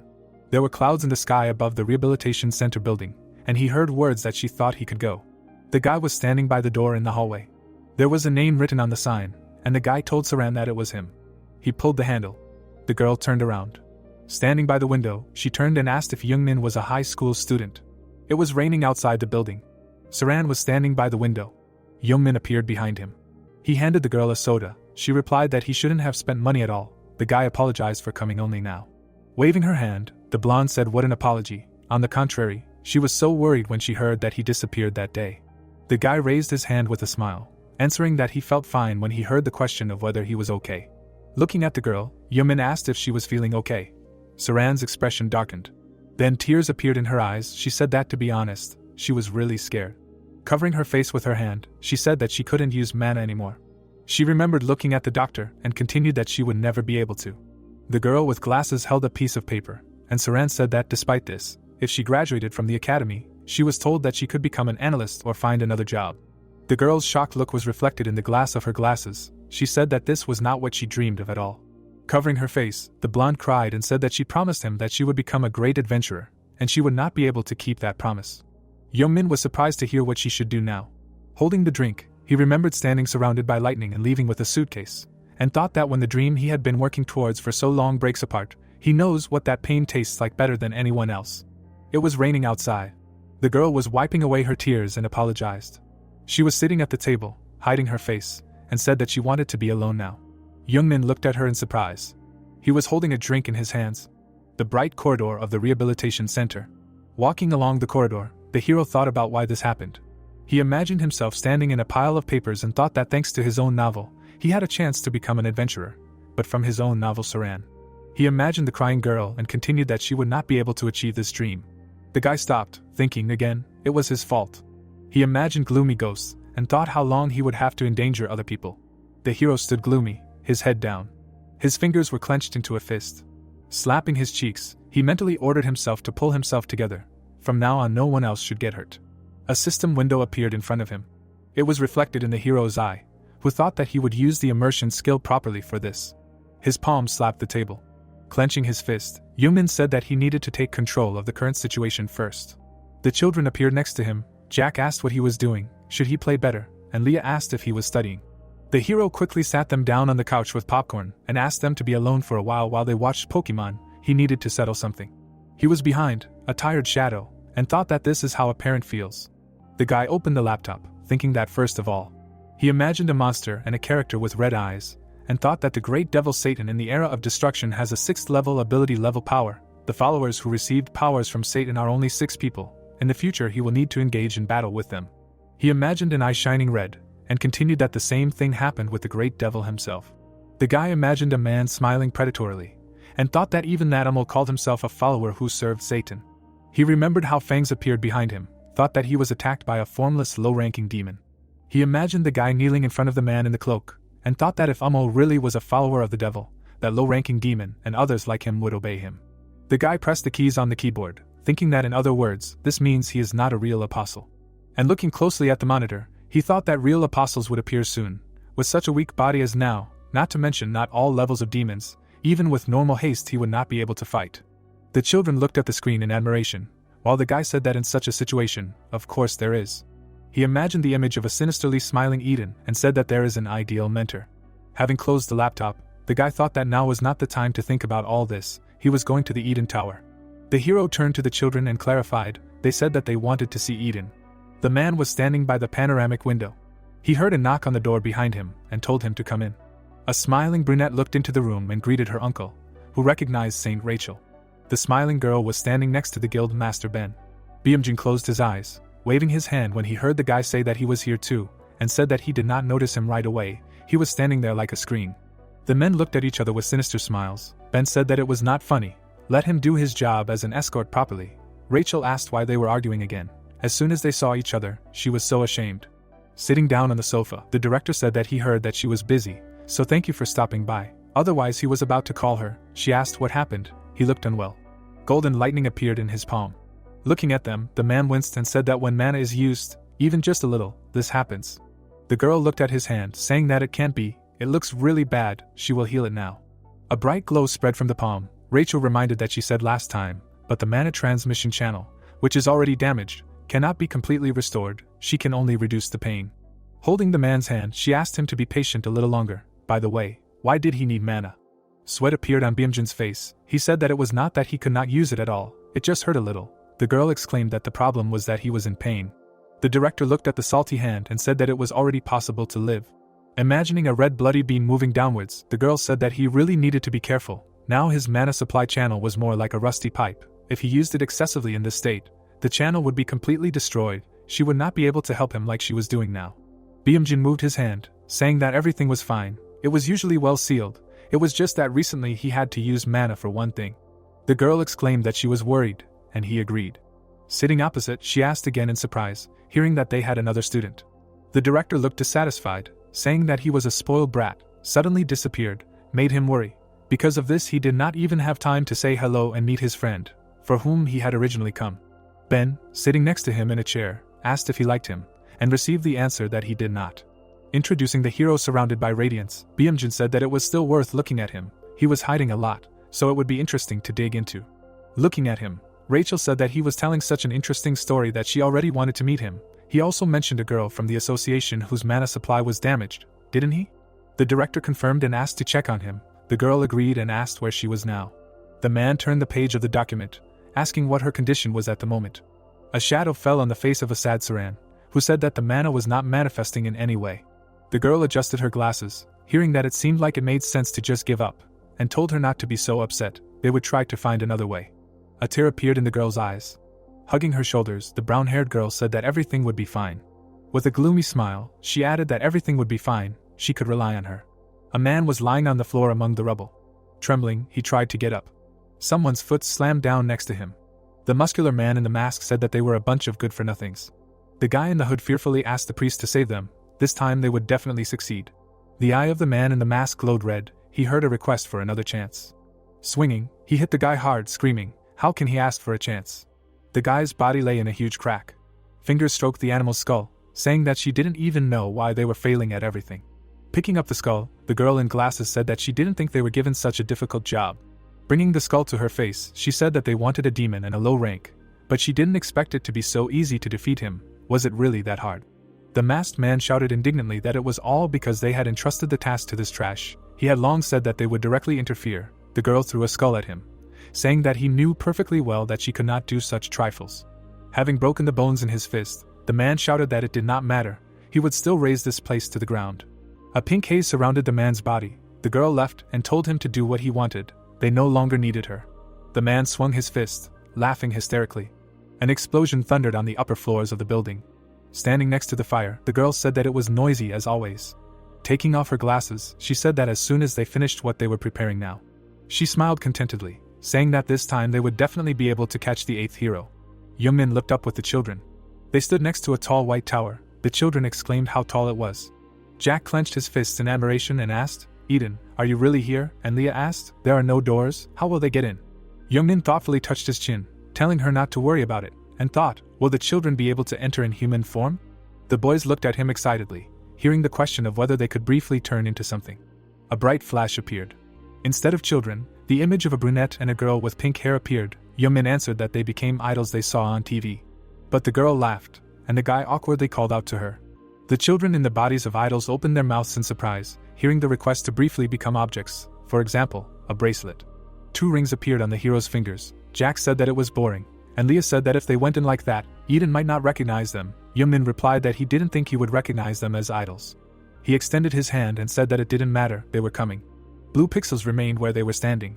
Surrounded by pixels, the heroes appeared in a different place. Leah exclaimed with delight that the place had changed, and Jack asked if they were inside the tower. The guy was standing next to the forest and said that they were inside the tower, but he wasn't sure what floor it was on, while at the same time he looked like the first, but something had changed. The heroes turned around, hearing the words that it was the 3rd floor. A guy in a red cloak approached them. The children were hovering next to the hero in a small form, but Eden still recognized them. With a slight smile, he asked how they were doing. Tears appeared in the girl's eyes. The children began to take on the form of a person. Jack hugged Eden, almost knocking him down. The children cried, hugging the boy. The boy said how much he missed him. The brunette looked at them with a slight smile. Then he hugged him, saying that he missed him too. Then he looked at the hero. Yungmin had a touched smile on his face. Eden asked why he was looking at him like a pervert. The tower owner coughed into his fist. He stood next to the children and asked what he was doing, why he came so late. He never came. He thought that he ran away. He was ready after all. Resolutely looking at him, Yungmin confirmed. And the wind brought in torn leaves. The boys were sleeping under a tree. In front of Yungmin was a system window with a confession from the tower owner. It is necessary to receive a confession from the blade that cut the horizon while he is on the 3rd floor. Surprised to read this, Yungmin thought that Eden would recognize him, and asked what kind of training they would have. He imagined a girl in a witch's hat, and thought that Marsha made Eden train over and over again. Maybe he would work on his physical strength first. And waving his hand, the guy in the cloak called him over. Pointing to the trees in the distance, he said that they would train there. Yungmin looked closely, putting his hand to his forehead, but heard that no, below. The hero looked down, thinking that he was talking below. They were standing in front of a huge dark gorge. The hero was shocked, thinking that even the bottom was not visible. This could not be. Eden asked what he was looking at there. He pointed down with a sweet smile, and told him to jump. With tears in his eyes, the hero remembered how in his novel it was Eden who fell off the cliff, and he thought that this was his novel. But he was the one suffering so much, maybe it was karma. A push in the back threw the guy down. With a sly smile, Eden asked that he could do everything. He was giving him a week, he wouldn't be able to get up, so it must have been recently. Shocked, Yungmin was flying down. His figure was hidden in the darkness of the gorge. A drop fell into the water. There were ripples on the water. Yungmin opened his mouth, taking a deep breath. And then he raised his fist, furiously shouting that he was completely crazy. When he got up, he would kill him.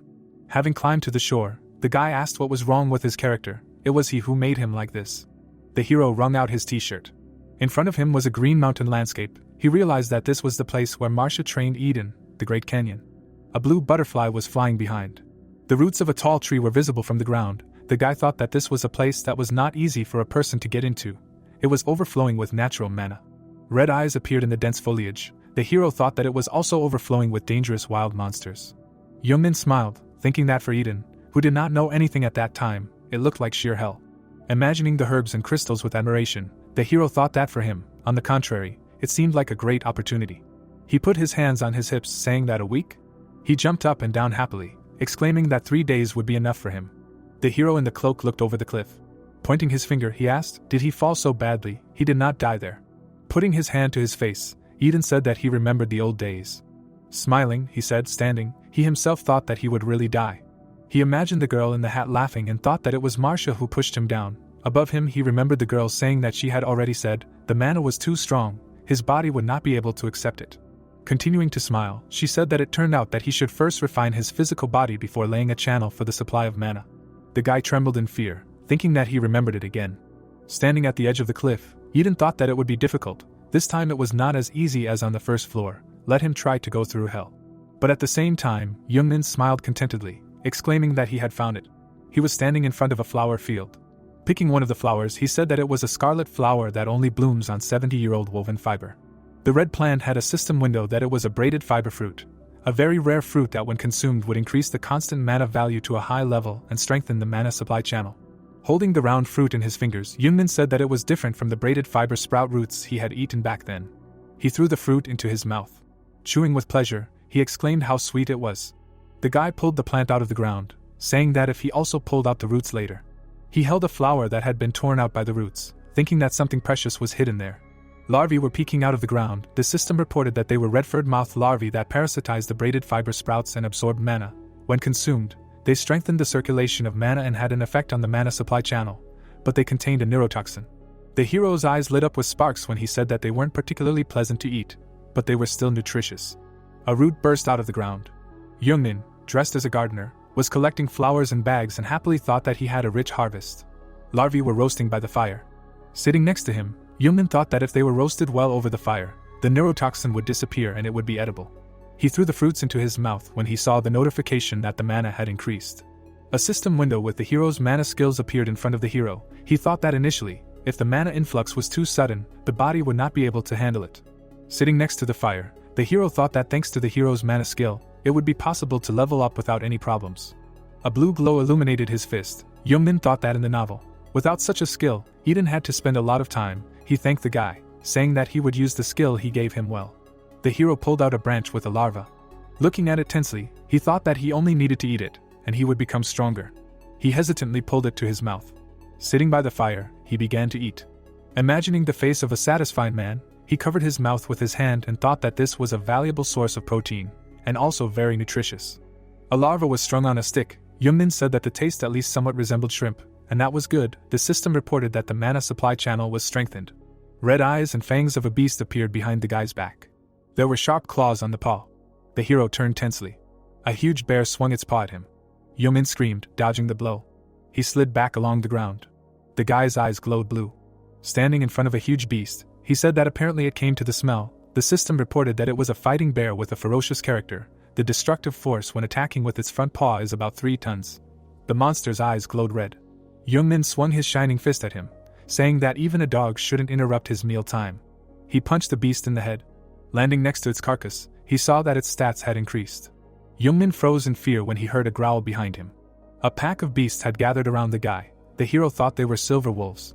A slight smile appeared on his face. He thought that when they met in the training room, they were around rank S, but he thought he could easily catch them. He imagined the beast baring its mouth, and recently, he easily defeated a rank B iron wolf. Taking out a shining blade, Yungmin said that the mana level had still increased a lot. It turned out that it was worth warming up. In the darkness, there was a black tower.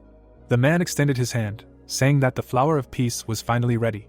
The girl examined the flower in the flask, saying that this was the very flower of peace that blooms only once a year. A masked man sat next to her and asked if they could finally fight as they wanted. The man took a step and confirmed, saying that they would be starting in Daryang City in 3 days. The man standing by the window said that there was no way they could fail. The girl waved her hand, lightly telling him not to worry. She folded her hands in front of her and said that they had prepared everything to catch the 8th hero, and besides him, the father of the adventurers could be a bigger obstacle. She imagined a man with a yellow lightning bolt on his palm.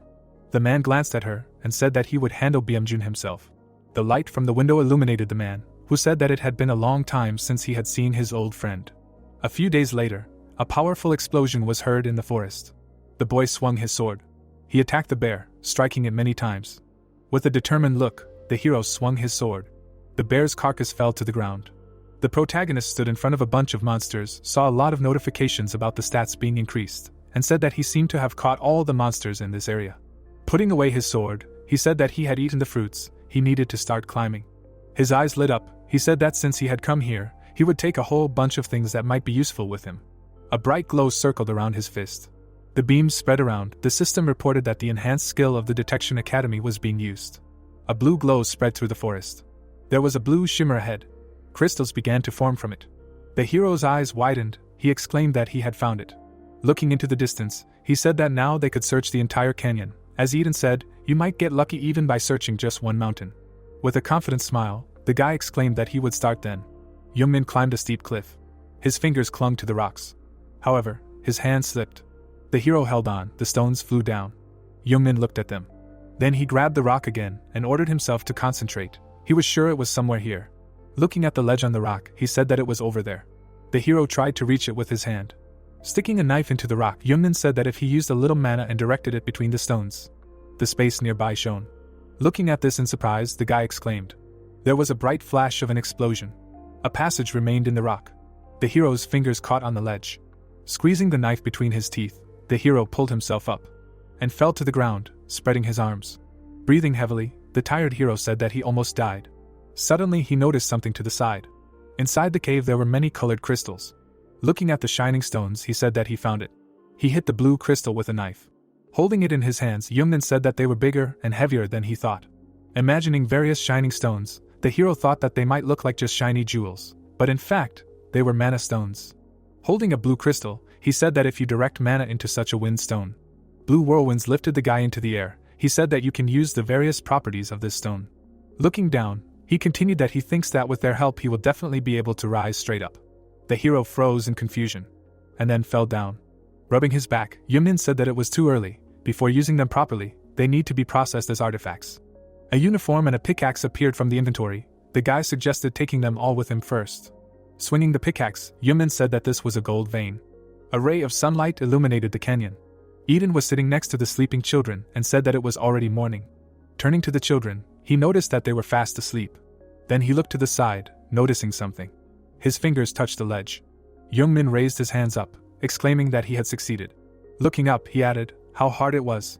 Remembering the red crystals, he thought that the harvest was also just great. There was even Bastium.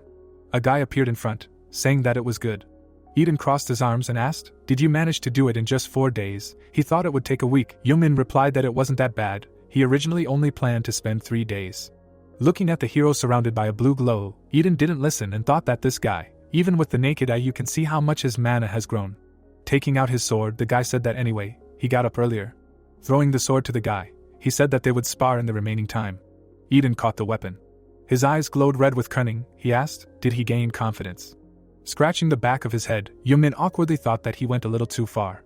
Holding a training sword in his hand, the guy said that as he saw, in terms of physical skills and mana, He had risen to about the same level, but he couldn't stop Everton like that.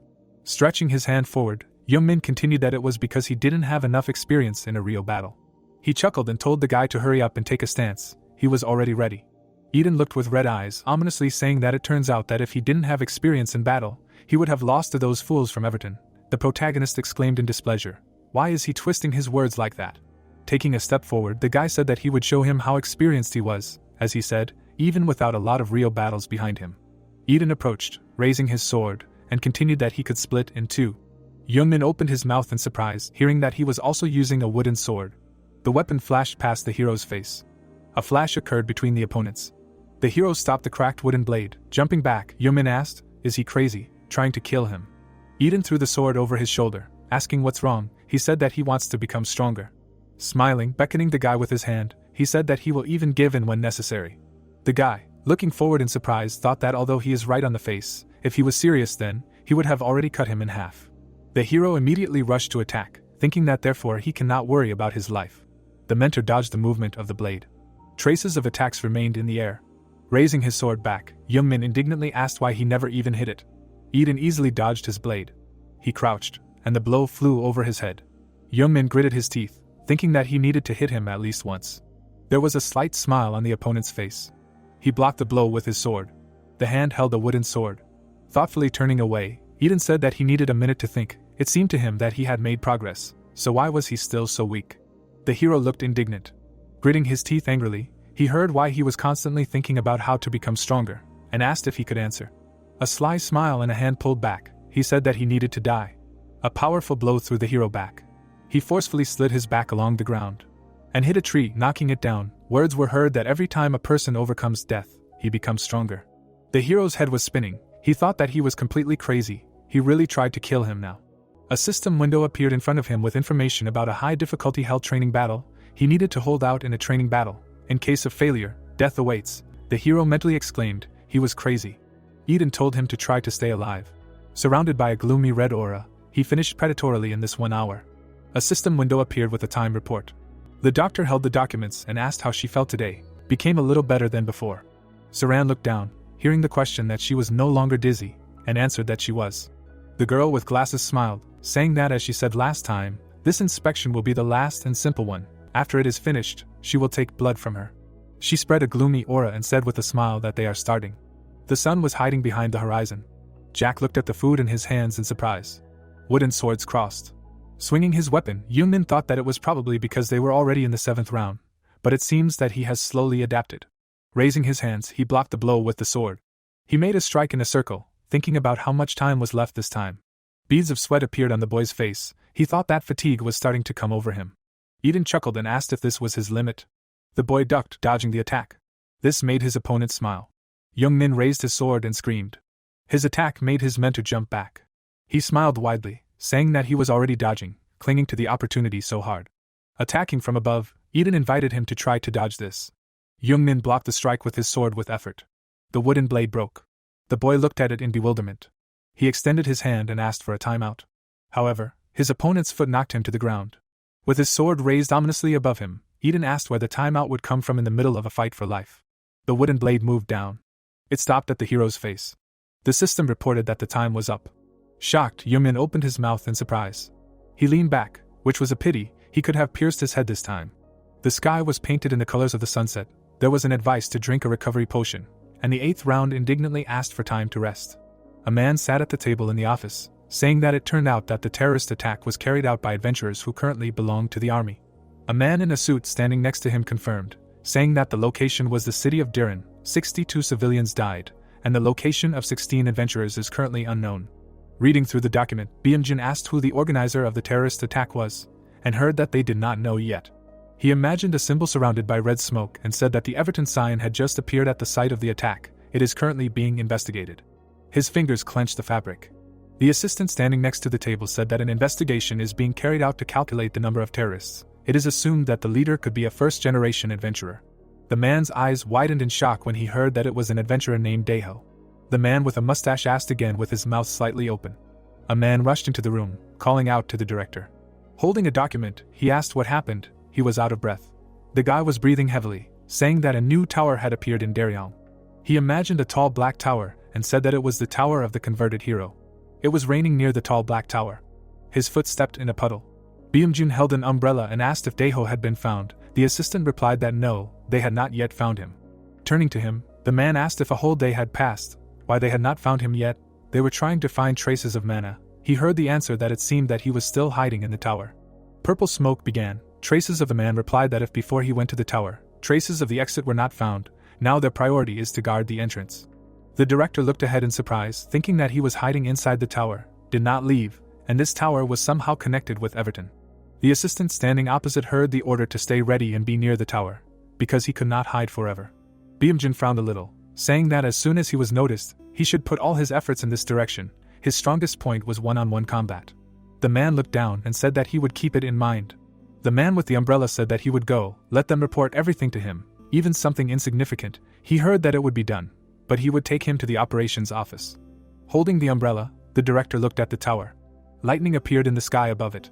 On the test tube, symbols were hovering near the red circle. The man extended his hands to the hovering ball. The man with dry lips asked for help. He was attached to the ball. The guy crucified on the symbols turned to the adventurer Daeho. Reaching forward, he asked why he was doing this. The symbols hovered around the vessel with liquid. Daeho looked at him indifferently and said that his mana had already been completely absorbed. Trembling, the man pleaded, saying that he had small children. A shadow hid his eyes. A gun was shoved into his mouth. Daeho ordered him to be silent with a stern look. Blood splashed. The man looked away. The masked man asked with displeasure, had he really already killed him? He had asked to leave at least a few. Holding the man's body by the clothes, he said that he wanted to conduct an experiment.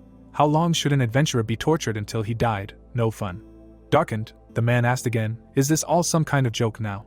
The masked man said that he probably cares that he is also like them, an adventurer. If he is not satisfied, then he can become a guinea pig instead of them. The man's eyes widened.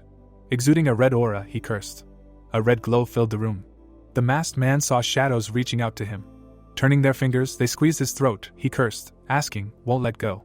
Holding his face, the man wondered what kind of skill this was. He couldn't move. Putting a gun to the guy's body, the man said that he didn't care who exactly he was killing. Holding the guy at gunpoint, Daeho said that if he continued to interfere in his affairs with such behavior, he would kill him right away. The guy was lying on the trigger. The man in the mask looked scared. The girl pushed the hand with the gun away with her finger and told him to stop. Standing next to him, the girl in glasses asked what they would do if everyone supported each other. They were already short of hands. Then she looked to the side. She looked at the man who had been shot, said that as she thought, another failure. Turning around and crossing her arms, the girl said that it was good that he was able to experiment on the adventurers he had captured in advance. No matter how much mana they had collected, if it was not enough to begin with, he would not be able to open the gate. She introduced the image of Yungmin and said that as expected, they needed to trick the 8th hero. The apostle thoughtfully touched her chin and asked where he had disappeared to. He had not even woken up yet, so it would be easy to catch him now. She noticed the masked man asking what. He stared at her tensely and asked again. They still had not caught the 8th hero. Frowning, the muscular man said that he knew it would be like this. Introducing her friend with the phone, the girl said that he could try it himself. All his friends too, saying that there was no news from him. She said the situation was unfair, they had prepared very hard. Looking towards Daeho, he said that if Bamjun was caught, even without the 8th hero, everything would be resolved. His mana would be enough to open the gate. He introduced a man with a hand surrounded by lightning, and said that the fact that he was considered a top adventurer also played a role in his huge amount of mana. Standing next to him, the girl said that it would not be easy if there was a point in choosing such a difficult path. Surprised people stood by the high tower. Words were heard that they could not go around and catch all the adventurers around the tower. They needed to take the risk of a full-scale war under any circumstances. Looking at them tensely, the man said that they could just lure him to the gate, and then he would catch him himself. Exhaling tiredly, the girl agreed, saying that at the moment this path really seemed best. First of all, they would try to wait until tomorrow, and then proceed with the plan. She looked away, saying that even though tomorrow would be a great time for the 8th hero to show up. She crossed her arms and noticed the man and said that the hero who had turned into him had come just in time. They bowed to the blonde man in the expensive suit, calling him Mr. Corgides. Looking down at them, the guy asked why they had collected so little mana. Daeho bowed and asked to accept his apology. The process was a little delayed since they could not find out the location of the 8th hero. Instead, he would personally catch Bamjun, so he should not worry. An order was heard to bring him. The guy went to the window, saying that everything should be perfect tomorrow. Corgides looked down, saying that there were a lot of them. They looked like a swarm of flies. The lights of the tents were glowing below. It was raining outside by the tower. he said that he could not wait to leave the tower. Energy was scattered from the guy's training. The hero turned the sword, thinking it was from the right. The enemy somersaulted, and the boy thought he was going to go down. Landing behind, Yungmin thought that only now he was able to catch up with Eden's attack speed. Throwing the sword over his shoulder, Eden asked if he was sure he was okay, since he hadn't slept for about 2 days. Yungmin opened the lid of the potion and said that he had a recovery potion, so everything was fine. The hero drank the blue recovery liquid, and threw the bottle to the other two, saying that they would start over. Mockingly looking at him, Eden said that he was bluffing well. The boy stood there, clutching the sword, and thought that he could no longer hide his time like this. He attacked the enemy, thinking that this time none of his blows would touch him. The hero hit him from the right. The jump left a mark. Eden's silhouette approached in the air. Looking at him intently, Yungmin thought that this was a heavy attack from the front. The enemy attacked from above. The hero jumped back, striking again. The guy thought that it seemed like he had already hit him like this about 100 times. The hero quickly parried the blows with his sword. The training blades crossed. The guy turned his foot on the ground, mentally saying that now he can resist this. They jumped away from each other. Jungmin's eyes glowed slightly blue. Carefully looking at the enemy's posture, he thought that now. With a cry, he hit him with his hand. But the blow was blocked by the sword. The wooden training swords trembled. The knocked-out weapon spun in the air. The hero looked at Eden's sweet smile, who asked if he had won again. His foot stomped on the ground. Yungmin attacked with his hand. The mentor frowned in displeasure and looked down. With a smile, the hero exclaimed that he parried. Sliding to the side, Eden promised that he would kill him. The discarded sword lay behind him. Surrounded by ominous fire, Eden lured him, asking if it seemed to him that they were suddenly in a timeout. Yungmin thought that it was the main character in him talking, well, his character. Looking ahead carefully, he thought that he did not expect this. Even if he became stronger with the help of the hero's mana, his development speed was too fast. He clenched his fingers into a fist. Coming closer, Eden said that they were moving on to the next stage, but before that they would fight one more round. With a surprised look, the hero asked why. There was a sly smile on the mentor's face. He said that he was talking too much. The first thing he said was one more round. Tears appeared in Jungmin's eyes. He thought regretfully why he made the main character's character like this. Behind, the children were practicing swords with a smile. Putting his hand on his hip, Eden said that now they had already warmed up, and now he would tell him about a new skill. Yungmin remembered with displeasure how he lay beaten, and thought that it was not a warm-up, he was just taking it out. Looking at him, the mentor said that they made something out of him that was incomprehensible into a normal person. Now they will do everything properly. Quickly moving his hand, Eden said that the skills he uses, there is no point in teaching him, he also has his own sword skills. Extending a wooden blade, he continued that he has his own sword skills, and it is not necessary to always use it directly. Eden's fist was surrounded by fire. He said that now he needs to create a form that suits him. Let him think of it as the process of putting on things that just fit his body. Carefully looking ahead, Yungmin thought that the form is an idea that comes from the original. He imagined himself surrounded by blue fire, and thought that the concept he created to make up for his own lack of a unique skill. He imagined the crystals floating above his palms and thought that if a unique skill is awakened only by a select few, then the form's skill is created independently, through hard work. Eden confidently held the sword. The hero thought that this meant that it developed along with talent, character, mana and everything else. Stretching out his hand with the sword, the guy said that to be honest, he had no idea whether he was using form or just mana. He was just trying to find a simple way to exterminate the enemies all at once. Turning away, he continued that it would be better to show than to explain. With a determined smile, he declared that his form was a slash. A bright beam smashed the earth into pieces. A powerful flash broke the trees. Looking at this in shock, Yungmin exclaimed that he had gone crazy. The trace of the attack was burning brightly. The protagonist sat with his mouth open. The guy with the scar grinned and asked if he saw it. From his attack, instead of a mountain, a ravine appeared. He said that roughly speaking, it was something like this. The confused Yungmin thought that even though the novel was written by him, it was cheating, and said out loud that it was so cool that he couldn't even think of it. With a small smile, Eden said that although he knew about the novel, everyone's forms were completely different, so it didn't matter. He imagined the silhouettes of people, saying that just like with the miracle of reason, or the probability of a raid, he too would have a form that suited him. Listening carefully, the hero heard that this was his unique skill. The guy waved his hand, telling him to think about it. This form skill was still something completely dependent on his nature. Turning away, he said that this was all he would tell him. He was worried about all this. He could do as much as he wanted. There was no rest anyway. Yungmin smiled. Clenching his fingers into a fist, he said that this was his own form skill. The girl clenched her fists, indignantly shouting, "How so? Why hasn't he shown up anywhere yet? Today is such an important day." She sat at the table next to the others and said that they had prepared so hard, Words were heard that someone was chatting and could. Daeho looked out the window. The girl swung at her comrades and heard an order to stop. They were starting right now. Holding the flask with the flower tightly in his hands, he said that if they had Bamjun, it would be enough. They would create a gate with the peace flower. The entire association would come running. Then they would take care of everything else so that Bamjun would only move alone. Looking to the side, he continued that then, as Bamjun wandered, he would enter the gate and summon the great devil. The masked guy slammed his fists, saying that they would start quickly. It would be boring to die here. Knocking the girl on the head, he said that there was nothing to be done. They would act according to Daeho's plan. She patted Yeonso on the back and told him to wake up. They decided to use the flower's effect in the Daeryang City Hall. They needed to stop time around the tower. The girl frowned in displeasure, hearing that she did not want to sleep for another 10 minutes. She slapped her friend and told her to get up. The girl held a teddy bear in her hands, lazily asking if they couldn't just leave secretly. Yeonsu opened her eyes when she heard the order to pack up. Daeho looked at her gloomily, saying that they couldn't let anyone see them leaving the tower. The girl yawned and said that she understood, but the number of adventurers was large. People gathered at the tall tower. She continued that she couldn't stop the time of people who possessed mana for long, maybe a minute at most. Looking at the flask with the flower, the man said that it would be enough. A golden glow appeared next to the girl. Golden rays and dials spread from her. The hands on the dials moved. Then the glow and the clock spread like a dome around the tower. The guy pointed his hand to the side. The second one stumbled, dropping the flask. The object froze in the air. Surrounded by red, the foot touched the ground. The man froze with a smile, squeezing his hand. Daeho walked past them with the others. The masked guy smiled, waving his hand, and said that as always it was fascinating to watch. The girl said that they had no time for nonsense. The group of villains walked away. The man's eyes were widened.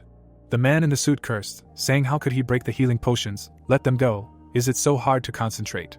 The hooded guy looked away in confusion, thinking that there was only such a strange feeling, like dissonance. What is this? There were many buildings in the city. Surrounded by a purple glow, the man screamed. Passers-by asked what was happening.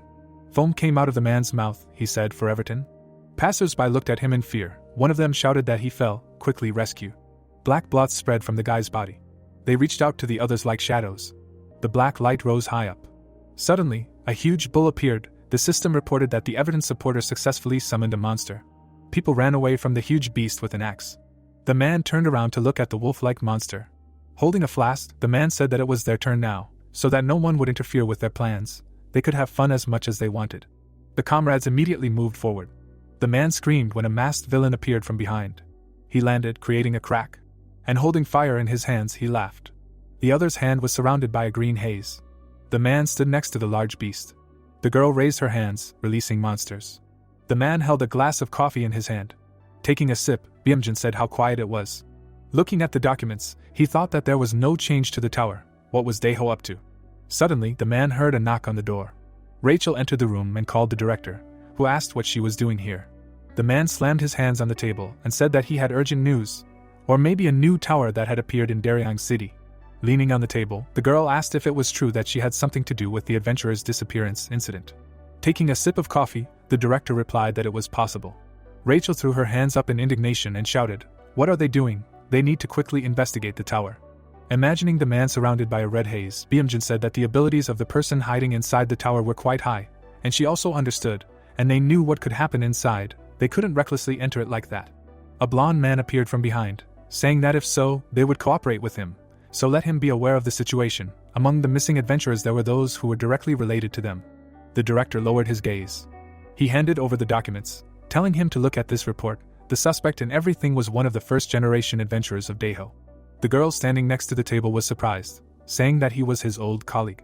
Introducing the crossed-out faces in the photo, the man explained that the adventurers belonging to their country, the headquarters was in the city, the villages. Recently there was such a thing for 16 people from the adventurers went missing. There were traces of a battle, so it is safe to assume that they were caught by surprise. There were traces of blood on the broken ground. He said that on the same day a new tower appeared, and the traces of mana ended exactly in its vicinity. Bamjun intertwined his fingers and said that although the criminal was hiding in the tower, he could not stay there forever. That is why they surrounded it, and were waiting. A noise was heard from behind, just as the blonde said that then first thing. The heroes turned around worriedly. Rachel asked what the noise was. The director walked forward, saying what was going on. Suddenly, his eyes widened in surprise. There were many winged monsters in the sky. He asked why the monsters from the dungeon had broken out into their world. Dragons were flying above the burning building. Daeho took the lid off the flask. Looking down, he said that as soon as the gate appeared, Bamjun would appear. He brought a red capsule to the flower. Looking at it, he said that he was counting on it. The flower of the world shone brightly. There was a flash of explosion behind the buildings. The monster held a weapon and roared. People ran away screaming for help. There were many monsters in the city. The director turned to the man who said that monsters were attacking the residents in Daryong's city.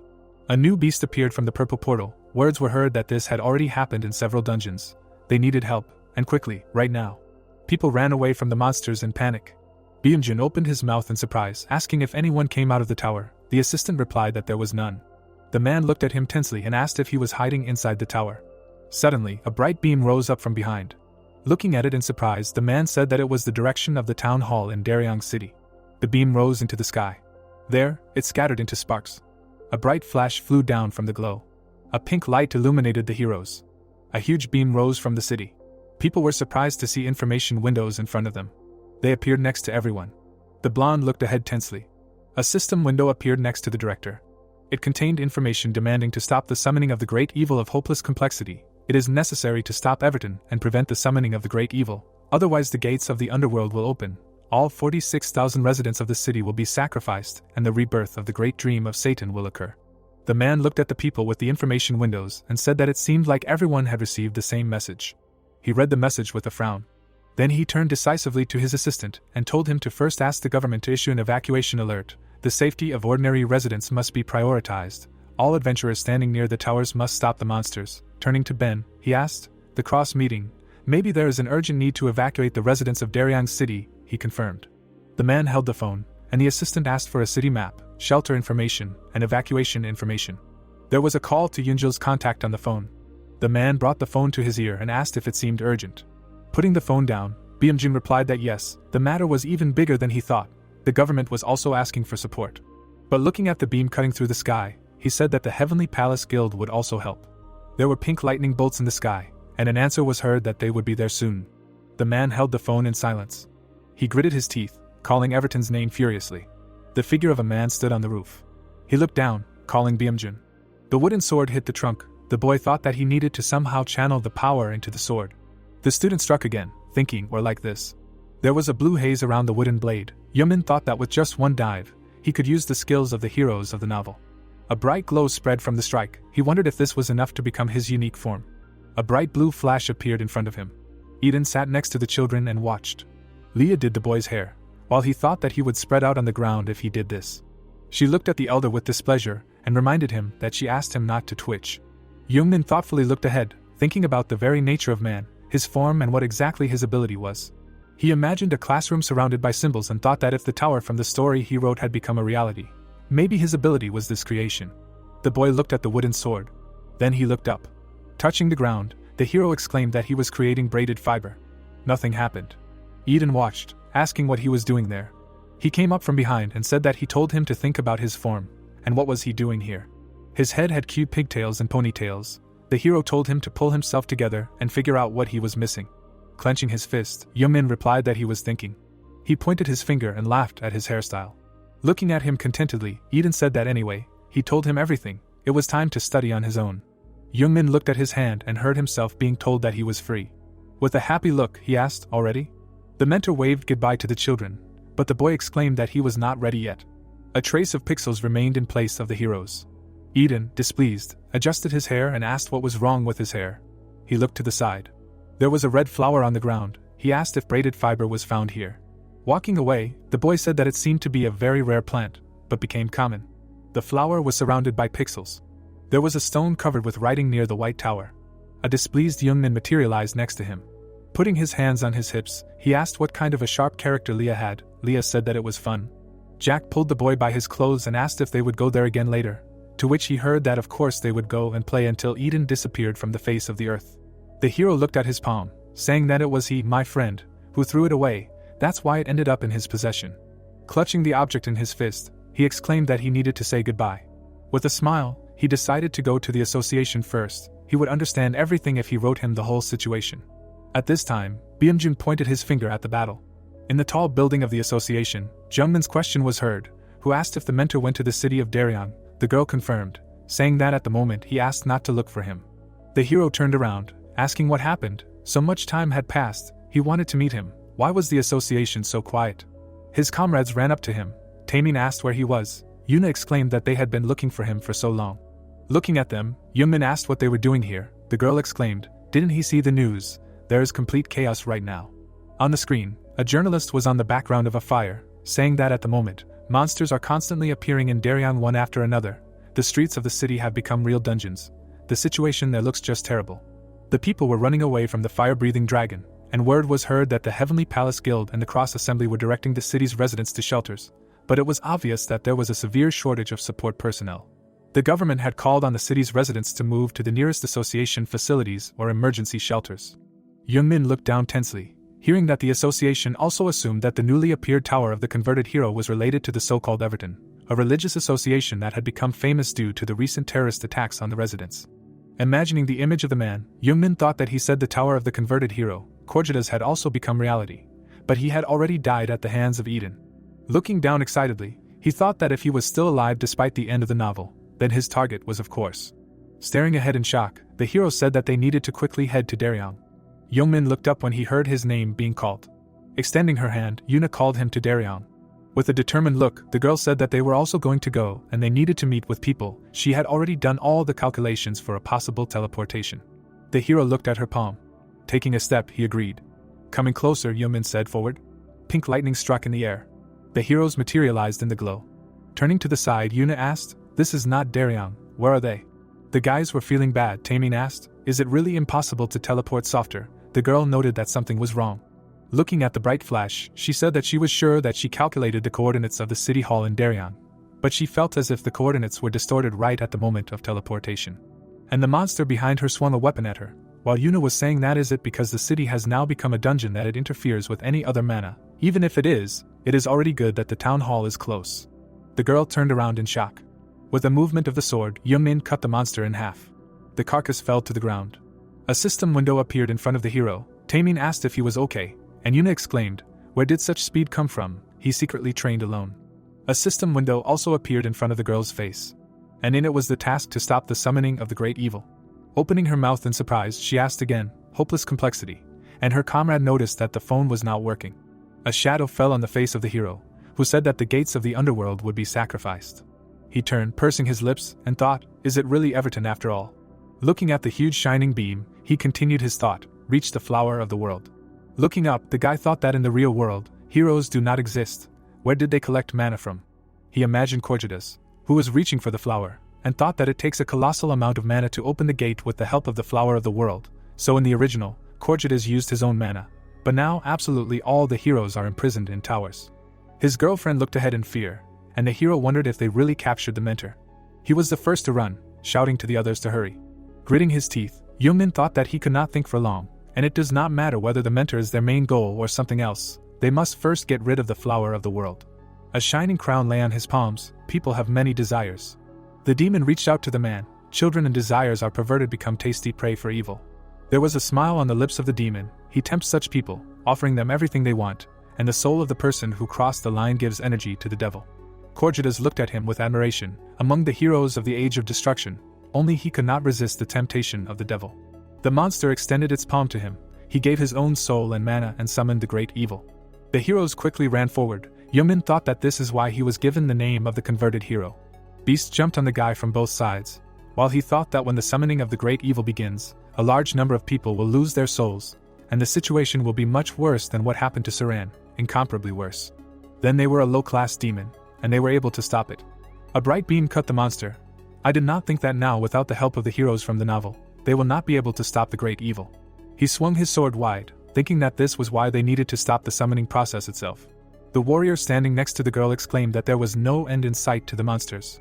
Yungmin frowned at the wolf and said that they would soon be in the city center anyway. The attack left a bright mark. Yungmin glanced to the side and said that they needed to hold out a little longer. The man punched. Eden looked at the information window with a tense expression, saying that this stubborn guy was Korjidas. The girl with long hair watched, saying that he had started acting faster than they expected. A shadow fell on the man's face, saying that they had already been defeated once before. This time they should at least try to make it before the 8th hero awakened. On the screen, Yungmin was holding a sword. Eden sat in front of the screen, hearing the question of whether Yungmin could handle it. Clenching his fingers into a fist, he replied that with such current forces, No, he did not know, maybe it would be better to completely stop the summoning itself. A message appeared for the girl, saying that the flower of peace only blooms once a year. If they stop the summoning now, they will win another year. The boy with the scar looked ahead gloomily, saying that there is no choice but to trust Yungmin. The hero ran forward. A message from Eden appeared. What is the rush? The boy's eyes widened in surprise. With a cute look, he frivolously replied that he was just going to destroy the flower. A message appeared that he had gone crazy. Discouraged, Eden covered his face with his hand, saying that it was a pity he could not throw his fist at this stupid face. Last time he should have hit harder. However, he wrote a letter saying that he was counting on him. Yungmin indignantly exclaimed how he did not like his behavior. Many flying monsters appeared from the purple portals. One of the monsters had large horns. Yungmin swung his sword. Standing behind Yuna said that the situation was even worse than they thought. Taemin said that it seemed like all the monsters were dealt with. Someone's silhouette appeared in front. The hero said that there was another person who was not evacuated. Yuna was surprised, recognizing the doctor. The girl with glasses turned around, asking if this was because of them. Standing nearby, the heroine asked why she was here. The fake doctor smiled, saying that the association was helping the city. She also belonged to the association. Yungmin, who was standing opposite, thought that she belonged to the association, but why was she all alone? It was dangerous. The eye glowed blue. The hero thought that it was suspicious. A purple glow spread around the girl. The system reported that the class author of the story felt the power of lies. Raising her finger surrounded by a purple glow, the girl said that she seemed very lucky. She sent waves of power forward, saying that she could not believe that she met the 8th hero here. A black whirlwind swirled Yuna. Raising his hand, Taemin asked what it was. The black tornado stopped. The hero was standing on the road. He glanced back, realizing that the children had also disappeared. The villainess smiled, saying that it was quiet here, wasn't it? She came closer, surrounded by a glow, and said that now that there was nothing to distract them, it was their turn. She touched the ground with her palm and told them to get out. The hero was shocked when the road beneath him cracked. Gritting her teeth in displeasure, the forces lifted the stones. The doctor asked if this was just the beginning. Large boulders were floating in the air. Raising his head, the hero looked at the world. Among the broken stones, a glowing red eye was visible. It was a huge stone monster. Roaring, he swung his hand. A huge stone fist was approaching the guy. He looked angry, thinking that he was not surprised. A bright spark appeared from the blow.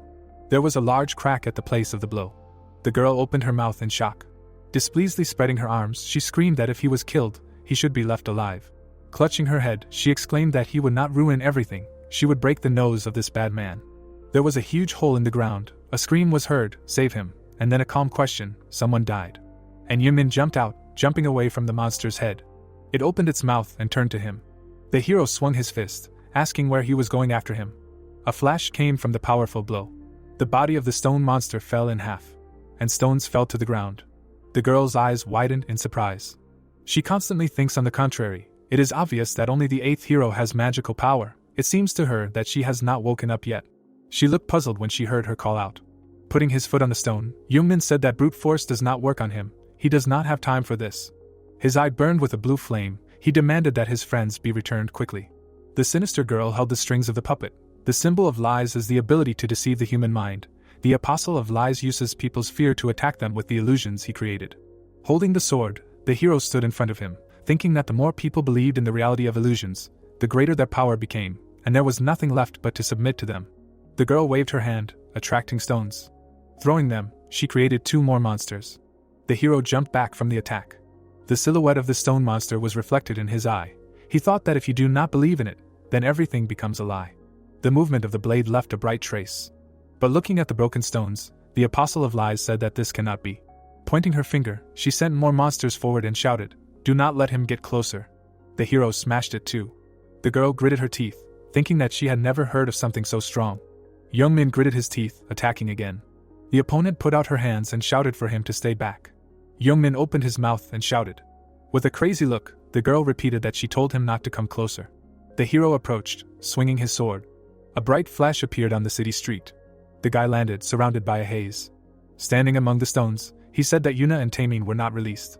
He looked to the side, thinking that the illusory space standing there did not disappear, meaning that he was still alive. Suddenly, a blue crystal appeared in front of the hero, and he threw ice cubes. The sharp ice cubes that appeared made him jump back. Looking forward in shock, the guy recognized this ability. His feet touched the ground. And Yungmin looked forward in surprise.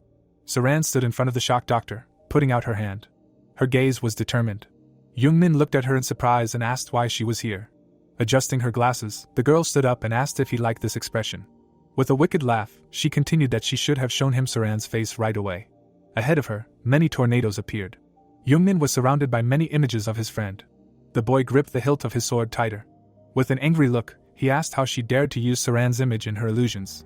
Standing in front of the fake blonde, the hero thought that there was no point in fighting the illusion.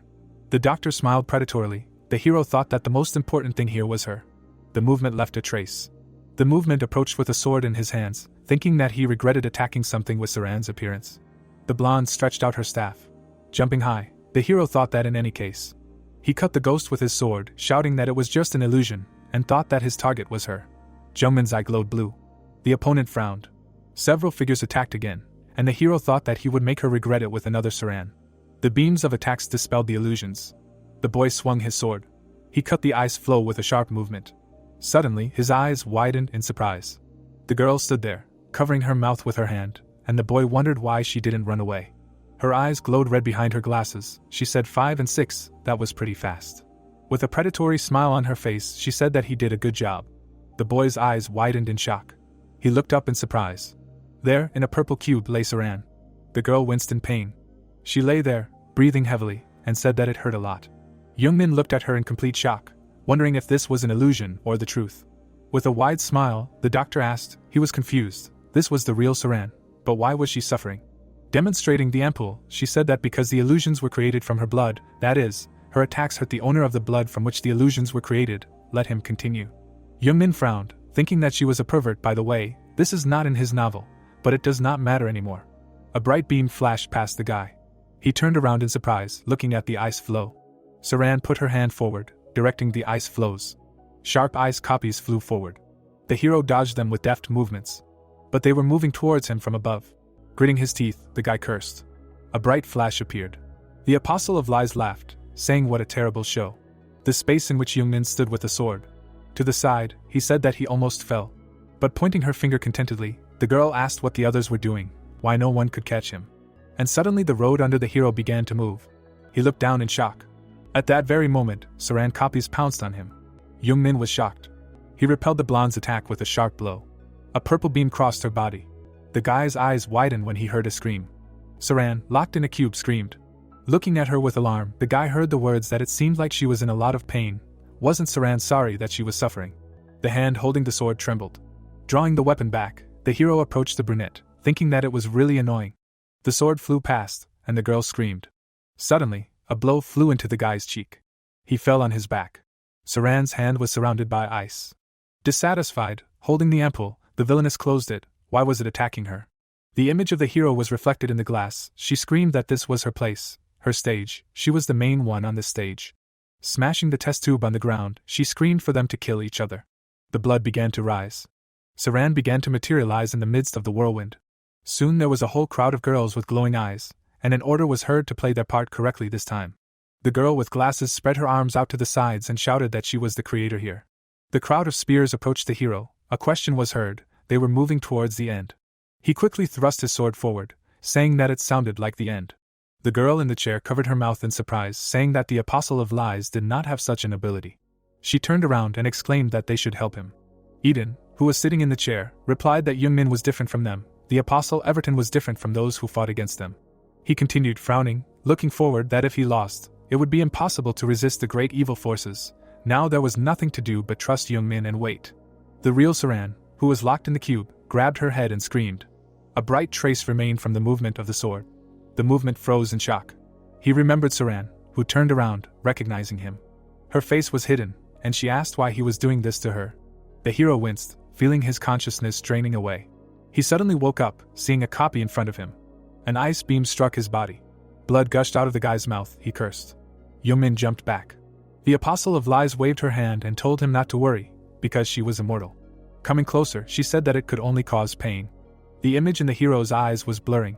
Blood was dripping from his mouth. He thought that he could not find Saran, Yuna and Taming, and fell to the ground face down. Jungmin's eyes were closed. He floated, thinking that it was calm. It seemed that this time he really died. A pink window appeared nearby. It was hovering next to his face. And it was a message from Eden, who was furiously asking, was he crazy? Yungmin smiled, saying that he was noisy, to which the guy screamed that he was laughing at him. He remembered what he told him. The hero looked forward, hearing the advice to think about the basis of his strength. The message was information to do it quickly. If he fails, he will really die. Yungmin fell down, thinking that he is a fool. How will he find this while dying? Imagining how he walked out of the castle, the hero thought that he would start by saying that he didn't have any of the protagonist's buffs. If he looked at what he couldn't find even in training, then he would be able to find the answer. The guy remembered sitting at the computer and thinking that he wasn't the protagonist. He was just a pathetic guy who wrote escapist novels in the corner of his room. Staring blankly into the distance, the hero thought that if he thought about it, he had a lot of time to get buffs from Eden. What should he do? He remembered how the guy held his sword, saying that he seemed to have grown. But why was he still so weak? He thought about how he had become strong. He remembered the predatory smile of the attacking hero. A palm burst into the space.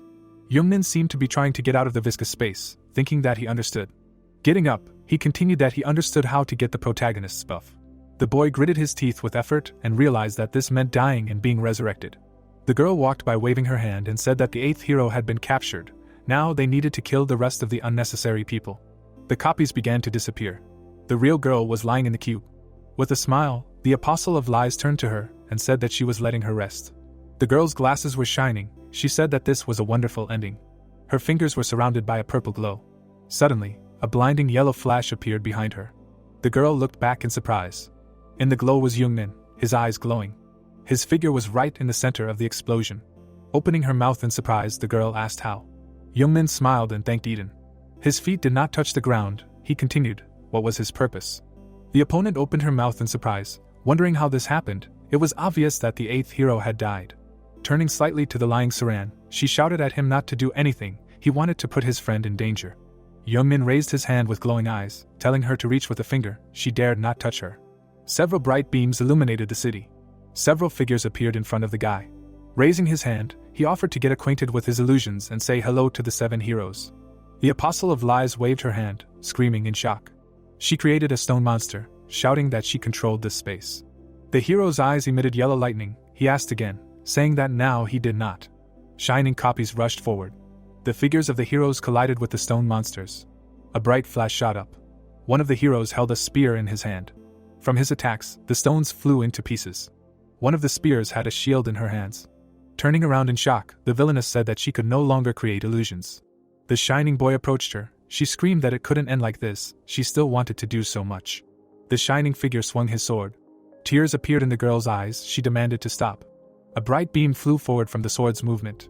The glow crashed right into the girl's body. She screamed, opening her mouth wide.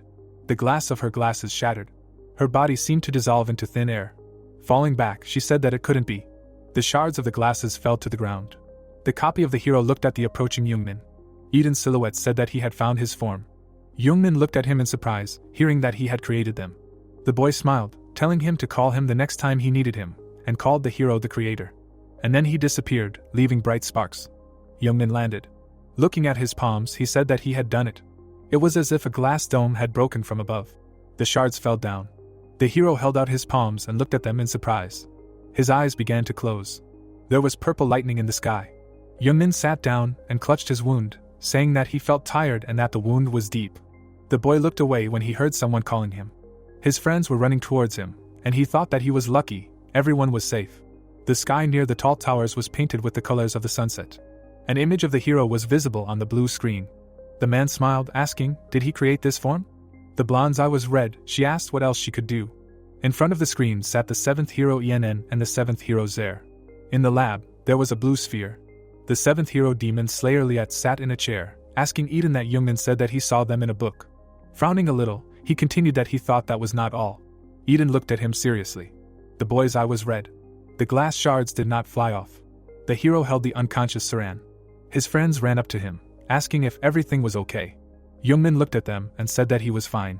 Taemin looked at him worriedly and said that he was injured, and Yuna asked what happened.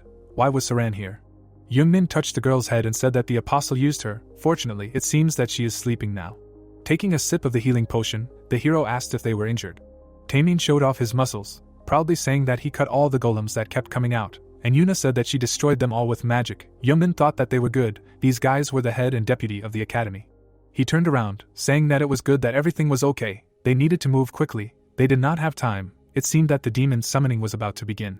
They looked at the purple beam in the distance. Looking ahead, the girl asked if it was a demon. It was a monster whose magic had gone wrong, and heard that it was, but it was a very weak, low-level demon. She was surprised, asking what would happen this time then. The hero imagined a planet in his palm, and said that the demon that Everton was trying to summon now was the great demon King Satan. The clawed guys held a sphere. He said that if the summoning was successful, a disaster would begin. Winged monsters were flying in the sky. Yungmin said that fortunately, the gate had not yet opened. They needed to go under the column and destroy the flower of peace. He imagined a figure in a cloak, thinking that however, young Taemin was strong, but their strength was probably not enough to fight other apostles. Getting up, the hero said that he would go alone. He held his friend and asked the guys to take her. Taemin picked up Saran and heard a request to take her to a military shelter. It seemed that she needed the help of a medic. He imagined a man who was scared of a monster and asked to help everyone who had not managed to evacuate on the way. There may be many of them. Holding out several vials and precious stones, he asked to take this with them. Holding a potion, Yuna asked, "What about him?" Yungmin looked down, hearing the question. He did not want to go there alone.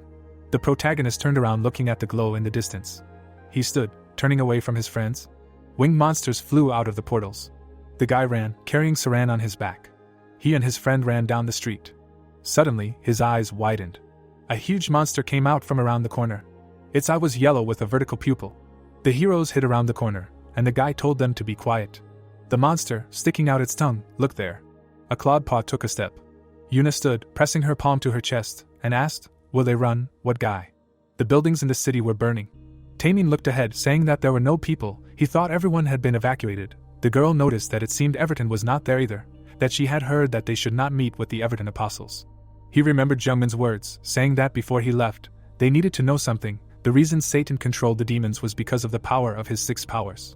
He imagined a fiery whirlwind, saying that the first was wrath, a powerful power of destruction. The man's face was crossed out with lines. He said that the second was lies, the ability to play with the mind. Imagining an hourglass, he continued that the third was laziness, the ability to defy time. Green liquid was dripping from his fingers. He continued that the fourth was poison, the power to create deadly poison. There were many blue eyes in the space. He continued that the fifth was obedience, the power to subjugate all demonic beasts. There were dark shadows around the hero. He said that the sixth was fear, the power to imprint fear deep within. He introduced figures holding colored spheres and said that they were the 6 Everton apostles, people who had received these powers directly from Satan himself. Pointing his finger at the broken glasses, Yungmin said that this apostle had received the power of lies and attacked them with illusions, and the others were not as weak as him. The heroes quickly ran down the street, remembering that if they met another apostle, they should run. Suddenly, there was an explosion ahead. Hiding behind a car, the boy asked his friend if everything was okay. In front of them was a masked man. The boys remembered the words that they should especially never fight the apostle of wrath or the apostle of poison. The masked apostle frowned, saying that he used more power than he intended. The man lying on the ground frowned. Yuna exclaimed in fear that this was the guild master Take-Il. He needed help. Suddenly, Taemin grabbed her wrist. She turned around and heard him sternly object, saying that it seemed like the apostle Yungmin was talking about. The man was thrown back and hit the wall. Yuna angrily clenched her teeth. Pulling her hand out of his grip, she told Taemin to take care of Saran. The girl ran up to the fallen man.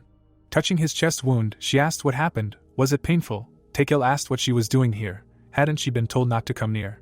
His head fell down when he told her to quickly leave. The girl saw the masked man, who asked. She was looking for a quick death. Putting out her palms, Yuna created a magic seal, shouting that she would avenge her uncle. Fireballs flew at the apostle. A bright explosion occurred. Everything was covered in smoke. Words were heard that she looked like someone. Rubbing his neck, the apostle said, "The guild master Yungil." She looked like his corpse. Yuna's eyes opened wide. She asked in fear, "Is Dad dead?" There were many cars on the road. A request was heard to move faster and continue to follow their instructions. People with backpacks ran down the street. The man standing on the platform said that it was more serious than he thought. The second one said, "Who would have thought that this big city would become a dungeon?" He was seeing something like this for the first time. The man tensed up when he heard a scream nearby. Huge monsters were breathing flames from their mouths. People were asking for help. A paw was moving towards 2 people. The guy closed his eyes, screaming for him to not come closer. 2 black spikes pierced the monster's body. The guy looked back when he heard a question asking if everything was okay. Director Yungil extended his hand, offering to follow him. He would show the way to the shelter. Take-Il smiled and gave a thumbs up, exclaiming how cool his brother was, to which he replied that there was too much noise. Suddenly, an explosion was heard nearby.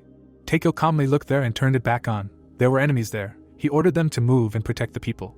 The man turned to the employees and said that they would go in that direction to check everything, and they should quickly evacuate everyone. Yugil looked away. And then a figure of a man was visible. He thought it was him. The apostle jumped high, landed right in front of them. Taekyo covered his face with his hands. After flying away, he said that it was the first. Claws appeared on Yungil's hands. He cursed angrily. The masked man turned and mockingly asked what kind of baby hands these were. It would be fun to play. The palm clapped. A question was heard, who he wanted to play with, bright rays like stone palms. The man turned his intense gaze to the side. The stone palms clapped. Taekyo happily raised his hands, shouting that he thought so. His brother's powers are the coolest. He can change shape whenever he wants.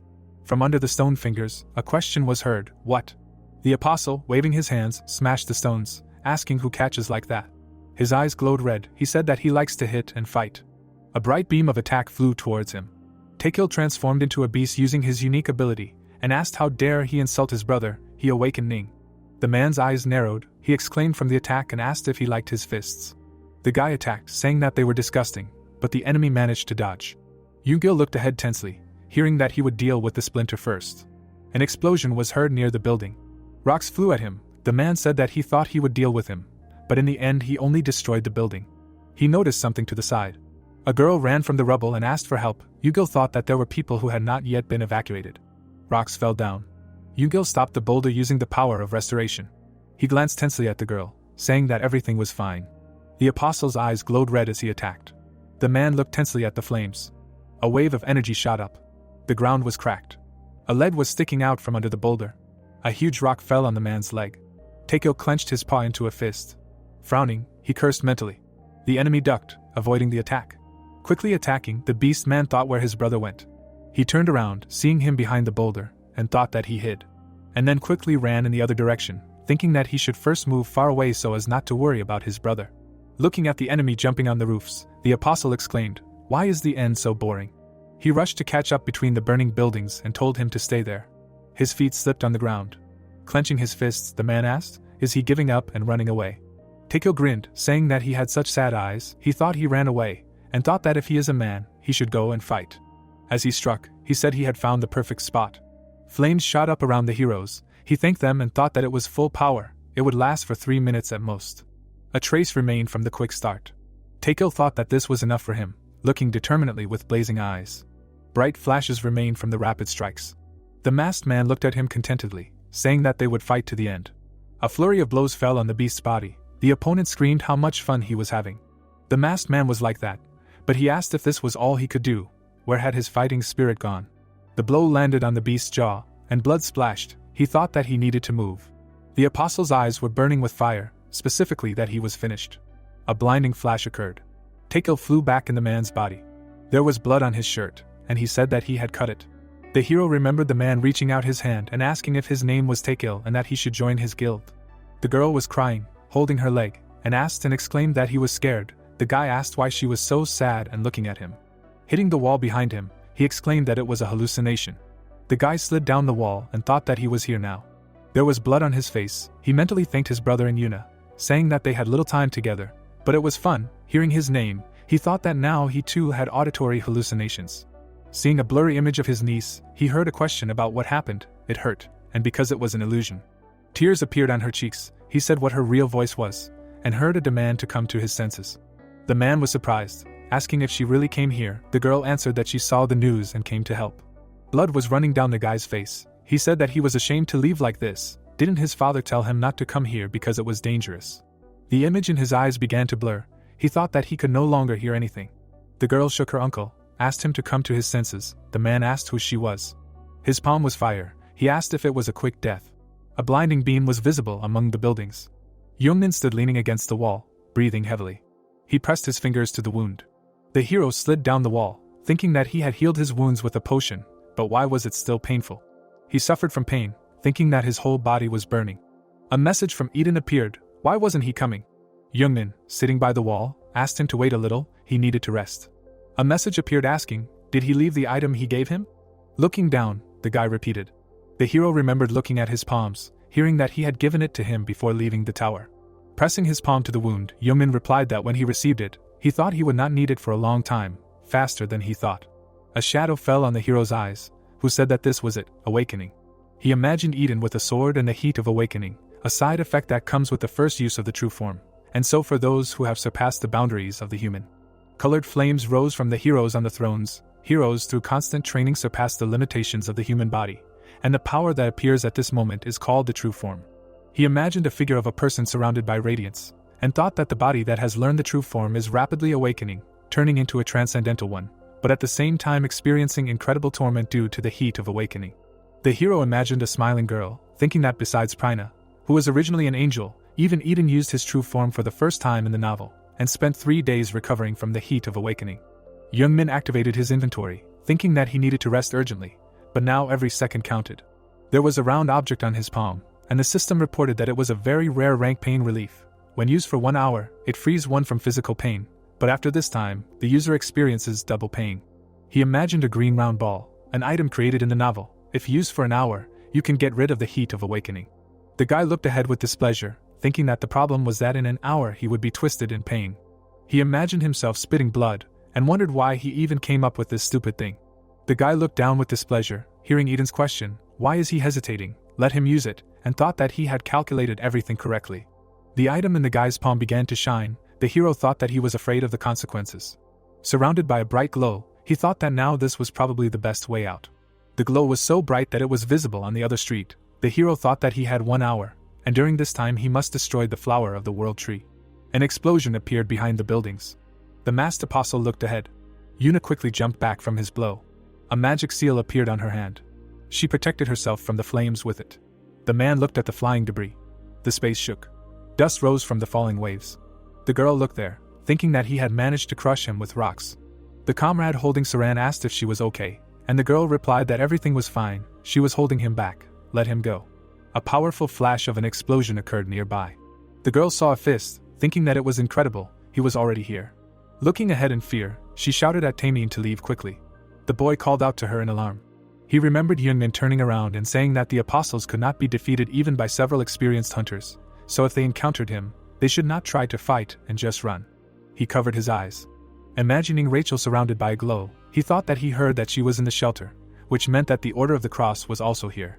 Walking away from the flash, he decided that they would go and ask them for help. People were running towards the temporary shelter building in the school gym. A shout was heard for all the victims to come here. A man was carrying a box, shouting for everyone to go inside the gym. They would guard until the situation was normalized.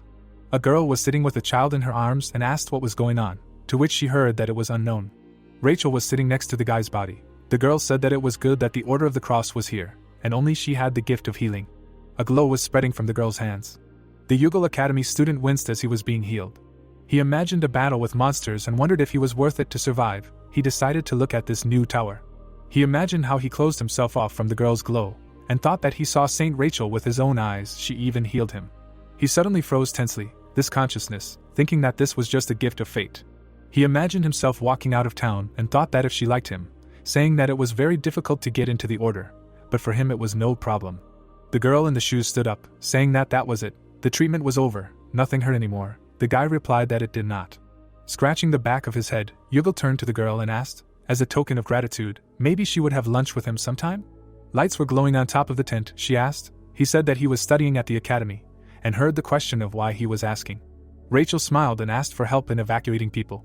The guy looked at her with an enamored look. Quickly getting up, he exclaimed that anything was fine, and heard a request to take supplies there.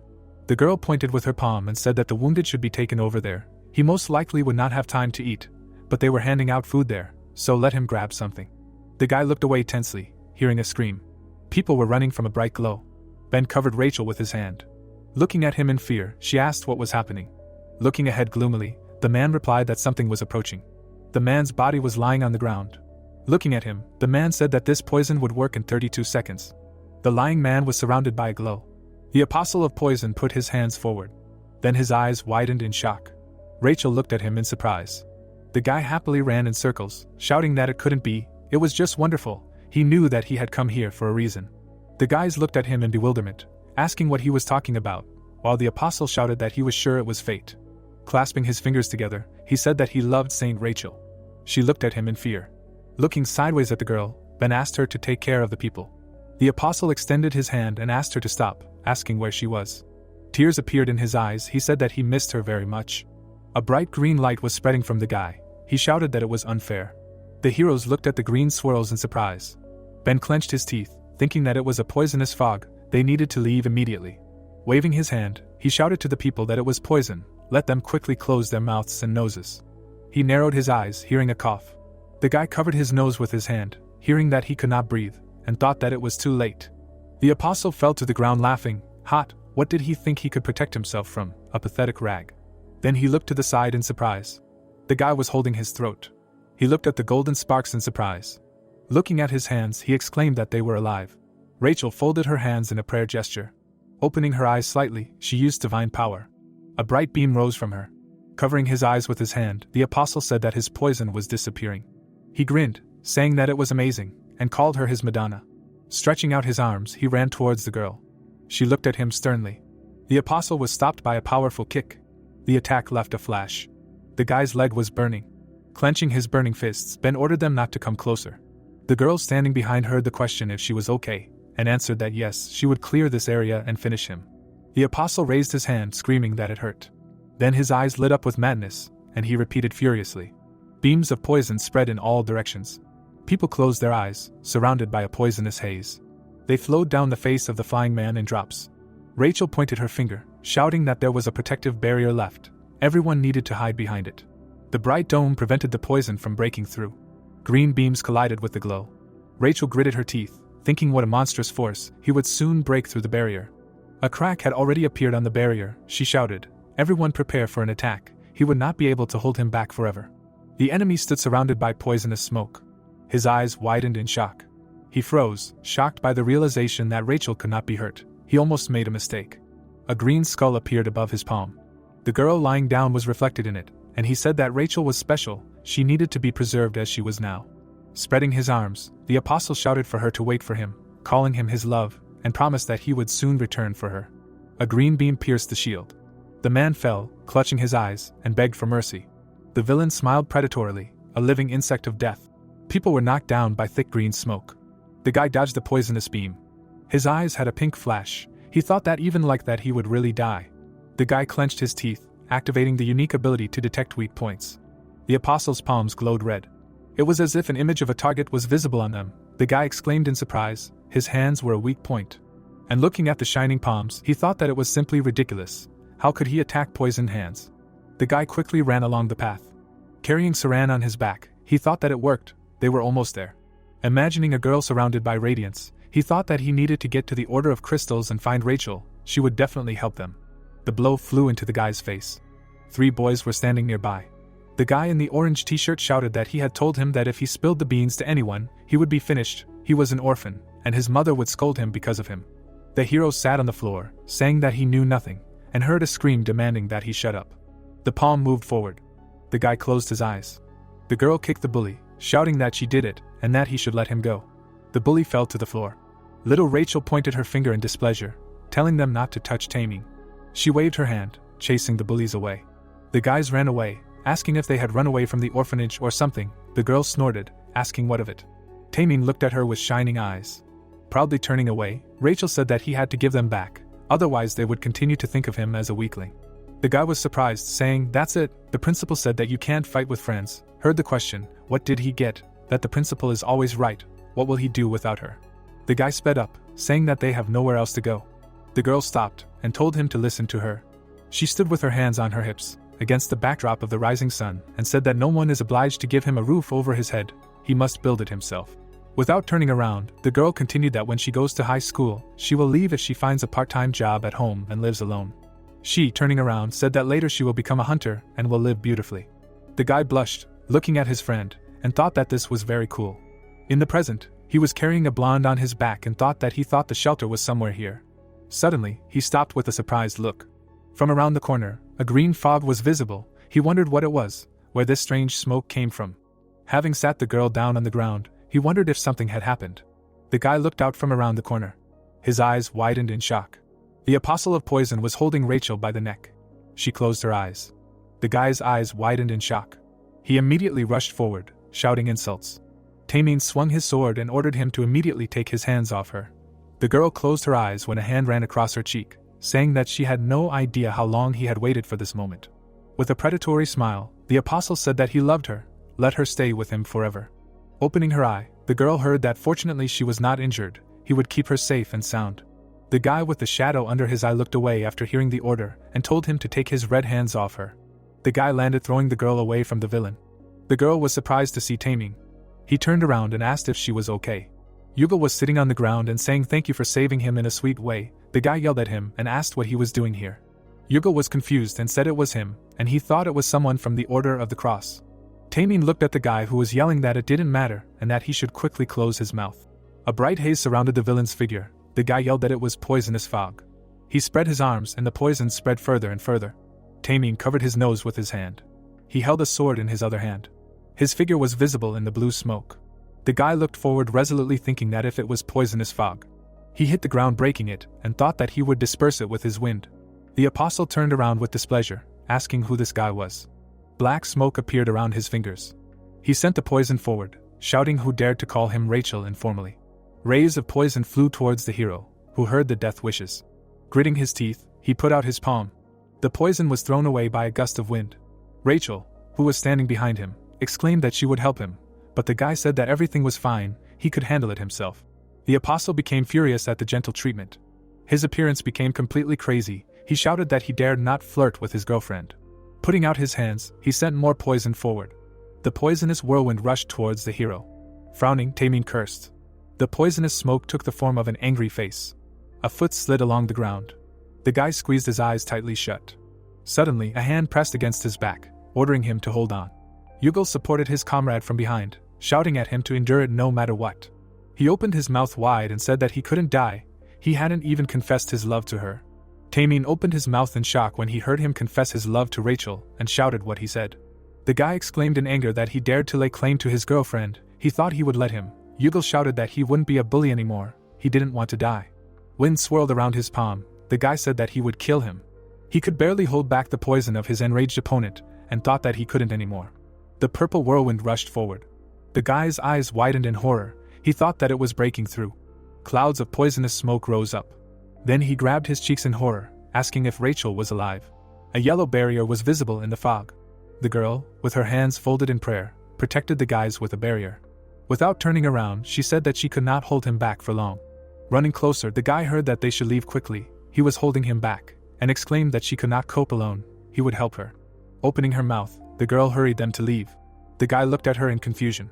Her hands were shaking. She said that this was all she could do. Tears appeared on her cheeks. She told them to run away quickly, and thought that it was all because of her. If she had not been distracted then. She remembered how Ben pushed her away. They grabbed the guy by the neck with a finger. With a crazy smile, the apostle said that he was caught. Now he would dissolve him without a trace. The girl looked fearfully at her comrade, who shouted to quickly take her to a safe place. Rachel resisted and screamed to be let go. Ben needed to be cured. Yugal glared at her and shouted that it was dangerous. There were no more defenders around him. With tears in her eyes, the girl heard that the saint could only heal, but not fight. She thought it was her fault. She was too weak. There were bodies of people on the ground. She thought that everyone was dead. The girl remembered how the guy happily said that thanks to her healing they were able to focus on clearing the dungeons. The second said that she was 100 times better than expensive potions. The girl stood. And on the only owner of divine power in the country, a hunter who made a huge contribution to peace in the world. The heroine looked ahead. There were many flashes from cameras in front of her. She thought, what's the point of all this? The guy was pulling her away from her comrade. She thought that now she was just a burden to everyone. A poisonous beam flew into Yugal's back. The girl anxiously touched him, asking how he was, and the guy told her to run. And the villain extended his palms to her with a smile, saying that she had caught him. Now she would go with him. The girl's gaze was serious. In the present, she intertwined her fingers, saying that the barrier would soon collapse. They should save themselves while they had the chance. Seeing her with her eyes, the heroine said that he only needed her. Taming looked at her tensely. A crack appeared on the barrier. He said that he did not know what she had to endure. A blue glow replaced the broken barrier. The guy promised that now he would protect her, and now everything would be fine. Rachel stood with tears in her eyes, hearing that she would no longer have to carry everything on her shoulders. Taming turned and asked with a smile to let him share this burden with her. For this reason he became a hunter. Bright rays spread under the shining ball. The guy looked in surprise, wondering what it was. There was a shining stone on his palm, and the hero remembered that it was a magic stone from Yungmin. The hero looked at the whirlwind spreading from him and thought, what an incredible power. The apostle asked in confusion what was just happening. The boy thought, if he is capable of such a thing even with his magical power. Resolutely squeezing the stone in his fist, Taemin thought that perhaps they can win. Everyone was taken aback when the glow disappeared. The apostle fell over laughing, and Yugo angrily asked what he was doing. Taemin exclaimed that it worked just now, and his comrade told him to try again. The stone in his palm began to shine again. Blinding rays spread everywhere. The energy was so powerful that it patted the cheeks of the apostle, who asked what kind of wind it was. A powerful whirlwind picked up the enemy, carrying him away. A blue tornado flew through the city. The heroes looked up in surprise and said that this was incredible. Grinning, Taemin said that it seemed like he could do it. Looking ahead, the boy said that he would return. There was a bright flash in the sky. He said to prepare for the next meeting. Looking up in surprise, Rachel exclaimed at the sky, and the boy exclaimed why he was so tenacious. The beam fell down, breaking the ground. In it, the silhouette of a crazy apostle appeared, who shouted that it was painful. Green skulls flew towards the heroes. Taemin smashed them with a movement of his sword. He gritted his teeth and cursed. The tip of the blade was directed forward. The boy raised his hand, causing a whirlwind. A strong wind smashed the poisonous skulls. Green haze spread in all directions. The heroes watched as it hovered above them. Looking tensely into the distance, Taemin said that it was dangerous. Yugal turned to him and asked if he would hold out until help came, and the heroes exclaimed that no one would come. The guild was destroyed. The comrades were shocked. The girls said that it couldn't be. The guy cut the poison with his sword, and Yugal told him not to lie. How would he know? The guy remembered how Yuna fought with a strongman, and said that the guild was attacked by another apostle, and only thanks to Yuna they managed to escape. Yugal looked unhappy, thinking that they were routed. Maybe he could get out of here too, but he couldn't abandon Rachel. Looking at the guy, he shouted that they needed to run. They wouldn't be able to defeat him. Poisonous shadows rose from the silhouette of the apostle. Without looking at his comrade, Taemin said that at least he should run with Rachel, and he would hold them back. The guy repelled the poisonous attack with a movement of his sword. The girl standing behind exclaimed that she wouldn't abandon him, and Taemin replied that he would be fine. The guy grabbed his head. Clenching his fists with brass knuckles on them, he angrily said that they would do it even if he was destined to die. He would first smash his face. The boy turned around and asked if there were any ideas. Yugal replied that he would do the hitting and he would support. Imagining the screaming apostle, he said that his weak point was his hands, especially when it was time to release poison. The boy imagined himself sneaking up behind the apostle and said that Taemin would block the poison attacks, and he would hide behind Rachel's protective barrier and sneak up on him. He imagined himself raising his hand in joy and saying that if he could reach his palm and break them, they would win. Rachel turned and shouted that it was too dangerous, and heard that there was no way out. The boy pursed his lips, thinking that his sister was right, but the chances of success were very small. He looked at the monster spreading poison, thinking that he needed to think of something else, a way to completely discolor it. The poison bubbled on his clawed palms. The hero thought that he was creating and releasing it from his hands, but why exactly they were his weak point? Suddenly, the look became surprised from the realization. He remembered how Yuna asked in surprise that he won the alchemy competition, and heard that he created a unique class potion for this. The man waved his hand with a smile, saying that by the way, he only used poisonous plants for it.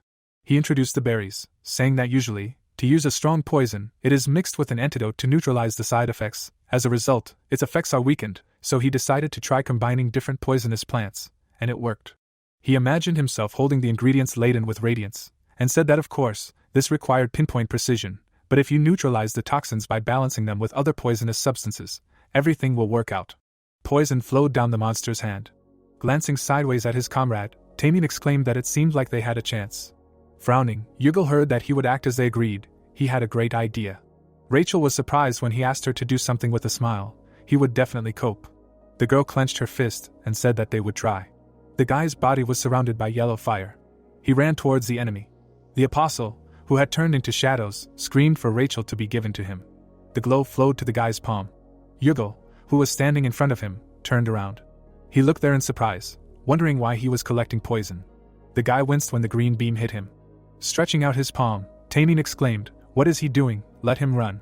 Yugal jumped up, raising his fist, and said that this was his plan. Swinging, he ordered not to command.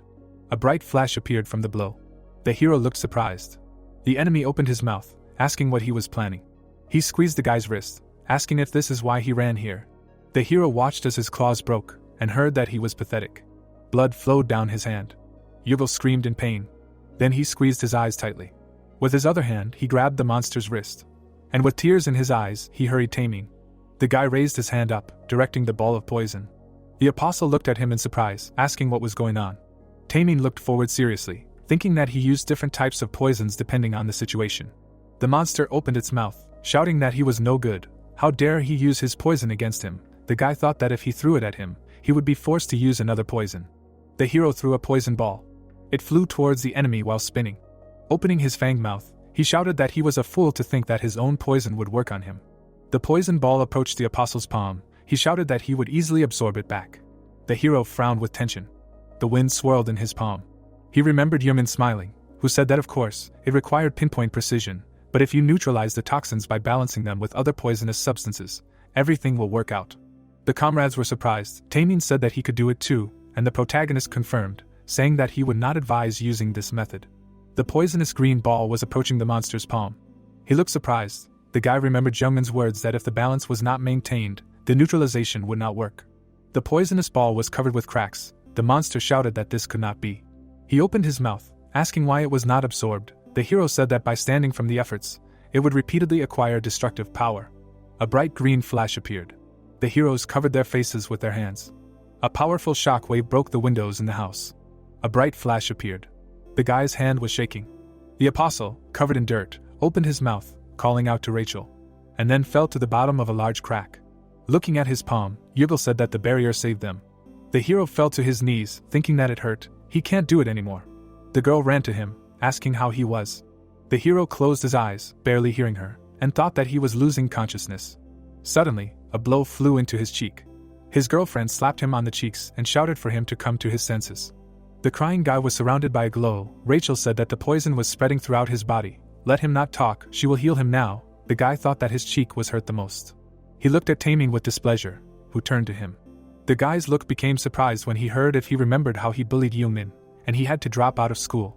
Looking down at him, Taemin said thank you for today's feat, but he still had to apologize to him. Turning away, the hero replied that he would apologize. The girl hit him again and shouted for him not to talk and not to close his eyes. The guy looked at them with a slight smile, thinking that he once received the same. There was a small bag in the palm of his hand. The guy said that it was from Yungmin. Let him use it for healing. Continuing to heal her comrade, the girl heard that this potion and other things should help. She exclaimed that they were running low on supplies. The worried hero ran on, saying that his friend Saran was there. She also needed help. Sparks flew near the great building. The masked man attacked the girl. He clenched his fist in displeasure and cursed. Yuna held a round magic shield in front of her. An explosion occurred right next to her. The apostle approached, calling her names. He swung his fist and shouted death wishes. Yuna looked at him sternly. The fist crashed into the blue pixels. The enemy's eyes widened in surprise. He asked where she went. The girl covered herself from the explosion around the corner. Displeased but with a smirk, she said that it was called teleportation. There is strength, no need for intelligence. The wall behind her cracked. The masked man attacked again, shouting that she was caught. Yuna was sitting on the ground next to him and heard that she had to run, but she apparently could not move far. And the girl slapped the ground with her palm and asked why she had to run somewhere. Let him come closer, she would defeat him in a moment. She kicked him sharply in the jaw, and then jumped back. Touching the mask, the man said that she did not only throw spells, it was not bad, he liked it. His eyes lit up red when he said that he was more into fist fighting. Gritting her teeth, Yuna told her not to make things up. She raised the magic seal and shouted that fighting with fists with a jumper who had biceps instead of brains was not her style. Glowing symbols spread around her. She thought that this was magic that only she could master at the academy. She looked ahead with a frown, thinking that with her help they would definitely win. And a burning stone flew out of the seal. Looking at it tensely, the apostle asked, "Can she even create meteorites? What a good punching bag." The stone shattered into pieces. They flew at the girl. Looking with a glowing red eye, the monster said, "Stop resisting, and it would be better to die and go to your dad." Yuna frowned angrily. She clenched her teeth, thinking that she would not give up so easily. Remembering how she sat next to her uncle, she thought that she would never forgive him for making her family, and would destroy him. Approaching, the enemy extended his hand and asked why she stood there. Should she run or give up? The girl looked at him sternly. He tried to grab her, but she teleported. There was a red seal under the monster's feet. He looked down in surprise. A scarlet flame shot up. Appearing next to him, Yuna asked if he had fallen for such a primitive trap. She laughed, pointing her finger at him, and said that she had said that he had muscles instead of brains. The man, covered in dirt, was shaking. And then he looked at her furiously. Fire appeared between his palms. Directing a beam of fire at her, he shouted that he would kill her. Debris flew apart in the midst of the explosion. Looking with a furious gaze, the man said that now she was finished. Suddenly, his gaze became surprised. There were symbols on the flying piece of paper, and he cursed. The flame engulfed the screaming man. Various goods lay behind the glass. The girl slapped her palm on the tabletop. She held her chest and asked why such a kill zone. Lowering her gaze, she said that it was good that she had managed to escape, but the teleportation magic left a trace. He would quickly find her. She remembered how she attacked the man and thought that she had spent so much energy on him, but all her attacks were useless. He was starting to get tired, of course, but she would run out of mana first. Looking ahead, Yuna thought that she needed to buy time, but how? A powerful kick knocked down the door. Turning around, the heroine thought, already? In the smoke, a strong man stood, asking. She thought that if she hid, he would not find her, he would tear her apart. Yuna looked at him tensely. The roof of the building shook from the blows. The enemy tries to attack Yuna, destroying everything around. The girl teases him in rage, offering to try to approach. She starts using magic and shouts that the villain can't do anything anyway except swing his fists, while she notices that she has almost no mana left. Yuna throws objects at the villain, deciding to distribute it equally between all attacks. The guy in the mask starts to get angry and exclaims that this is all she can do. The girl starts cutting through the bags flying at the enemy. Something pours out of them, and Yuna offers him to fight for his life and amuse her. The big guy in the mask tries to fight back, but a white fog thickens around him. His fist flies through the bag and sees a knife. The villain looks ahead in surprise. He blocks the blows and shouts that it's unfair to hide the dagger. A huge bag flies at the villain's head. It hits him and the substance crumbles. His mask is dirty. He does not understand what is happening. Yuna is shocked by this outcome, but the villain tries to grab her. The villain takes her head with his hand. She screams in pain. He squeezes her bloody face. The guy in the mask looks down and says that's it. He frantically holds his rival and asks if she really ran out of mana. Yuna quietly groans in pain. She begins to cast a spell with her hand, using red signs, exclaiming that the villain should not make things up. She releases a bright beam that hits him, screaming that she has not given up yet. A strong explosion occurs. Tired, Yuna holds her hands in front of her and looks forward. The villain in the mask smirks and asks if she really has any mana left. The big guy gets up and suggests that she just die, because she can't defeat him anyway. Yuna smirks and says that they will see about it. She points her palm at him and insults the enemy. Green shoots start to emerge from the ground near the enemy, while he says that he should have torn out her tongue while he had the chance. The plants grab the guy in the mask and he screams, not understanding what kind of vines these are. The villain exclaims in rage that he is already tired of her, reminding her that submissiveness is valued in women. He tries to break free and screams that she will not be able to hold him anyway. He looks in shock ahead, clearly frightened of something. He grabs his head and does not understand what is happening to him. The guy in the mask looks down in fear and does not understand whether this is happening because of the plant. The enemy stands in front of Yuna and frantically tries to figure out what she did. She answers that it finally worked. The villain asks again in fear. Yuna points her fingers at him with a grin and asks if he feels his body turning to stone.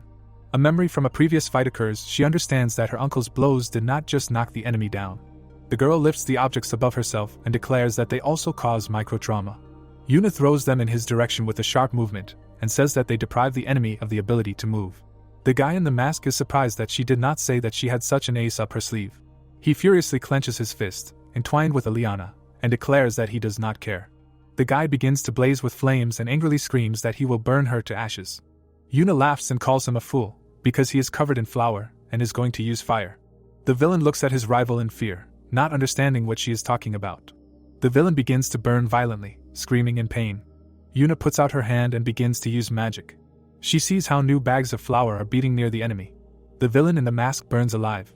Yuna understands with a serious expression that she will continue to pour flour until the explosions stop, and even if she herself is destined to burn alive, she will do it. The girl clenches her teeth in anger and wants to do something first. The vines pull the protagonist's legs together. He screams in pain. The villain is blazing with fire and exclaims that he will kill her. The girl quickly strikes him right in the jaw. The villain feels pain, blood flies in all directions. Yuna hits him with her fists and asks if it hurts. The villain receives blow after blow, and she exclaims that people like him should get what they deserve. The guy in the mask is blazing with fire all this time. He looks ahead with anger and does not understand what is happening. Yuna flies at him with her fists, declaring that he is a bastard. The girl strikes a strong blow to the opponent's head. Blazing, the villain grunts in pain. He falls unconscious opposite the girl. Yuna looks at her defeated opponent with impassiveness. The masked guy grabs his head and writhes in pain. Yuna falls exhausted not far from him. She looks at her opponent, wondering if Taemin and Saran made it to the shelter. The ceiling begins to fall. Huge stone slabs land next to her. She realizes that she needs to get out there as soon as possible too. The girl closes her eyes, thinking about her dad and uncle and how much she misses them. Large waves begin to wash over the building with their whirlwind. Someone is standing next to the defeated masked villain. He touches Yuna's shoulder. The hero picks her up in his arms, while it is raining. She slowly opens her eyes. The bloody girl begins to laugh quietly, saying that she knew he was alive. The blue-eyed hero looks at her, she calls him dad. Someone runs forward at a fast pace. The man holds his daughter. The boy runs towards them and calls out Yuna's name. The father holds her and says that he knew he would chase them. The boy greets her and asks if they are okay. The boy replies that it is nothing and there is no need to worry. He exhales. The man looks at his daughter and sternly states that he warned her that it is dangerous and that she needs to stay put. Taemin apologizes in a quiet voice and asks if Yuna is okay. The girl lies with a bloody head. The man explains that he has already given her first aid and that she will feel much better when she rests. He looks at her with a serious expression and understands that she was able to defeat someone who even professional hunters could not handle. It is raining all around. The father states that she has changed a lot and has become much stronger. The heroes quickly run forward. Bamjun turns around and exclaims that they are approaching the gate and there will be no mercy. The men run towards the bright beam and shout that they understand the order. The old man seriously thinks about the many victims he saw on the way here. Images of monsters appear on the screen. He realizes that such a large-scale disaster has not happened since the dungeon rift 4 years ago, but then he realizes that this is even worse. He remembers standing in front of the joint memorial hall for those killed in the incident at the mall and realizes that this is why he does not understand why Kim is doing this. The guy is standing in uniform in the rain, and the old man remembers that he was the one who was most worried about this tragedy. A bright beam illuminates the area. A stranger is standing on the roof. Bamjun loudly exclaims Kim's name. The villain silently looks at his opponent. The old man turns around and calls on the men to listen to him, warning that the enemy's main weapon is a gun. The teacher states that they need to get as close to him as possible so that he can't shoot, and he will cover their path while they follow him. Bamjun starts running forward, calling for everyone to follow him. They quickly approach Kim, who is standing in front of a bright beam striking the earth from the sky. The villain raises his hand up. Something grabs one of the students by the body, then the same thing happens to the other one. The guy kicks and doesn't understand what it is. Bamjun looks in surprise and doesn't understand what kind of technique it is, being sure that Kim has never had such a thing. He looks at the grabbed student and states that they need to be calm and just use defensive magic. Other tentacles sharply cut off the guy's head. The teacher is shocked to see blood spurting in all directions. He clenches his teeth and says Kim's name. The villain aims his gun. The teacher exclaims how dare he kill his own. Kim shoots and states that they are unnecessary here. Bamjun starts using magic with an angry look. The teacher's barrier tries to hit Kim's energy. He yells that he can't say that. The old man frantically runs towards the enemy. He hits the ground, but Kim confidently jumps above him. He clenches his fist, stating that when he heard about it, he thought it was some kind of mistake. The villain watches with a smirk, while the teacher proves that he has always been for justice. The old man frowns, assuming something. The guy looks ahead with a straight face. Bamjun thinks that it is because of his brother's wife and Suyun. The old man furiously yells that it was an accident, and no one is to blame, and he feels sorry for his wife and daughter. The guy frowns and calls the teacher a fool, while the teacher proves that what he has planned will lead to more victims. Kim shoots energy, asking what he even knows. An old man stands in front of him and calls for him to stop for his family. Bamjun screams furiously that he needs to come to his senses. The teacher tries to dodge the boy's attacks. Huge beams hit the buildings, destroying them. A very bright flash engulfs the night city. The teacher looks at a huge hole in the house. There are ruined buildings around. The teacher stands in front of him and says that he is also strong, and this is nostalgia. The old man looks forward and says that he is sorry that they were in the dungeon that time. Kim notes that he spared the old man back then. The guy jumps up and prepares another attack, saying that he decided to indulge in memories. Bamjun begins to use magic and calls it sentimental. There is a bright flash followed by an explosion. The teacher tries to hold back his onslaught. Bamjun writhes, trying to resist the enemy.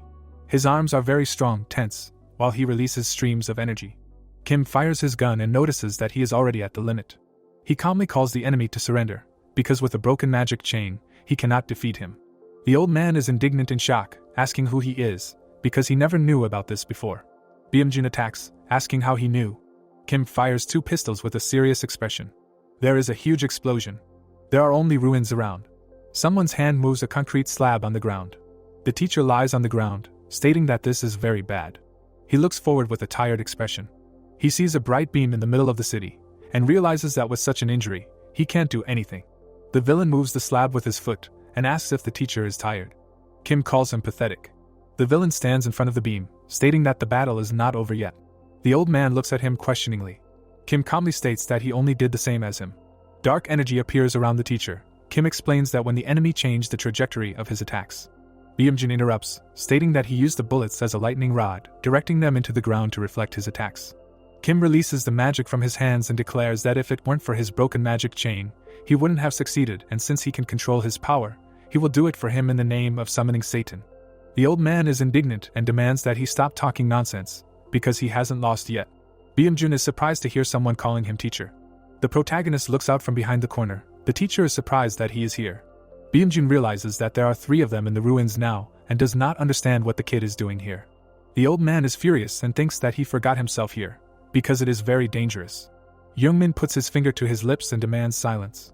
He shows something in sign language, but the old man does not understand anything.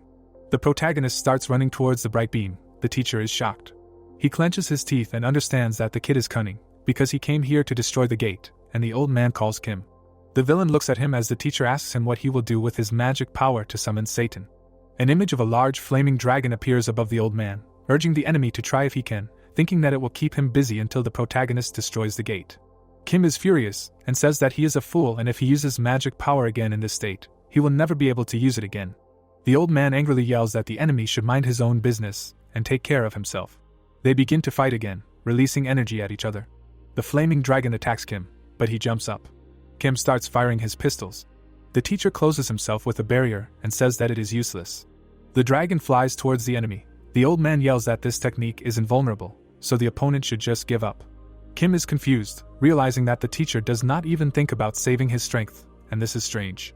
Kim looks back and does not understand who this guy is and where he came from. The teacher goes on the attack. The enemy did not think he was capable of this, understanding why he was acting so crazy. The protagonist swings his sword in front of a flower. Kim realizes that the enemy wants to distract him and disrupt the summoning. Kim points his weapon and exclaims that he will not allow this to happen. Yungmin, holding a weapon in his hands, turns around in shock and sees a flying bullet. The old man runs towards them, thinking that the villain has already understood everything, shouting at the same time that the protagonist needs to dodge. A strong blue explosion occurs. Kim and Bamjun block it. The teacher angrily shouts no. He fearfully exclaims Jungmin's name. A fist with 2 rings is clenched tightly.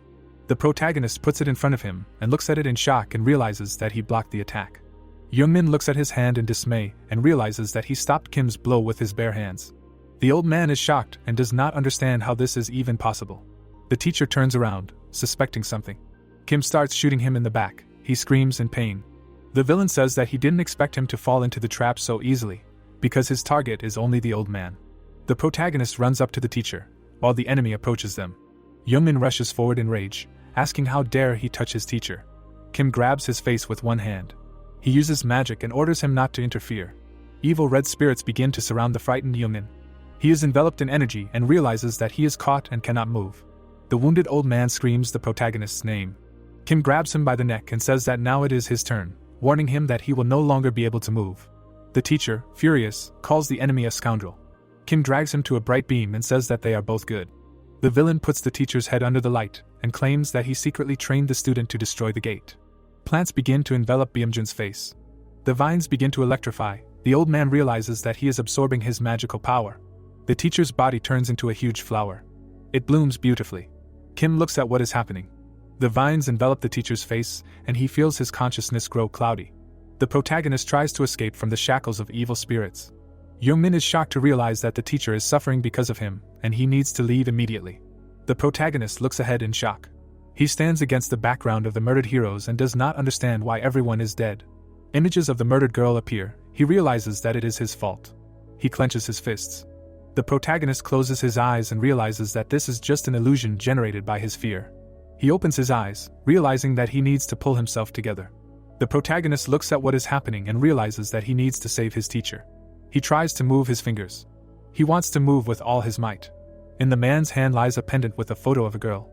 Kim squeezes it and declares that he has done everything he could and all that remains is to summon Satan.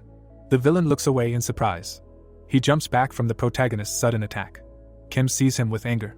The villain stands in front of him and does not understand how he managed to escape from his technique. A large sword is thrust into the body. The protagonist pulls the weapon out of his leg. The villain realizes that the kid injured his leg so that the technique would sleep. The guys sit on the floor and tell Eden that he was captured, not understanding what to do next. saying that the protagonist cannot move while the power of fear is in effect. The enraged guy hits the table, not understanding what he is waiting for, because after summoning Satan no one will cope and this will affect all worlds. Eden demands to shut up, because he does not need to explain anything, asking if he enjoys watching this.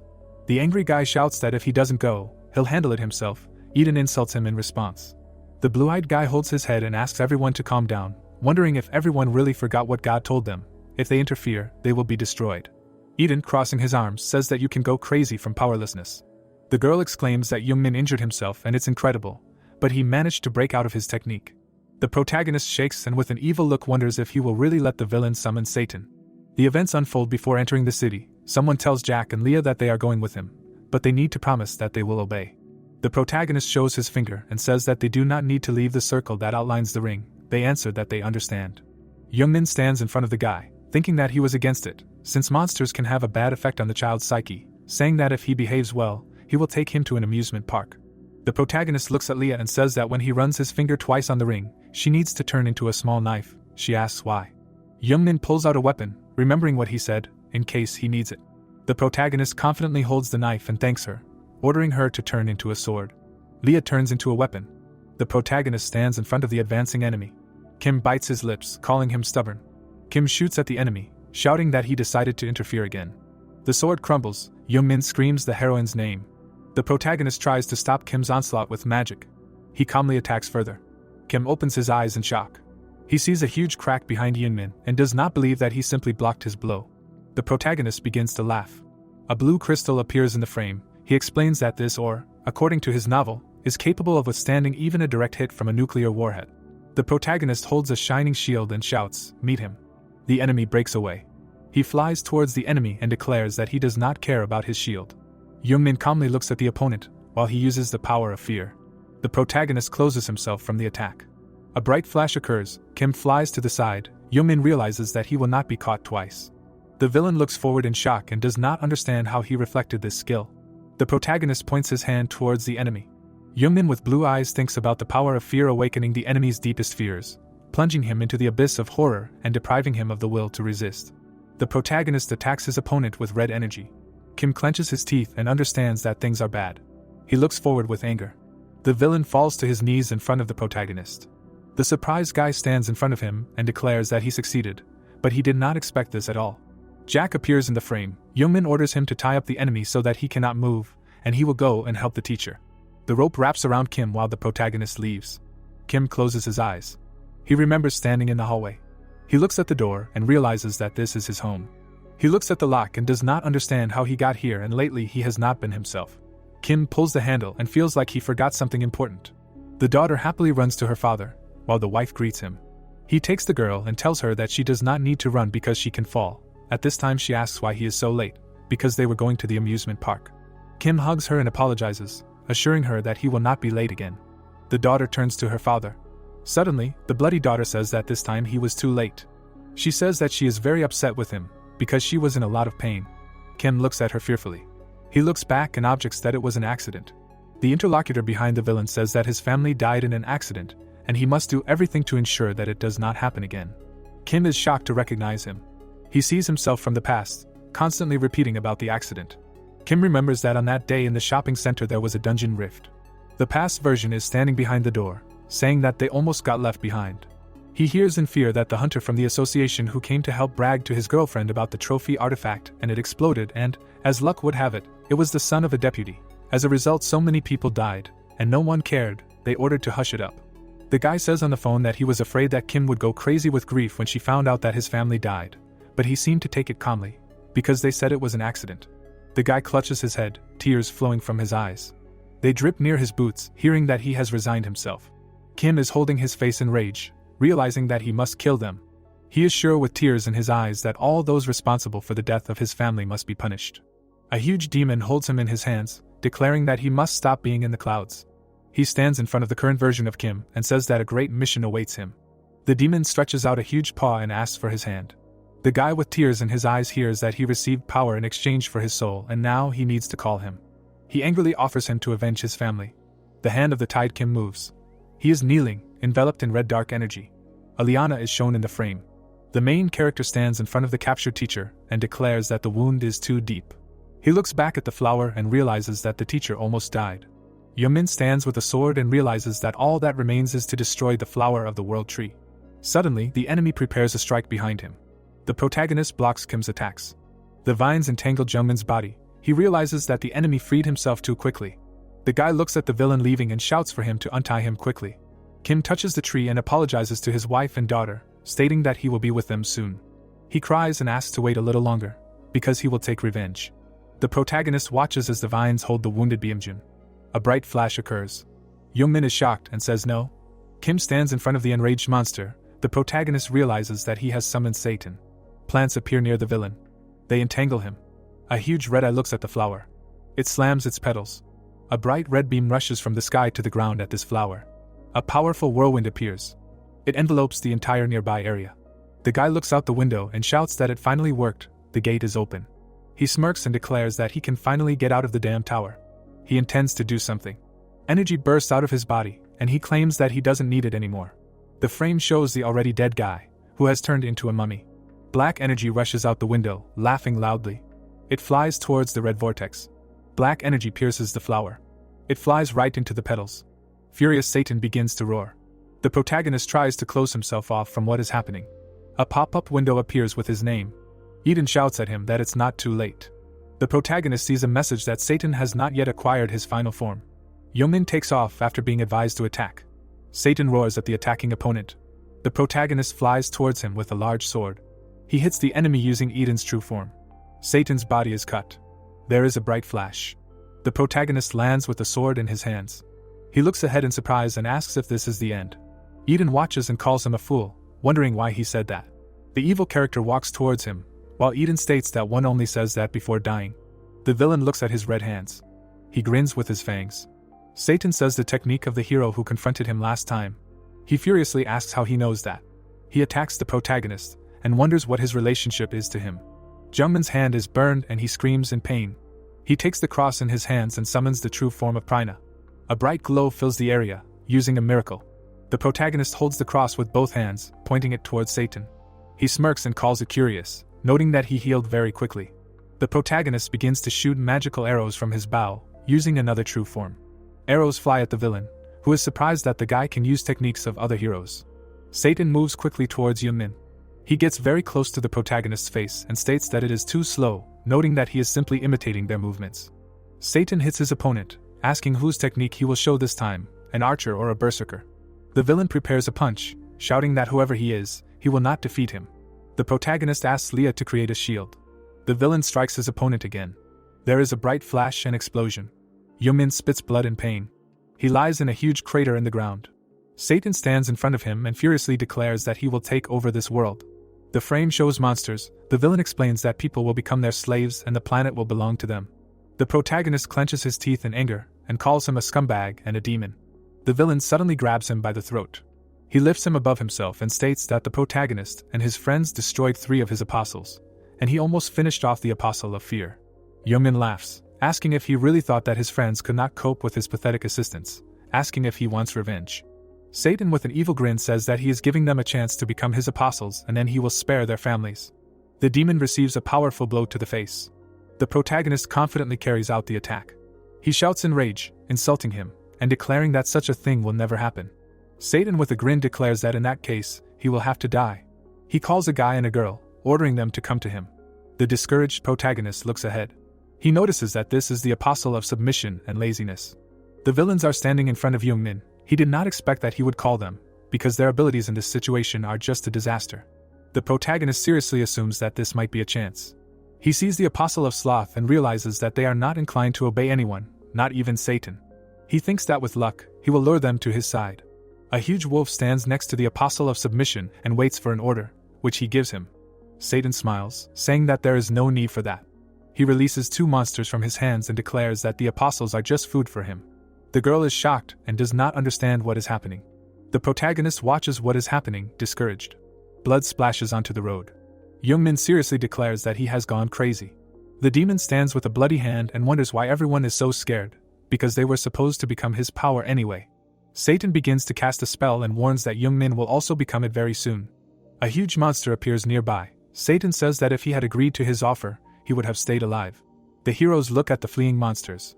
They are perplexed to see and do not understand why they stopped attacking and where the enemies went at all. Huge beasts with a large mouth roar furiously. The protagonist looks at this in fear. Satan declares that he will regret his disobedience. Satan hangs in the air above the horde of monsters and orders the protagonist to die.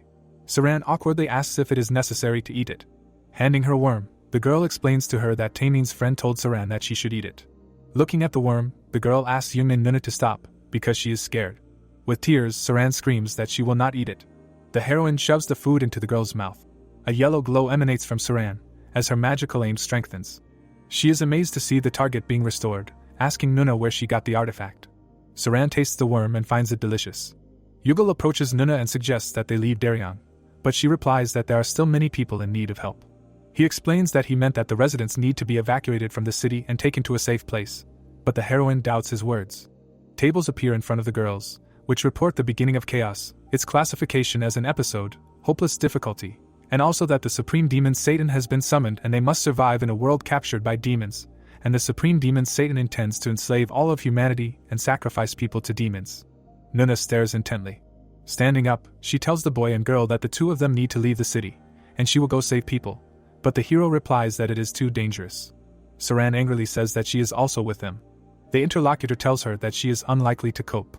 The girl seriously says that she will cope, because she also wants to make her contribution. Yuna looks thoughtfully to the side and agrees to go together. Saran runs after her friend when she says that if she gets tired, she should speak up right away. Yugel stretches out his hand, calls them and asks if they can hear him. Dragons fly in the sky and he, catching up with the girls, asks them to wait for him. In front of MC are demons and Satan. The antagonist orders the dragons to destroy the protagonist. The monsters fly at Yungmin. The dragons curled up into a ball. A yellow beam comes out of the monster. Another beam breaks out from under it. A lot of yellow light comes from the dragons. The guy tears them apart with his magic. The monsters fall to the ground. The protagonist strives for Satan. The enemy's eyes are red. He controls a stone monster. The hero rushes towards her. MC jumps on his back. He cuts the enemy with his magic sword. Yungmin also cuts the dragons in his path. The antagonist smiles maliciously. Looking at the approaching MC, Satan asks why he needs this power if he does not want to serve him. The guy furiously shouts at the enemy to shut up and for him to go back to the underworld. With a smirk, the enemy replies that if Yungmin refuses to become his apostle, then he has something dear to him on this earth. A sphere opens in the sky behind the hero. Turning around, he is shocked and does not understand what his opponent is doing. Smiling maliciously, Satan adds that if he does not want to protect them, then the whole city will blow up. The blue sphere descends on the buildings.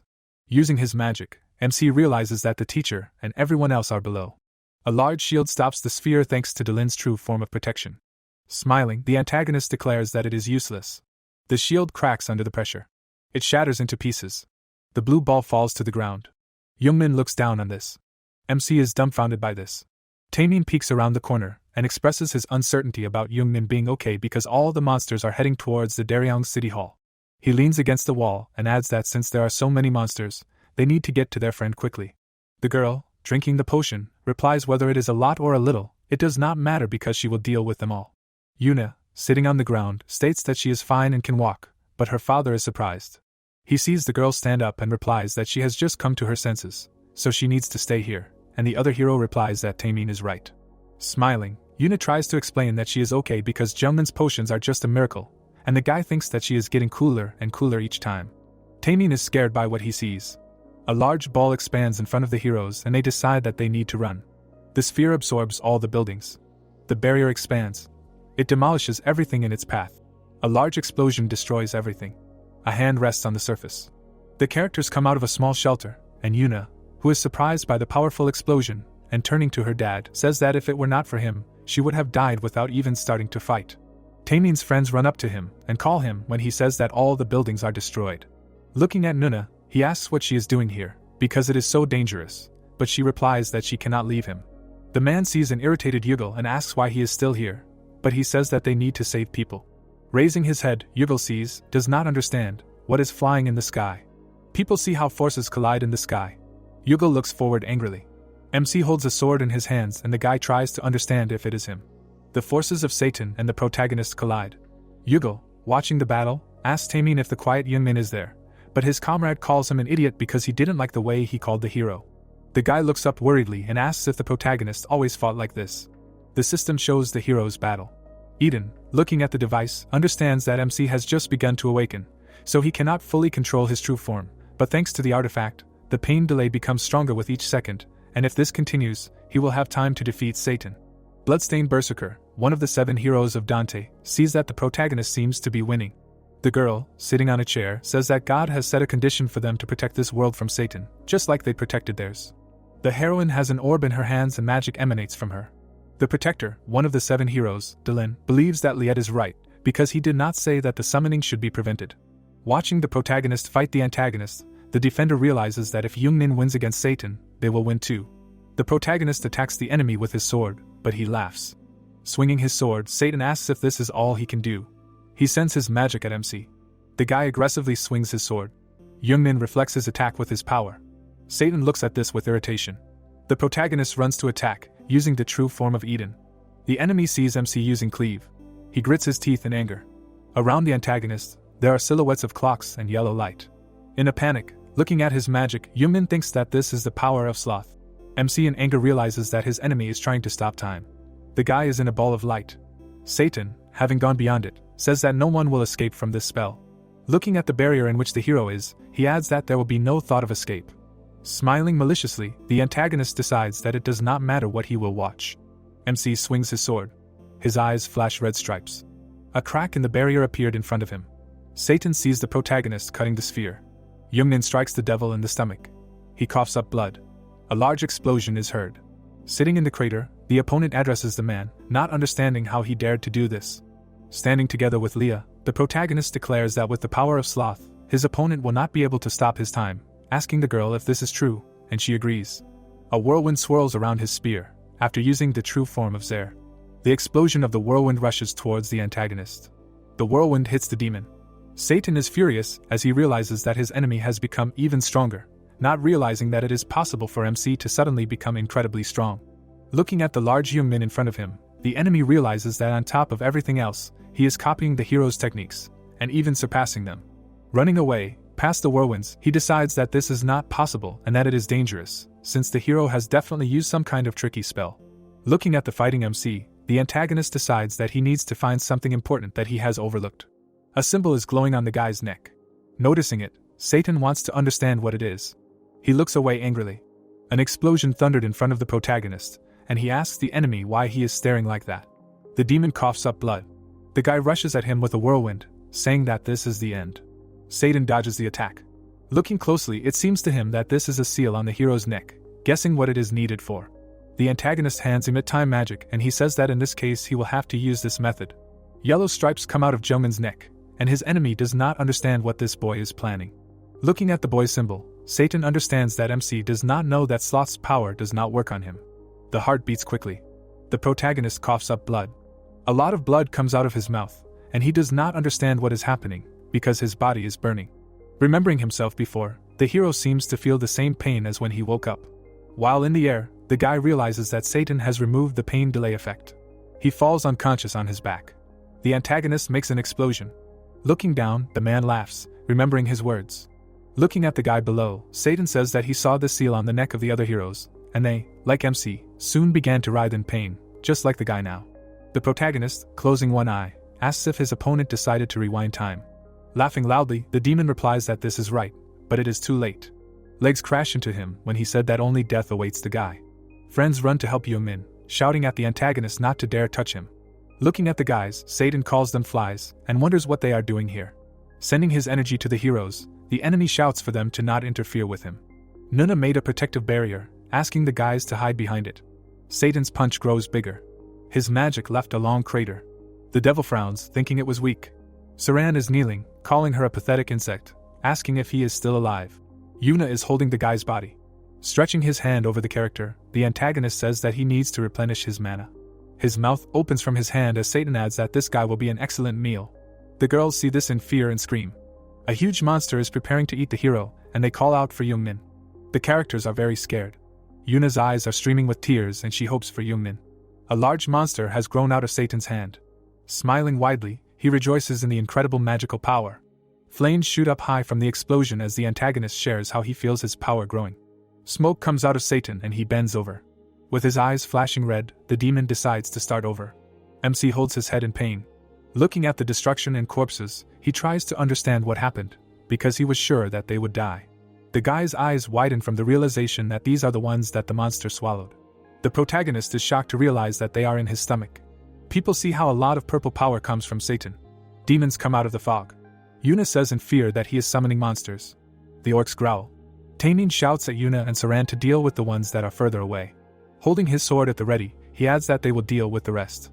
The girls follow his instructions with courage. People see how demons run towards them. Taemin swings his sword. He cuts the monsters in half. Many demons are dead, among their comrades. In front of the hero is a large group of orcs, led by a large monster. Gritting his teeth, Taemin realizes that there are too many of them. Running away from the attacking enemies, he calls out to Yuna.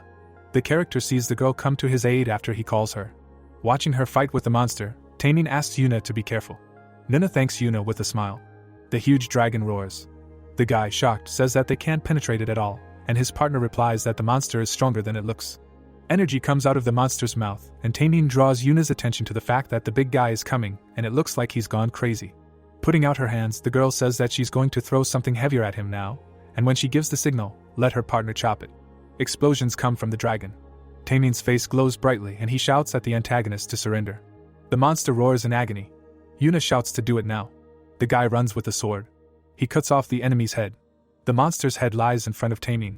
The heroine is happy that they succeeded, assuring the guys that a little more and they will cope. Looking sternly, the fighter agrees with her. Yuna hits the monsters with her magic. Yuna and Taemin fight the enemies, and he understands that there are too many of them.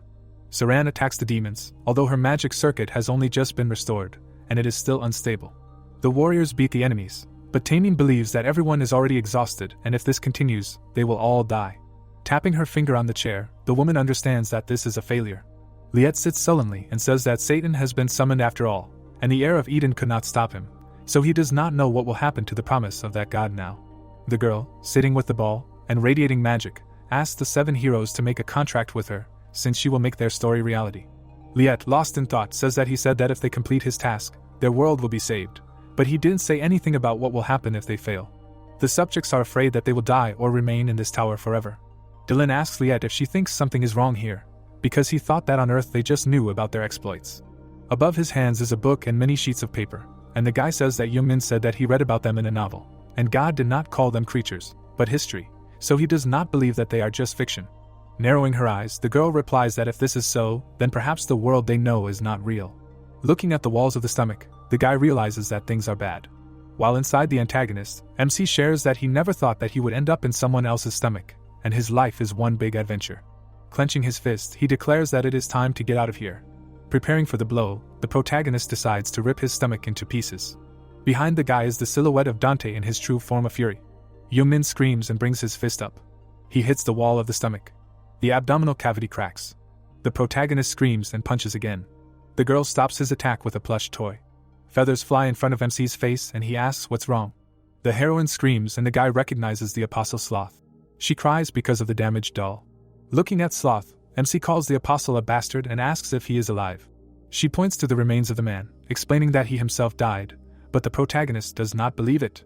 Sloth, being in the plush toy, is surprised that the guy did not know this, because he also thought that it was strange that he was trying so hard to get out if he was already dead and decided to take a look.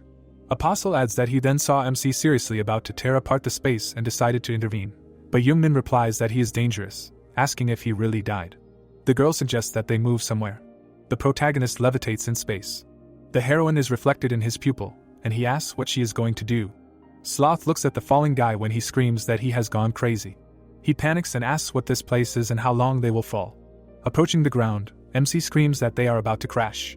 He levitates near the surface. Opening his eye, the protagonist sees that they have stopped. The hero fell to the floor on his stomach. He clenched his teeth because of the pain in his nose. Something caught his attention. He sees many screens with images from cameras, and does not understand what it is.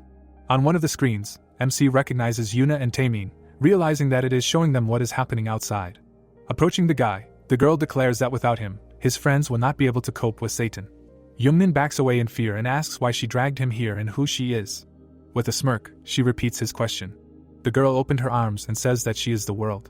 With sparkling blue eyes, she asks to call her a god, because it will be easier for him. The protagonist is stunned by what he heard.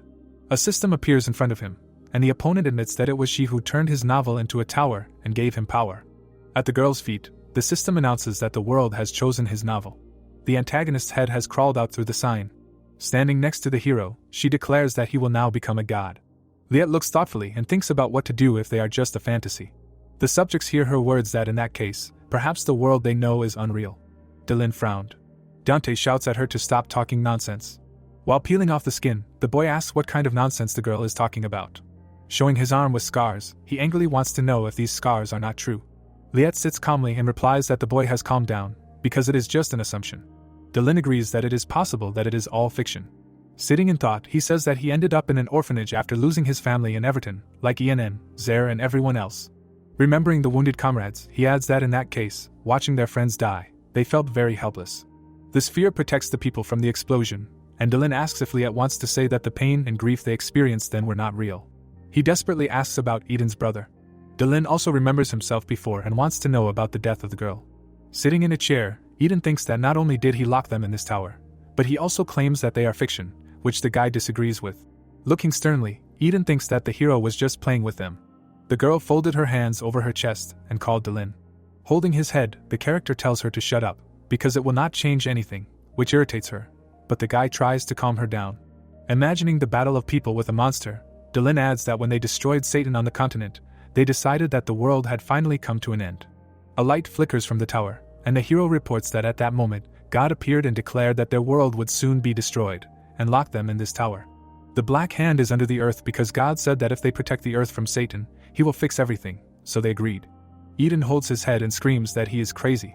Looking at the screen, it seems impossible for these pathetic earthlings to defeat Satan, asking why no one can pass the first floor.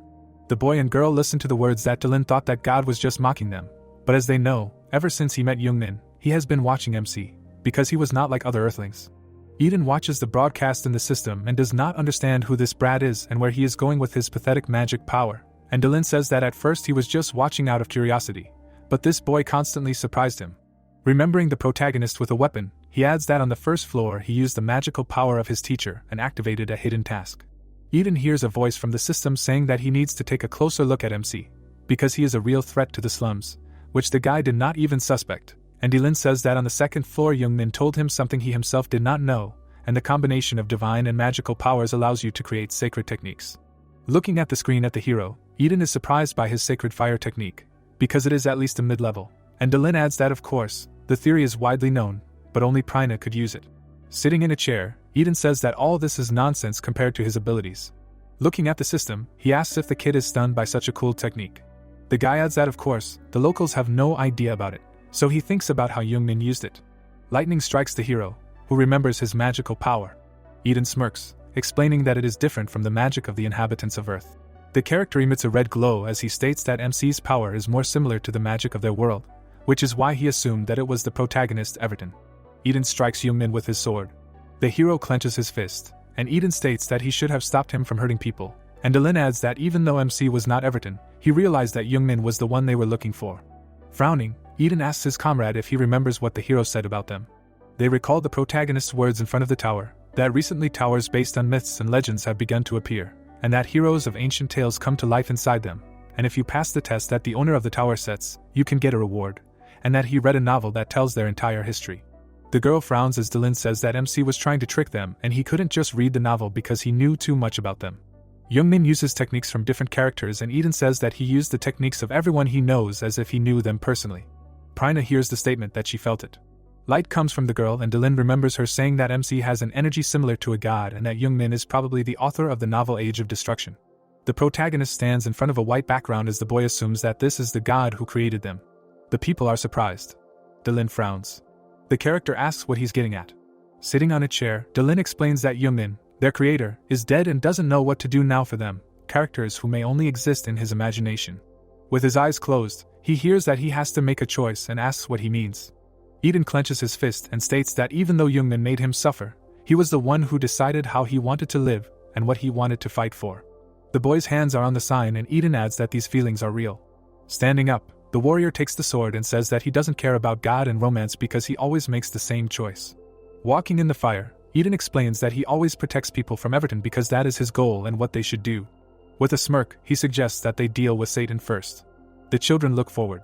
Dante clenches his fist. Delin looks at him seriously. Prina smiles lightly. Liet is lost in thought. The fighters are lying on the ground. The monster attacks the hero. It hits Yungmin. The sword is stuck in the ground. A girl is flying behind the demon. MC is watching intently. Satan calls the protagonist stubborn and says that his resistance is pointless, although he fought to the last. The hero looks at the enemy sullenly. The antagonist, being in the air above the demons, thinks that this is worthy. The monster spews fire from its mouth, and Satan declares that MC's path is over. The devil releases a pillar of fire at the protagonist. He approaches the hero. The guy is tense because he cannot move from the spot. The demon is confused. The fire stopped at Jungmin's face, and the enemy does not understand why the monster stopped attacking. There is a lot of flame. The blow cuts the heads of the monsters. Satan's body is cut in half. The protagonist is shocked to see what happened and does not understand who did it. A yellow light comes from MC when the system announces that the cleaver of the horizon, the protector, and the prayer of the guiding light are rushing to his aid. A voice is heard from the system for the guy to pull himself together. Eden appears behind the protagonist, telling him to hold his sword tighter. The heroes fly up to Yuna and Taemin, and their signs say that the guiding light and bloody berserker are rushing to their aid. In front of Yuna, a sign also appears on the ground saying that the demonic executioner is rushing to her aid. Saran comes to when the system says that the divine bow and divine spear are rushing to her aid, and the girl is shocked that she has completely healed. Satan's body grows back together, and he asks the heroes how they got out of the tower. Enraged, the antagonist declares that this time he will destroy them all. Eden appears in front of the heroes, saying that their enemy is very funny, because he was just cut into two.